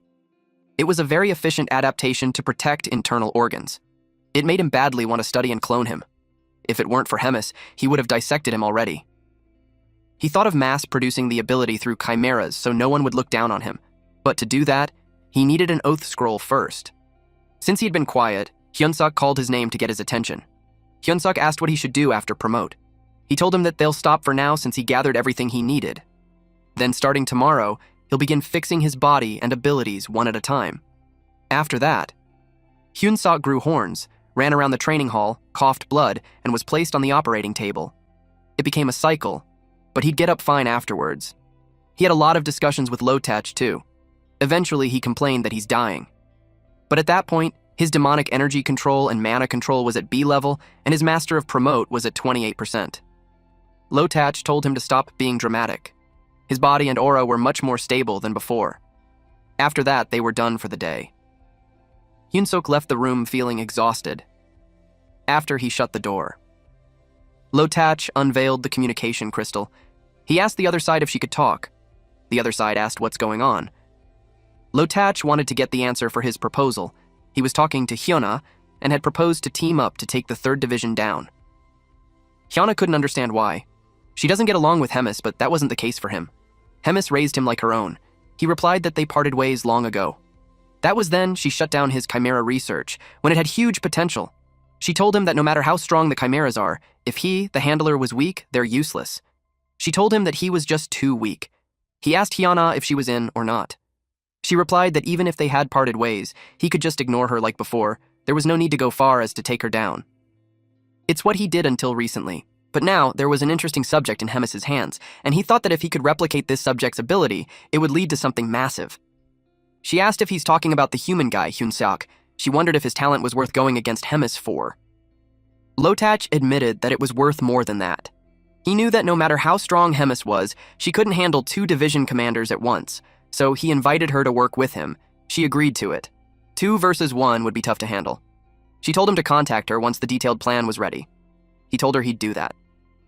Little did he know, Rachel was behind the sweets container and had heard everything, and they contacted Hemis quickly. Hyun-seok asked if she was surprised. She wasn't because she already had a hunch. She asked him if that was the only reason they called. Hyunsuk had something else he wanted to talk about. He asked what someone like him, a shrimp, caught between fighting whales, should do. She had a suggestion. She thought of something really fun that would make Lotach really miserable. Later that day in front of Lotach's lab, Hyunsuk took down the guards. Roiger called him when he found the door. It was the door to the treasure of the 2nd Division that Hemis mentioned. The treasures were the demonic energy ampules from extinct ancient monsters, and they're completely irreplaceable. Hyunsuk found the most toxic one. Roiger had something to say before he took it. That if something goes wrong, he'd take care of his funeral expenses. Hyunsuk could simply reply that he's touched. Then he drank it. Their operation codename was Fake Injury Scam Squad. Back then during the call with Hemis, she told him to self-harm. She asked him if he's scared and made it clear that she's serious. She received a report that Lotach had been treating him half-heartedly. She could tell he only intends to give Hyunsuk basic treatment to make it convincing and then kick him out. Hyunsuk asked what it has to do with him hurting himself. She told him that Lotach had some very precious magic essence that he spent his whole life collecting, and Hyunsuk had to drink that high-quality magic essence and absorb it. He was worried that it would kill him. She reminded him of the demon's pact. As long as it exists, he can't die in front of Lotach. Because of that pact, Lotach won't let him die. She told him to trust her, because she was the one who raised Lotach. He's a truly great doctor that she acknowledged. She pointed out that it's the reason why contracts need to be written carefully. At the present time, Hyunsuk drank the essence. Rachel was worried. She asked if he's okay. He replied that it wasn't as bad as he expected, but he accidentally dropped the vial. He coughed blood and his hands trembled. It had taken effect. Rachel asked what it was. Roiger explained that it was a concentrated magic extracted from an ancient beast. A human drinking it recklessly would cause pain that could lead to death. Hyunsuk would have appreciated the warning. Roiger replied that it's common sense. Hyunsuk passed out. Later on, he woke up. He wondered where he was. Rachel informed him that he's in the office of the 2nd Division commander. That white rat took care of him for 4 days and nights straight, while cursing like a lunatic. She inquired how he's feeling. He was confused why she asked. Suddenly, someone stepped in. It was Hemis. She told him, "Long time no see, Choi Hyunsuk." Apparently, she came after hearing from Roiger that he was recovering. She saw that he looked well. And he had gotten much stronger than she thought. He didn't feel stronger, though. When she placed her hands on his shoulder, he felt strange, and he saw his hands turned black. He asked what it was. Lotach explained that it was the process of the ancient beast's magic settling into his body. It was a beast known for its indestructible body, so he must be gaining that trait too. Hemis expressed that she's jealous that he had something valuable and kept it from her. Lotach concluded that the treatment of the human was complete. He asked if he could destroy the pact scroll already. She replied yes, since the contract only covered the treatment. She burnt it. Lotach warned her that she'll regret it. She had no idea what he's planning, but she's not certain if she's really the one who would regret it. She looked forward to how his choice would play out. The next day, at Reedrun's training ground, Hyunsuk was training. Reedrun was smiling as he challenged him to come. Hyunsuk got ready to attack. Our boy was landing all of his punches, but Reedrun's defense was impenetrable. Hyunsuk kept charging, and finally landed a punch on his stomach. It made Hyunsuk smile widely. Reedrun asked him if that was all, and then elbowed him. Hyunsuk's soul left his body. He complained that everyone said he got stronger, but he was no match for him. At this point, Hyunsuk was at level 592 with 211 strength, 207 agility, 216 stamina, 225 mana, 84 charisma, 32 willpower, and 2,300 skill points. His notable skills were Promote, Magic Devour, Noblesse, and Mana Manipulation. Reedrun expressed that among everyone that he saw, his growth was the fastest. It was like he never hit a plateau, though it seemed like he hasn't fully adjusted to his reinforced body yet. But he's confident that Hyunsuk would be able to completely adapt soon. But Hyunsuk doubted that, especially when during the last ambush, he ended up being helped. Reedrun smiled. He extended his hand to him to help him up while telling him not to rush because he'd definitely get the chance to prove himself someday. Hyunsuk accepted his hand while responding that next time he'll show him his best. Meanwhile, at the Demon King's army, 2nd Division. The rat warriors moved quickly. They all grabbed their weapons and had locked all the chimeras in the cages. Then, the warriors reported to their commander that all preparations had been completed. Lotach told them to head out. Their objective was to take down the Black Fortress and recover the human test subject.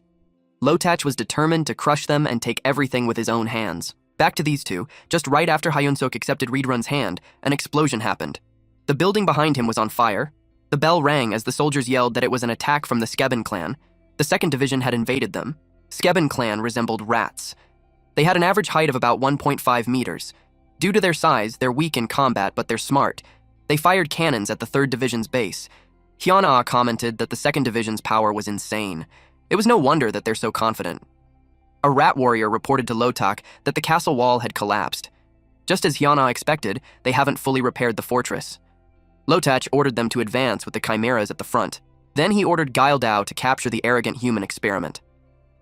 While he personally deals with the 3rd Division commander, along with the 4th Division commander, Hyunsuk and Reedrun ran as fast as they could. Hyunsuk already had a hunch that the rat bastard would cause trouble. Reedrun told him to calm down, especially at times like that. Hyunsuk asked him what he would do and what he should be doing too. Reedrun planned to gather their scattered troops. As for Hyunsuk, Reedrun got quiet for a brief moment. Then he ordered him to find and eliminate Commander Gaildao. Hyunsuk had no idea who that was. Reedrun informed him that he's the most trusted aide of Lotach. Normally, someone at his level should be dealt with by him, but he had trust in the strength Hyunsuk gained. It made Hyunsuk happy. Reedrun had one more thing to say. He told him to take Abelson with him. Hyunsuk told her that walking around with divine power radiating from her is like violence to the demons. Now that he had Abelson towed with him, all that's left was to find that Gaildao guy. Suddenly, someone spotted them. It was Gaildao. He had a combat power of 162,730. He was stronger than what Hyunsuk expected. He was on par with, or even stronger than Andrew. He started to question if he could win. Gaildao unleashed his doggies. Hyunsuk blocked 2 dogs using his leg and arm while he yelled at Abelson to run away. Gaildao saw him let his guard down and attempted to finish him in a single strike. Gaildao looked back to check if he got him, and then Hyunsuk answered that it's something that he shouldn't have said. Those fists felt like cotton to him, and the dog's teeth were like fluff. It doesn't hurt him even a little bit. Hyunsuk activated Promote Phase 3, Falling Flowers. Gaildao got alarmed. Hyunsuk charged at him. He boasted that 2nd Division's technology was the best on the continent, so he wouldn't lose to a mere human like him. He called some reinforcements. Abelson told Hyunsuk that chimeras were coming in. She tried to hold them off. She prayed. Her divine power illuminated the area. It was so powerful that it was visible even from the outside. She looked exhausted. It was a burst-type skill and she can't use it often. Hyunsuk replied that it was a big help. He thanked her while ripping off the arms of the robot of Gaildao. It shocked Gaildao. He didn't expect a human to have such power. Hyunsuk told him that the surgery was insane. He punched the robot and shattered its glass. With that, Hyunsuk had taken down Commander Gaildao. He commented that he wasn't special at all for a commander. He also thought that it must be because he had gotten a lot stronger. Abelson asked if he's okay. He replied that he's totally fine. He checked on her, but our boy had this uneasy expression on his face. Meanwhile, Mommy Hemis unleashed her power. Lotach and Hyuna charged at her. She sarcastically commented that they're scary, and mocked Lotach for even bringing the 4th Division commander just to catch her. She called him a coward. He didn't care if it was cowardly. He was set to defeat her and surpass her. This rat then started gathering demonic ki around his body. Lotach asked Hyuna if she's ready. He planned to take down Hemis with her help, but Hyuna had this devilish grin, and she replied that she suddenly got hungry. He asked what nonsense she's speaking of. She told him that she'll go cook ramen while they handle their business. But before she leaves, she remembered their conversation outside the Demon King's room, wherein eventually they had to choose sides. Hyuna reminded Hemis that she owes her a favor now, so that cleared up the bad blood between them. Hemis asked Lotach what he's going to do now that his trustworthy backup left. He got angry. She confirmed that what he was thinking was correct. As soon as Hyuna heard his plan, she sided with her. Thanks to that, she found out everything he was plotting. She asked him if he's still going to continue. He replied that it didn't matter. He activated his weapon. He wanted to show her the path that he walked over the past 100 years. Meanwhile, Hyuna visited Hyunsuk. They were surprised. She came to them because she was worried that they would end up dead in all the chaos. But she saw that he had gotten much stronger than before. So she was worried for nothing. He was confused because she was supposed to be fighting up there. She replied that Hemis told her not to interfere, so she figured to watch from the side. Hyunsuk asked her who she thinks will win. Lotach prepared more thoroughly than she expected, but she knew he wouldn't be able to beat Hemis. Right now, Lotach has created large, ominous orbs around her. Then, he directed all those orbs towards Hemis, but she didn't even try to move. He asked her what she was doing and yelled at her to fight seriously. He reminded her that he's Lotach, the 2nd Division commander and leader of the Skeben clan. He wanted her to engage in battle with sincerity, but she questioned him why. When it's a fight that she's going to win anyway. She blocked the massive concentrated energy with her bare hand. She pointed out that Hyun-Ah, whom he trusted, abandoned him, and the weapons he honed over 100 years were now useless. She asked if he would still keep going. Lotach admits that everything she said was true, but he wasn't going to back down. He charged up a powerful beam and unleashed it. Hemis created a barrier around her. She spread her arms. Lotach expected that she wouldn't be able to withstand it. But then, Hemis's voice was heard saying, "That was close." Turns out the barrier she created remained unscathed. She commented that he wasn't the same young Lotach from before. He had improved a lot, and then it was her turn.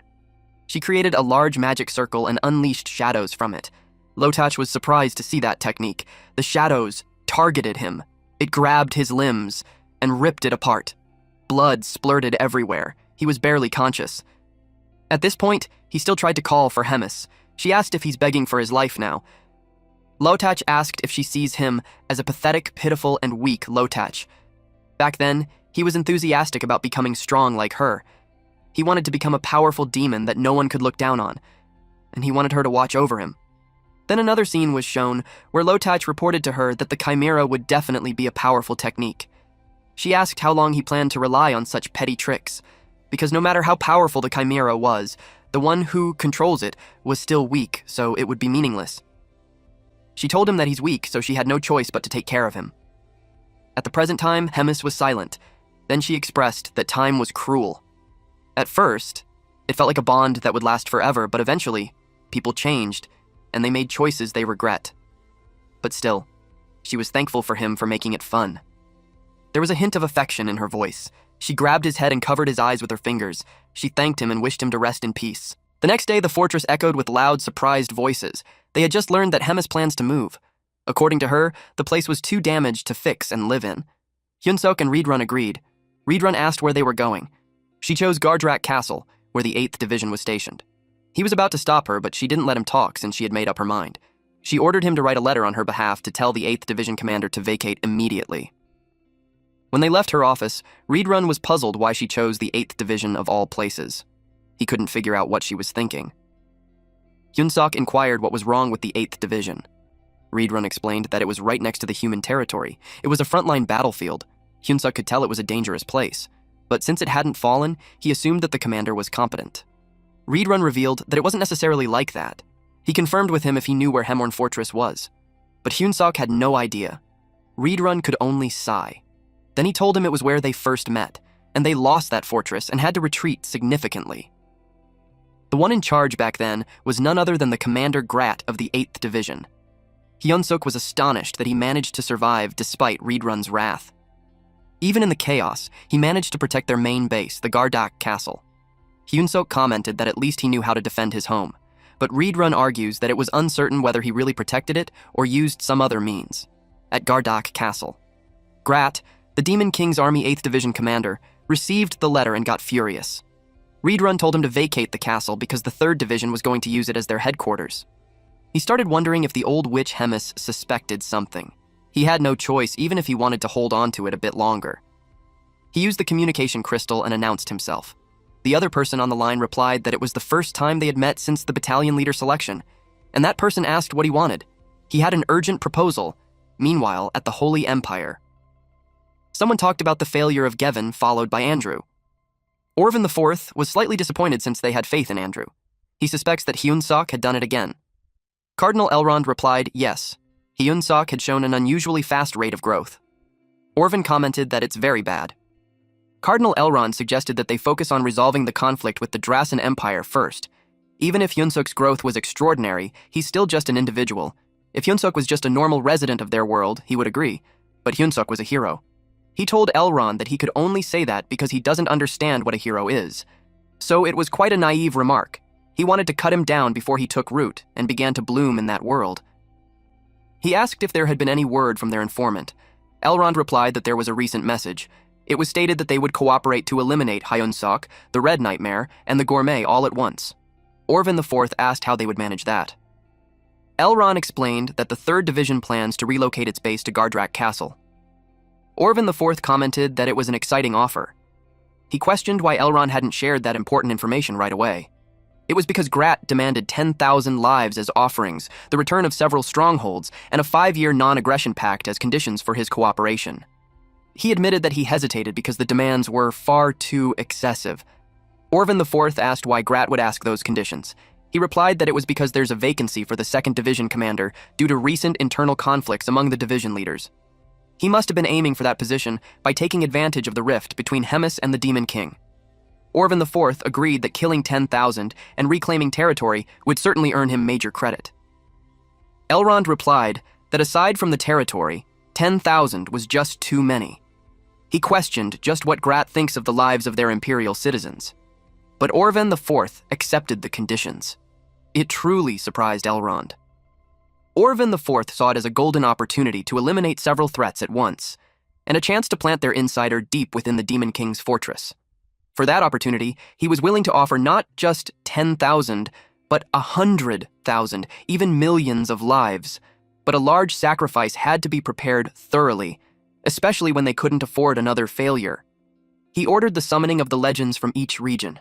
It would be their final battle. At the Gardrak fort, Riedrun, along with Roiger, Hyunsok, and Abelson, visited the castle. Grat informed them that he would vacate the castle immediately. But there was a problem. Riedrun asked what the problem was. He explained that lately, movements of the human army near Gardrak Castle had been suspicious, and judging by the movement of troops and supplies, it looked like they were preparing for a large-scale siege. Riedrun asked him if he had any countermeasures. His plan was to take them out, one by one, before they gathered in front of the castle. And he wanted them to lend him a hand until Hemis's main unit arrived. He reasoned that they were short on manpower lately due to frequent small skirmishes. Riedrun agreed. Then he asked if the Saintess's party could go as well. That surprised them. Great replied that it could only cause a problem because looking at them, they would most probably just drag Riedrun down.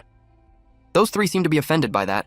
Then Grat told them that there's many places that they would need a hand, so he'll just assign them to where they fit best. He encouraged them to get plenty of rest and they'll see each other again tomorrow. While laying on his bed, Hyunsok pondered on what truly is a hero. Rachel saw him doing this again. Hyunsok felt uneasy about going to war with humans, even though he's a hero. Rachel simply replied to him that it is what is.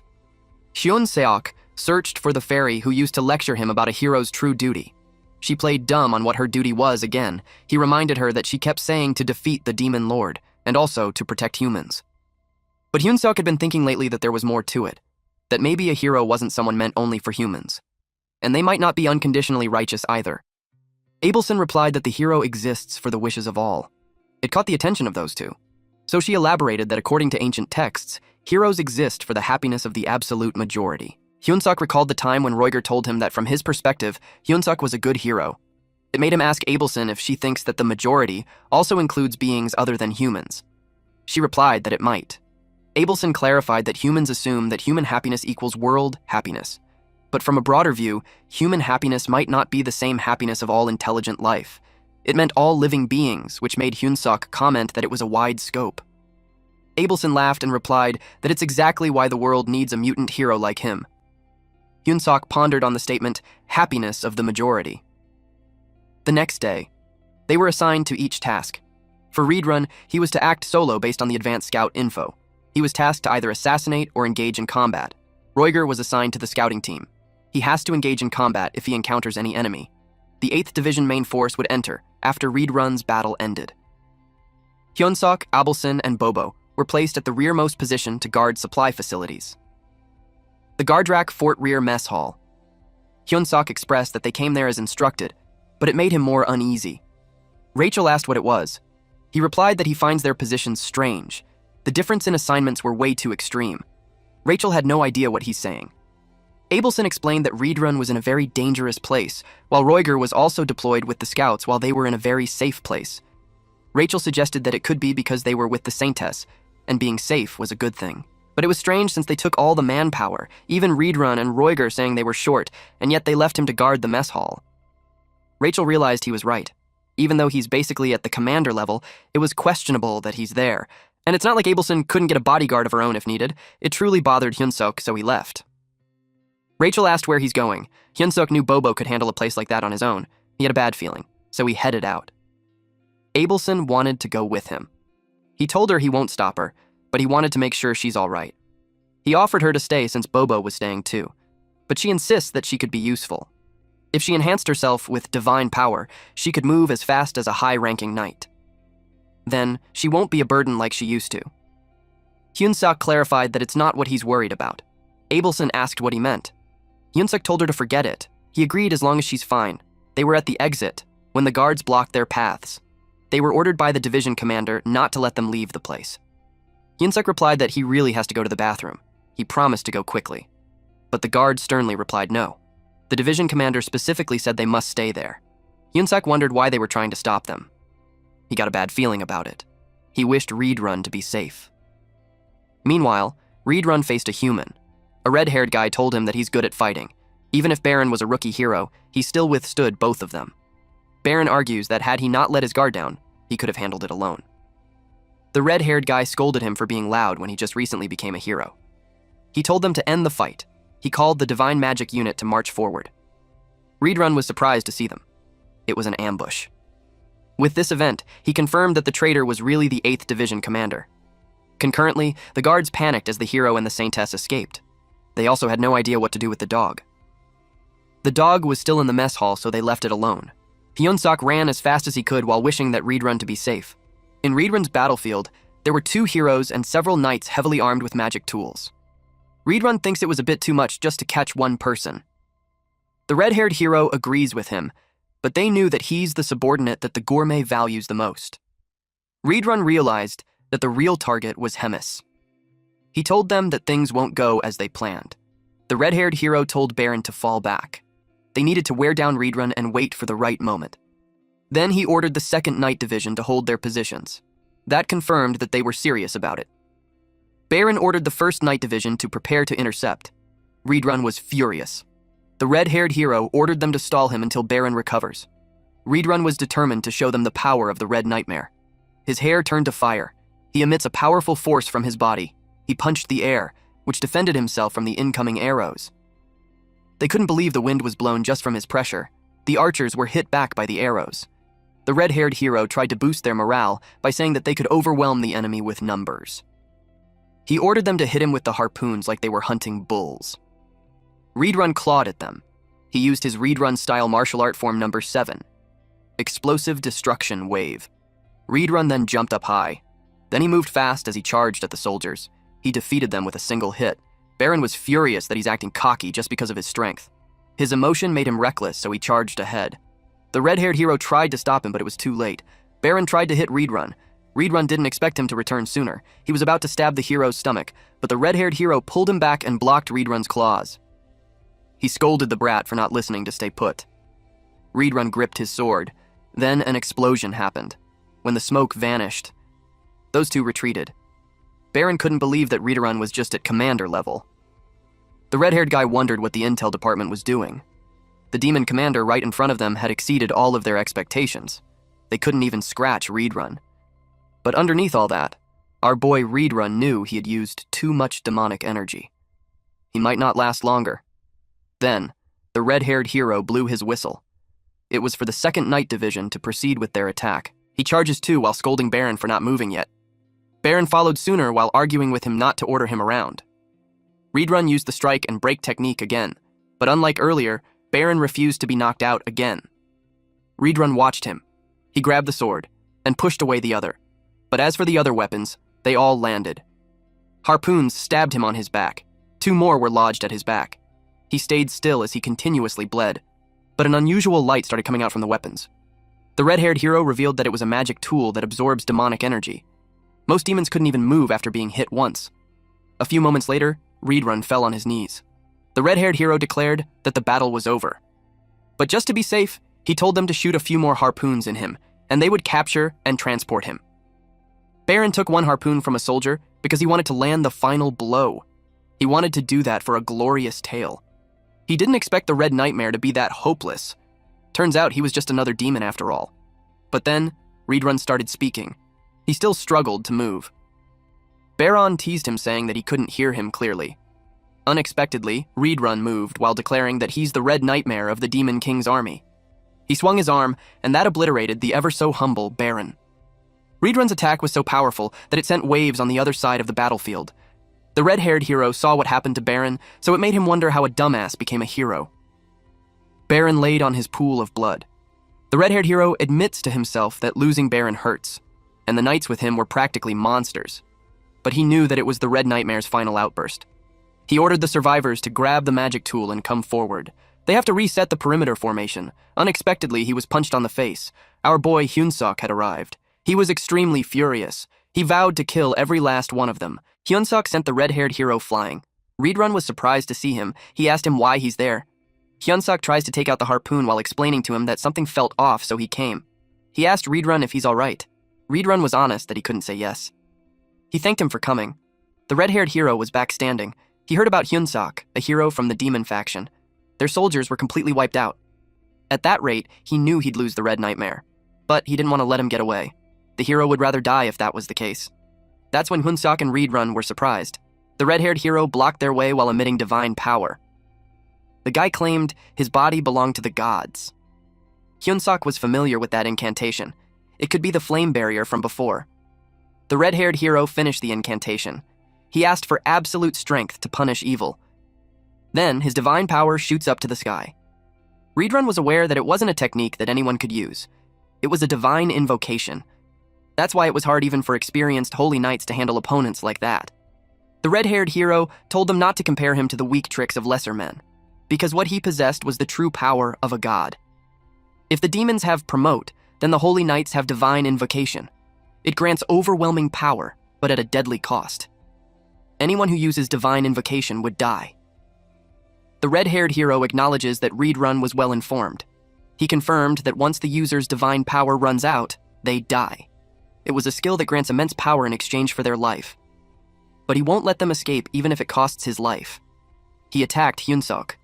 Even though Hyunsuk had blocked it, the shock still got through. Divine power and demonic energy were polar opposites. He told Hyunsuk that he doesn't look like a hero anymore. Reedrun told Hyunsuk to keep holding him. But the hero refused to be stopped by a walking corpse like him. His divine power exploded. Both Reedrun and Hyunsuk got caught up in it. Hyunsuk was blasted away, but he found his footing. He immediately looked for Reedrun. Unfortunately, Reedrun looked worse. Hyunsuk's whole body went numb. His insides were being crushed.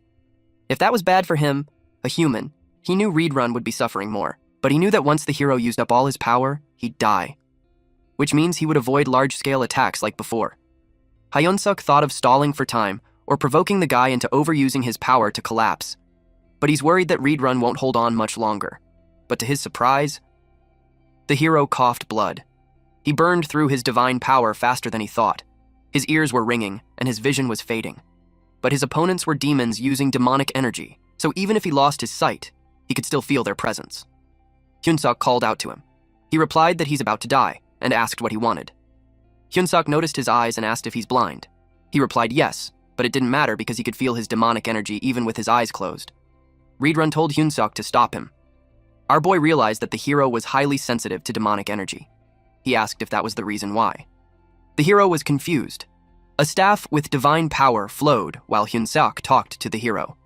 Then Hyunsuk revealed that aside from sensing demonic energy, the hero was completely blind. Then he told Abelson that it's time. Abelson attacked from behind, 10 minutes earlier at the top of the cliff. Abelson got worried for them because if it continued, they're both going to die. She kept thinking about what she could do, when suddenly her foot was grabbed. She didn't expect that a knight would still be alive. He had been waiting for the monster to leave, and now no one's left to protect her. He told the saintess to come quietly. Abelson wondered what she should do. She wondered if she would call for help, but Hyunsuk had to leave Reedrun's side. She calmed herself down.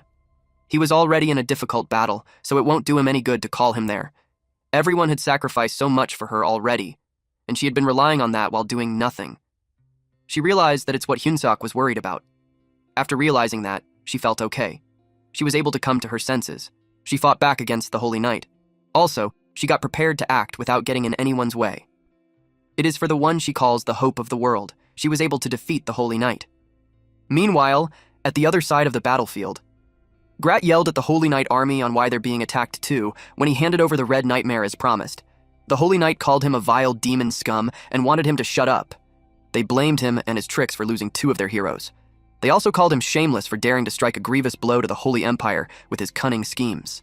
Grat was surprised to learn that 2 of Garton's heroes were taken down. He had no idea what was going on. Suddenly, an immense power shot up to the sky. Then Hemis stepped out of it. She asked what the situation was. Grat was surprised to see her. The Holy Knights thought it was another trap prepared by Grat too. Grat glanced at Hemis and acted as if he had lured all those stupid humans. It was the largest unit among the nearby human troops. Hemis couldn't believe that the useless Grat actually did something pretty for once. The ground shook. Hemis expressed that she wouldn't refuse such a sumptuous feast. The Holy Knights were alarmed with the trembling of the ground and the skies getting darker. Then they saw a burning boulder falling from the sky. It hit the ground and caused a huge destruction and chaos. A few moments later, the dust cleared. There were barely any trace of the Holy Knights left. Grat sang praises to Hemis. He flattered her for wiping out an entire army on her own. He added that she's a living legend no human could ever match. But Hemis had enough with the rambling of that idiot. In a blink of an eye, Grat's head was cut off. She had confirmed that he's the mole. He kept stirring things up so recklessly, she thought there were more conspirators. Turns out he was just fearless and dumb. She regretted letting this go on for so long. After that, it was time for her to finish the rest of the job. A few days later, after the fight against the Holy Knight, at the Gadric Fort, Hemis called Riedrun, Roiger, and Hyunsuk for troop reorganization. Riedrun was assigned to Grat's 8th Division. It would make him busy, so he assigned Roiger as his deputy commander. And as for Hyunsuk, she appointed him as commander of the Legion's Direct Regiment. Hyunsuk was surprised that he was assigned as regiment commander and not as battalion leader. She explained that she couldn't just possibly place someone like him in just a battalion. She gave that as his reward for surviving and entertaining her all throughout. But at the moment, he won't have any subordinates. That puzzled them all. Riedrun asked what she was thinking. Hemis continued to say that Hyunsuk might not need any subordinates, but she'll decide after seeing how things develop. Someone knocked on the door. Then, someone entered. Hemis introduced Modem, who would be acting as corps commander from then on. She told them to take care of each other. She remembered Hyunsuk and him had met before. Hemis informed them that she would be stepping for a while since something urgent came up. After that, Hyunsuk went to Abelson's quarters. He told her she surprised him last time. He didn't expect her to just go for the guy's head. And as you guys noticed, our Saintess waifu now have the same uniform as our MC. She replied that she had the urge to do something. She realized she had been living far too lazily thanks to all of them. He asked her if she planned to keep fighting. She replied yes, if they still need her. She reminded him that she's a saintess, so she can use powers similar to divine descent. Though it's another story whether her untrained body could feel it. Hyunsuk could tell that she might end up stronger than him at that rate. He admits that he was jealous of her ultra-rare holy silver spoon, but she didn't think it would matter since raw strength isn't everything in a fight. Because looking at it, Hyunsuk always came out on top with his crazy tactics. Rachel commented that people might just think Hyunsuk was just a dirty trickster if they heard that. She added that a battalion commander in the Demon Lord's army was a named elite that human heroes get dispatched to take down. There were about 1,000 hero-class fighters on the continent. Objectively, Hyunsuk was the strong one too. He realized that in human society, there were fewer than 1,000 top-tier fighters. Corps commander is equal to a legend in human society, while division commander is similar to being a rising legend veteran hero, and lastly, a regiment commander is the same as a hero. Hyunsuk pondered about human society. Meanwhile, at the outskirts of the garden, the village of Benedict, the area was destroyed. Hemis stood on the top of the church. She told the priest to listen carefully, and he'd be spared. She announced that from that day on, one by one, they would be wiped off the Holy Empire's map. The priest was trembling from fear and prayed to the Lord to watch over them. She repeated that statement with a grin. "Oh Lord, please watch over us." Just a little history time about this world. 5 centuries ago, the continent was thrown into chaos by the war between the Drasen Empire and the coalition of small kingdoms resisting Drasen's conquest. One day, as the war between these forces grew fiercer day by day, a new land absent from any map suddenly appeared accompanied by a massive pillar of light. Everyone speculated that this new land was 1,000 years ago, having once stood at the pinnacle of continental magic, but vanished without a trace overnight, sinking beneath the ocean. The ancient super-civilized nation known as Burlington. If this new land truly held the ruins of a super-civilized nation, then the lost magic, nearly extinct since Burlington sank, could be revived. And everyone believed that the nation that seized this revived ancient magic would hold dominion over all. Each nation assembled exploration teams and set out for the new land. Everyone carried the same hope, a grand new world that would lead them to gold and glory. However, what humanity encountered in this new world was neither the ancient ruins of Burlington nor its people, but a race from another world, hostile to humans and with an insatiable lust for conquest. It was the demon race.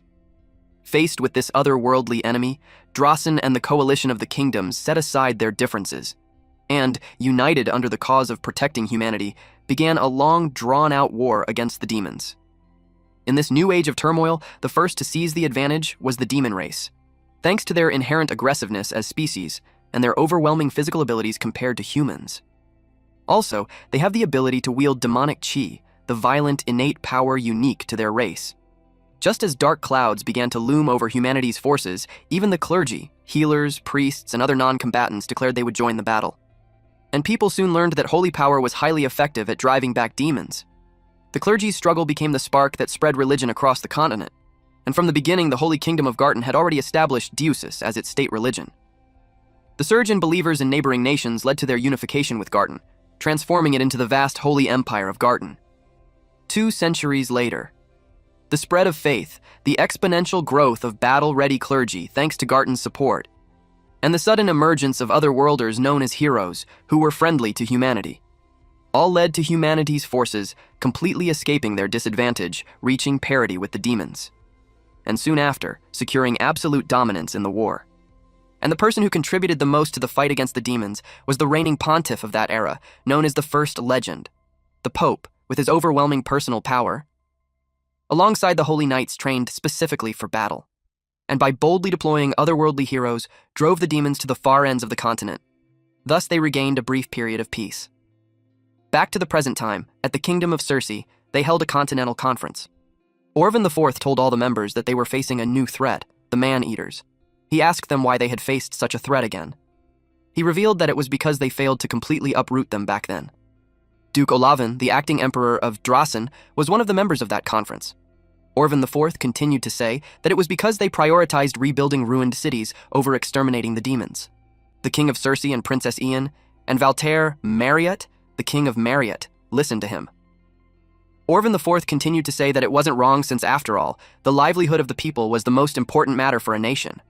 However, now that their nations have regained stability to some extent, he invited them all to unite their strength. Basically, he's proposing a holy war, and once again, Garten would take the lead. He promised that Garten would give all manpower or resources in the war, so he invited them to join. He claimed that it was for the age of mankind. Meanwhile, Cardinal Elrond announced to the public that the demons once again threatened their way of life. In just the past few days, 3 cities had been annihilated. They don't know where they will be next or who will die next. He stated that it could be him or them, or the people's wife and children. He introduced Priest Noe from Benedict. With tears flowing from his eyes, he shared to them that the people of Benedict all had been killed. They were just living their ordinary lives. Even though he stood there telling him his experience, he felt as though his soul died back there with the poor people. He doesn't even know how to continue living. With that, Cardinal Elrond proved a point that the demon's tyranny grew by the day. Thus, His Holiness had declared that he would no longer stand idly and had proclaimed a holy war. Also, Sir Asahel Bald, a living legend of Garten, has ended his long seclusion to join the holy war. Many other nations, including Dronzer, had pledged the participation of their legends and heroes. They would soon launch a large-scale offensive. However, it was still not enough to completely crush the demons. They needed the participation, support, and aid of all citizens in all-out battle for the fate of the continent, now more than ever. He claimed that the holy war was the will of God that would lead them to peace. He belted out to kill all demons. The people agreed with him, They were hyped up to kill all demons. Meanwhile, Orvan IV called another clergy and stated that Elrond was a capable man, but his recent failures had been too frequent. 2 heroes had died, and the capture of the Red Nightmare had ended in failure. They gained nothing and merely handed over tens of thousands of lives for free. So, he gave this priest 3 days for the handover. Once it was done, he planned to confiscate Elrond's assets and dispose of his entire family. Meanwhile, Reedrun stormed inside the office as he had heard that Hemis had returned.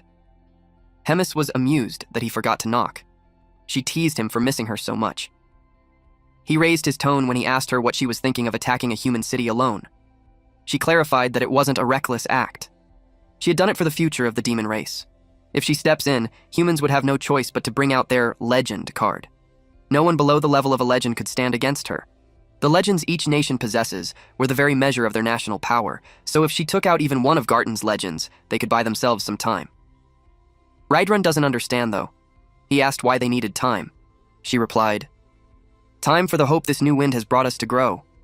After their conversation, Hemis told Modem that it seemed like Reedrun didn't accept her plans. He replied that it was just because Reedrun had a straightforward personality. Then he asked her if she truly has no intention of cooperating with the Demon King.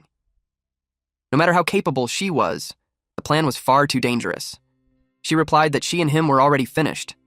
Even if their relationship could be restored, it would come with a price, and she didn't want that. She admits that she doesn't feel resentful because she knows the reason why the Demon King wants to avoid war.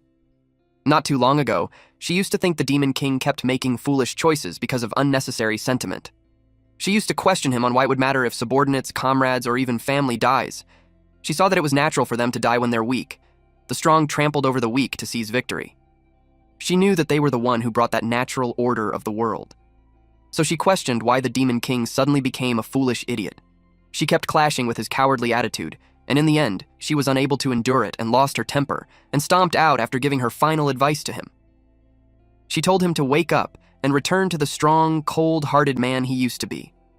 Looking back at it, she felt sorry, because now she was about to make a choice that she would have never made in the past. Modem sympathized with her. It made her wonder if she had realized sooner that she wanted to protect someone, and if she understood the Demon King a little sooner, would she have been able to make a better choice. The next day, we see Hemis open the door. She told someone named Frisch that he had worked hard all this time. Frisch stepped in and expressed that it was an honor to serve under her command. This Frisch was none other than Elrond. She saw that he's still playing the part of a priest. It was only then that he realized that. He admits that after being a cardinal for so long, disguises became second nature. He showed his true self and discarded the disguise. He was Hemis's confidant.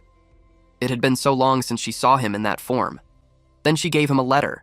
She wanted him to deliver it to Reidrun and Motum. She could hand it over herself, but through having him deliver it, it would leave behind less lingering attachment. He understood. Then she remembered Hyunsuk. She ordered Frisch to make sure not to let him die. He was surprised with her order that he had to ask why. She replied that her age was catching up to her, and she's worried about leaving them all behind without her. She finds it strange since it was her first time feeling that way. The next day, at Gardrak Castle, the door to the quarters opened, and Hyunsuk was woken up. He was annoyed, so he asked who dared to disturb a commander's rest. When he saw it was Reedrun, he became polite. He asked him what was going on. Reedrun told him to leave the place and go far away at once. He was confused why it happened so suddenly. Reedrun informed him that the human army would march into the Gardrak Castle tomorrow. It would be a massive battle involving legends, the strongest among humans. To him, it was more reason to stay. Reedrun replied that the objective was Hemis's death. They never doubted Hemis's victory. But if by chance something happens to her, he knew he wouldn't be able to protect him alone. Earlier, Reedrun received the letter. He read it. In the letter, Hemis assumed he knew the history of the continent. Repeated defeats drive them to the farthest edges of the land. The humans nearly wiped them out completely. There were many reasons for that, but the biggest reason was that the Holy Empire found their existence convenient. The Demon King used that to strike a secret pact with Garton, to maintain the front lines and preserve each other's territories. And so the existence of demons, when human awareness of war began to slacken, played a central role in keeping Garton and other nations united by exchanging just enough threats in battles. The Demon King revealed the secret pact to her alone, and she refused. She believed a proud death was better than a life of servitude. but what she got in return was exile to the Black Fortress. Under the pretense of the Lotach incident, she knew that the letter was long enough, so she got to the point. She received information from Frisch that there would be a massive human offensive tomorrow. It was a great battle with heroes and legends from every nation. While she faces them, he must defend the castle. And after her, he would become the Legion commander Gaelodrin. She knew that with his current power it would be difficult, but in the core procedure of the Grand Assembly vote, Hyana and Osgus would support him. She had reconciled with Hyana under that condition. And Osgus dotes on him as his nephew, so he won't turn a blind eye. It was as far as he could help him. So from then on, he too must accomplish the rest with his own strength. She had faith that he would succeed. She admits that it was thanks to him that the time she spent trapped in the suffocating castle wasn't all that boring. She sincerely thanked him. She added that she made some arrangements for Hyunsuk too, so he doesn't have to worry. Hyuniok would be leaving the Demon King's army, but if things go well, they would meet again. And then she bid him farewell. Back in the present time, Reedrun urged Hyunsuk to leave at once with the Saintess. He told him that once the situation stabilizes and he has secured his position, he'll contact him again through the communication crystal. Hyunsuk was confused. Suddenly, someone called out to Hyunsuk. It was Abelson. He asked who was with her. Frisch introduced himself, and he would be accompanying them per Hemis's request. He alighted the carriage and informed them that they would blend into human society and observe the situation. During that time, the Saintess would act as a pilgrim apprentice priest. He gave her an identification tag. Then, he and Hyunsuk would disguise themselves as mercenaries under her service. After explaining the plan, he told them to get on the carriage so they could leave. Hyunsuk gripped the carriage's door. He silently wished them all to be safe. Hyunsuk asked Frisch where they were heading. Frisch remembered that he failed to explain that. The Holy Empire was too dangerous, and Drasen was infamous for rejecting heroes. So they're going to the kingdom of Marriott, at sunset. Reedrun watched the empty chair in Hemis's office. He thought about so many demons dying, and at that rate they would just keep increasing, and all without any meaning. Suddenly, someone knocked on the door. It was Roiger. He informed him that it was time to depart. Reedrun thought of Hemis. He believed that from then on demons would be different. He would make sure of that. He called the attention of his army. He told them that they are demons and they were born to fight, and no one could tame them. They were going to fight and die for freedom as warriors for the future of demons. He urged them to prove with their own hands that they are proud warriors. The wind blew. Hemis could tell that Reedrun finally moved. It was her turn to do her part as well. When she stepped into the forest, a human was waiting for her. He knew she was coming, so he waited. It had been 150 years since they last saw each other. She could tell he had grown younger. The man replied that it meant that he finally reached the realm of the legends. This man was the legend of Drasen, the one who lived twice. His name is Basil Scott. Hemis admits that she was expecting a different human, but it looked like that coward was hiding away, concealing even his magic. Basil told her that Garton's command post was in the exact opposite direction from there. It means they could have a fight without any interruptions. She told him to choose his words carefully. While the knights blocked him, he fled like a coward and survived alone. She knew he had come to wash away the disgrace from the past. She deployed a unique domain called Boundary of Lamentation. Basil admits that back then, he was defeated by a technique he'd never seen before, but he believed it would be different this time. Stars of Loss were deployed. He charges ahead while cutting through it. Hemis wondered if things would really be different. She mocked him, saying that she doesn't see much difference yet. He pushes his sword towards her scythe. He was relieved to say that their powers were evenly matched, so all he had to do left was watch out for the magic bullets falling from the sky. Hemis unleashed tears of lament, and this time it came from the ground. He was knocked off on his feet, and Hemis tried to slash him. He had to jump backwards, and got alarmed as she got dangerously close. The scythe almost hit him. It had already cut the tips of his hair. She acknowledged that he improved by dodging again, but it got him annoyed. He charged at her again. She made him cautious by suggesting where the tears of lament would come from next. She knew he had a lot to worry about. The moment he lets his guard down, he'll be finished in one strike. He watched her move, as he kept rushing towards her. Then she gave him the answer. The next attack came from the ground, and it struck him badly. His whole torso was pierced with 3 spikes from the ground. She acknowledged that he set a new record. 100 years ago, he couldn't even last 2 exchanges. But then she saw his body became blurry. She wondered if it was an afterimage, but she was certain that she had hit him. he used a transcendent, unique authority called the Last Shield of Dawn. When death reaches out its hand, he was returned once from fate itself. She could tell that he had really grown. Basil had been saving that for that moment. Despite his growth, he's still 200 years behind her. She blocked his sword and stabbed him with 2 fingers. It had a powerful impact. He fell on the ground, panting. He already used his authority. He started to think it was the end for him. He felt bad since he hadn't even had a proper blow, let alone his revenge. She asked him if he's a legend of Dronzer now. Hemis moved closer to Basil and asked if he could grant her one request. Basil couldn't believe it. Because it was from her, to a mere human. She replied that it was something personal. She told him that later, he'd meet a hero named Hyunsuk, and if he did, she wanted him to spare him at least once. Suddenly, a powerful divine energy shot up from the sky. Basil had died. She went out of her way to open a conversation, and someone rude butts in. She knew only one who could do that. A man in white clothing and a woman in white dress appeared. She expected them. Asahel Bald, the commander of Garton's legendary Holy Knights, and Morian de Sancia, the saintess of the Holy Empire. Asahel expressed that he planned to show up after she finished off Basil, but since it doesn't seem like she would, he had no choice but to do it. She suggested that it's cruel between fellow humans. He replied that it didn't matter since that guy was from Dronzer. Even if he was cooperating at the moment, Dronzer had always been a rival to the Holy Empire, so eliminating him in advance was a smart choice. The death of a legend was a national-level disaster. He knew it was the reason why she destroyed the city, just to lure him out. She confirmed that he's right. He shared that they had prepared so much power. They started round 2 of the battle. Suddenly, divine power covered the area. Hemis recognized that pillar. It wasn't just a barrier, but it was pushing back her domain. A holy power condensed over a long time. Asahel declared that the saintess would maintain the pillar, and the knights would support the saintess. They casted a barrier, so Hemis's wouldn't be able to escape. There were so many holy knights with them thus, they created a large barrier. Hemis had never seen one like that before.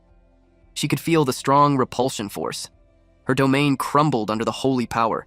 The shield that she could maintain was no more than a shadow, but without that handicap, they wouldn't even bother fighting her. So she knew she just had to try harder. She charges at them and threw her whip. Asahel blocked it with his sword. Their weapons continued to clash. He had almost gotten hit had he not moved sideways. Then he jumped up high, and when he landed, he concentrated his energy and targeted her neck. But what he hit was just an illusion that faded. He was surprised that it scattered. Morian warned her to look up. Hemis was in the air.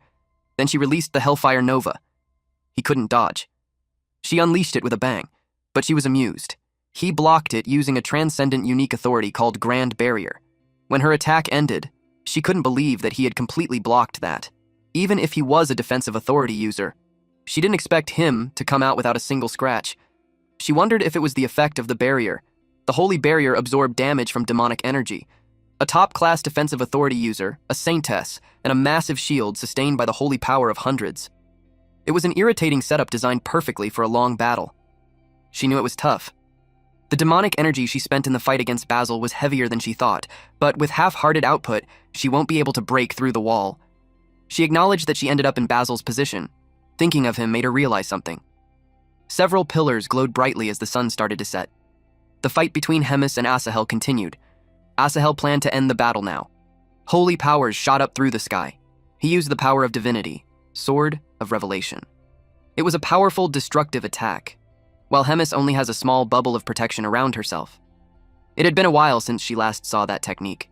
She also suggested that it was too early to end the fight. She claims that the attack wasn't threatening at all, but she got engulfed in the light. She couldn't maintain her barrier. Eventually, she ended up hurt. Her blood splurted from her chest. The knight saw what happened to her.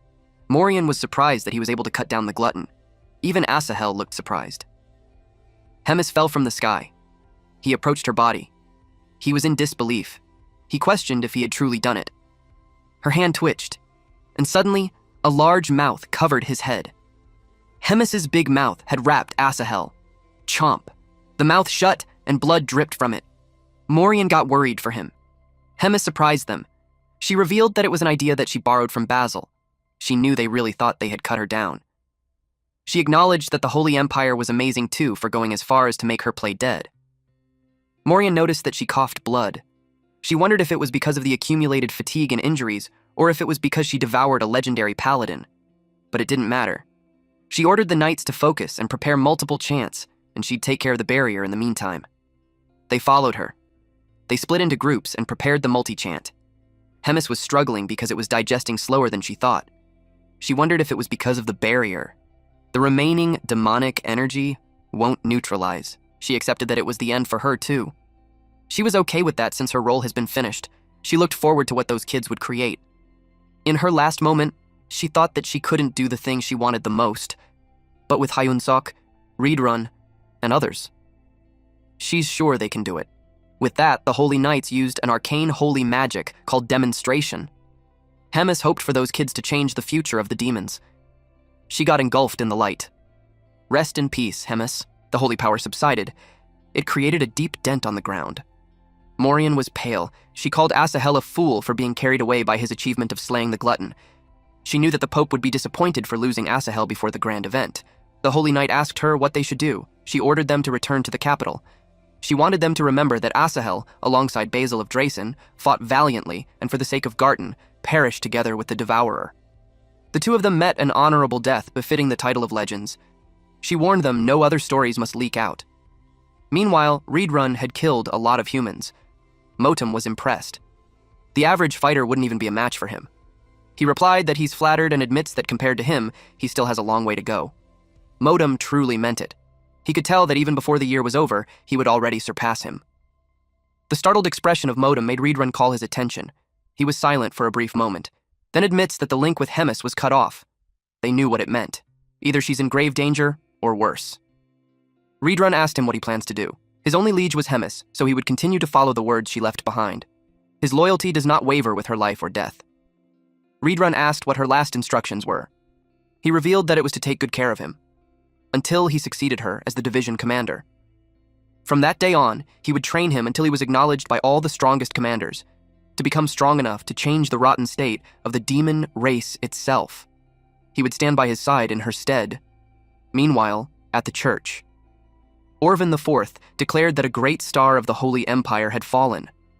The public mourned. Asahel was a martyr that devoted himself for nearly 2 whole centuries, a comrade in arms who shared life and death with him, and the other legend, Quinley. He described him as a man who lived more devoted to God than anyone else until his final breath. He worried for the people of the Holy Empire. And even in the face of the worst fiend, the glutton, whom he chose to destroy at the cost of his own life. In Orvan IV's speech, he told them that at the moment of mutual destruction, Asahel still prayed that one day all of them would live in peace and safety. They prayed to honor his deeds and to never forget his sacrifice until the day divine punishment falls upon all who oppose God. When his appearance to the public was over, Orvan IV expressed his thoughts of how he already warned Asahel many times not to grow careless after gaining the upper hand. It was truly a shame. A priest reported to him that Drasen had sent an envoy to Marriott. They had requested access to investigate the battlefield of the glutton. He knew that they were after the truth behind Basil's death. They had cleaned it up, so he was confident that they wouldn't find anything.